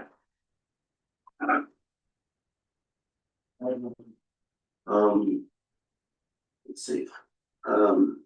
Student Advisory Commission, I'm talking to a couple of them, they're about to start back to school, so they may reactivate soon. The LAHC has not met since our last meeting, the last, agenda had a fairly complete report from the LAHC, they are busy on all kinds of projects as usual. Oh, I also should mention that I did have Congressman the Goose was passing through, I guess it was week before last, and met with him at Linger and his staff, and he was asking for priorities and stuff, and I thanked him for the congressional directed spending that he did along with the other senators. I asked him where that stood. He said, end of the year, we should know something. I asked him if the midterms would potentially change that. He said maybe, but he thought whatever the result of the midterms, the current Congress would have something passed, subject to whatever presidential election might occur on that by the end of the year. Okay, so, let's see, Dr. Cog canceled our work meeting this week. There is a awards dinner coming up, and I would take one of you if you wanna go. Mark doesn't wanna go. I could send you that out. I know, and I can't go to your meeting, I'm sorry, I have an executive committee meeting on Wednesday, but I also have a UEB meeting on Wednesday, so no report out from them. Sundance, Gil was right, the Jeff Levine was phenomenal, so please go to that and hear that and listen to him when he's here. And then I mentioned to Mark and Victoria, Dr. Cog talks RTD and stuff too, and I did not make it to the train meeting I meant to go to last week, but we should put the pressure on them to increase service here for Sundance Festival. I think that'll be appreciated by lots of people. I also think we should do another communication out about the eco passes. I think there's still a lot of people that aren't doing that, and I've been using it lately. And now they're adding an airport ride to, from Longmont, and so Mark told me I had to be the guinea pig for that one, so I'll be doing that. I'll be the guinea pig. But if once that's formalized, maybe we put that in a newsletter, or we do something more on the RTD, airport thing, because I know that's a lot of the chitter chatter on Facebook about getting back and forth to the airport. And that's it. Let me elaborate a little bit on what Mayor Pro Tem said about the potential shuttle service or something for Sundance. I had an inquiry from one of the directors of the RTD wanting to meet with me as the new mayor of Lyons and asking, what does Lyons need for transportation services? Well, from RTD, since we pay, what, 200,000 a year, or is it more than that now? To RTD, and for that, we get the privilege of parking in Maple Mason Garage and no RTD service whatsoever. I didn't really know how to respond to that in terms of what RTD services could Lyons possibly get from them other than more regular bus service. But Mayor Pro Tem Lindbergh suggested maybe one thing that we could request that might be within the realm of possibility, and RTD's losing money hand over fist, so the chance of them starting a lot of new service is slim, is maybe some added Sundance service between Boulder and Lyons. Maybe that's something within the realm of possibility for them. So I will follow up with the director who asked me, so see if that she thinks that's a possibility.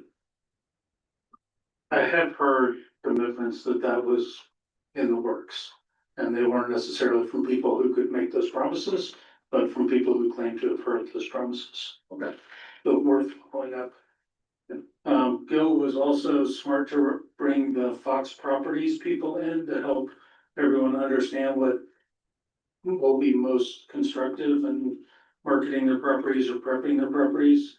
He and I and Sarah saw that presentation in Louisville, I think it was, and it was well organized from competent people who were selling their own services, but also had broader comments to make, so it should be a good session. Thanks everyone for all of your July service while I was gallivanting around and not contributing in any way. I don't think that the HPC met in my absence. Their plan was to not convene for July, so I don't think I actually missed all that much, other than what happens in this room. Okay, my final pitch is just to remind you all that the Consortium of Cities is on August 12th, and you can attend virtually if you so choose. It's all about water, drought, whatnot, so it could be interesting. I might be able to go for you. Okay. I'm supposed to be at the concert table that night, but it's gonna be the hazard mitigation. I suppose we could probably just request the recording or something. I'm just specifically interested in. If no one else can, I think I the can drought. rearrange a few things. We'll look at it. Erin and I will look at it. Okay, and then EBC did not meet in July. I attended EAB wearing a different hat. And there's not a ton to report. Just looking up, keeping an eye on the beavers that are out and about. And now they can't start the beaver project because of the algae. The workers aren't allowed in the water. So they are supposed to be starting that this week and now they can't.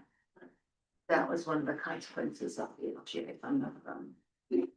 But there will eventually be cameras and public outreach about the beavers, so stay tuned there. The only other piece from the Sundance meeting that I wanted to mention is that Jeff Levine mentioned that in last year there were upwards of 250 festival staff and about 1,400 volunteers, and those are all local to Park City, and they are taking interest applications right now. They open them in August. You can check out the Sundance website, and they really want locals in those positions so that they can have give actual recommendations to attendees at the festival, things to do and whatnot. And just wanted to really emphasize that he said this is Lion's moment to tell our story. So whatever ideas we all have about how to communicate our story, this is prime opportunity to do so. And then my little request is potentially controversial, but I would like to visit what it would look like to maybe combine SFC and EAB as commissions. I know it's been talked about. And I know there's varying degrees of opinions, but maybe we don't combine the entire commissions, maybe it's just an overlap of meetings. But the redundancy there, the issue with leadership transition right now with the SFC. I feel like we just keep kicking the can down the road, and so it just makes me wonder if anybody actually wants to hold it or if it just wants to be a combination. Is that something you think we should do a future agenda item on and invite the chair? I do. Chairs to come? There's not a chair for SFC, nor is there a vice chair. Okay. Yeah, that's a good time to. And so it just feels, and then Tegan just moved out of state for her PhD program, so she will be exiting her position as the EAB chair. There's potential interest from some EAB members to hold that position, but there's also interest from other EAB members to attend more SFC meetings. So maybe it just looks like overlapping a little. We've talked about staggered times. You know, one of the very newly appointed members of SFC has a frequent conflict with the current SFC timing. So maybe, they both meet 6:30 to 8, just different days. So maybe it could just all move to Tuesday. Anyway, I digress. Okay. Summary of action items. All right, I have got a potential discussion on the Steamboat Valley Playground and a 10-kill community survey. Next, I have a potential meeting with Boulder County regarding aerial spraying and use of herbicides in lions. Next, confirm the use of electric chainsaws in stage 2 restrictions. Next, I have ordinance 1223 failed. Next, ordinance 1224 passed 2 second reading. Next, ordinance 1225 was continued to a date certain of October 5th, as was ordinance 1226 continued to a date certain of October 5th. Next, we are to draft an ordinance with mandatory measures to be determined and explore grants. And also craft a job description on code compliance with small pivot towards mitigation. Next, board direction is do not pursue mid-roof inspections. Number 10, move forward with. I would correct that to say no fee for mid-roof inspections, but not leave it open for staff to look at things like video evidence and stuff. Okay, so. The specific request was, should we approve a new fee for that and require them? And the answer is no, but Well, I we would don't have want a to preclude them from coming up with other means if they like video inspections or something like that. So you say that request was denied, but I wouldn't want to. I didn't interpret the board action as telling them don't do anything about that. Okay, Okay. I want that, please. Next is directed to move forward with the natural disaster mitigation enterprise grant applications. Next, ask CDOT to confirm if they have any issues with extending the gravel path by Planet. Next, direction to authorize staff to apply for the Safe Streets for All pedestrian safety grant and matching Dolo Loma grant applications. Trustee Schwartz would like an update on the Summit Housing Project. Trustee Schwartz would also like to know what it would take to get board terms staggered. And Trustee McCurry had a request to visit what it would look like to combine the SFC with the UEB. EAB. I only have one more, and that was, see if we can do a cost estimate of crushed gravel. Yeah. No, she said allowing CDOT to allow it, Oh, also a that's cost good, yeah. estimate. Or the feasibility of that, I guess. cost. And then I have, do some updated education on eco passes. It's been a while. Yeah. I don't have anything else.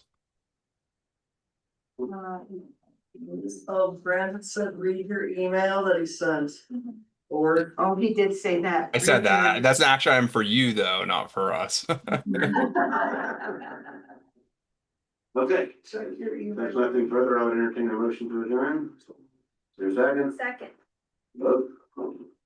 Motion is unanimous. Great. Have a good night, everyone. Good night.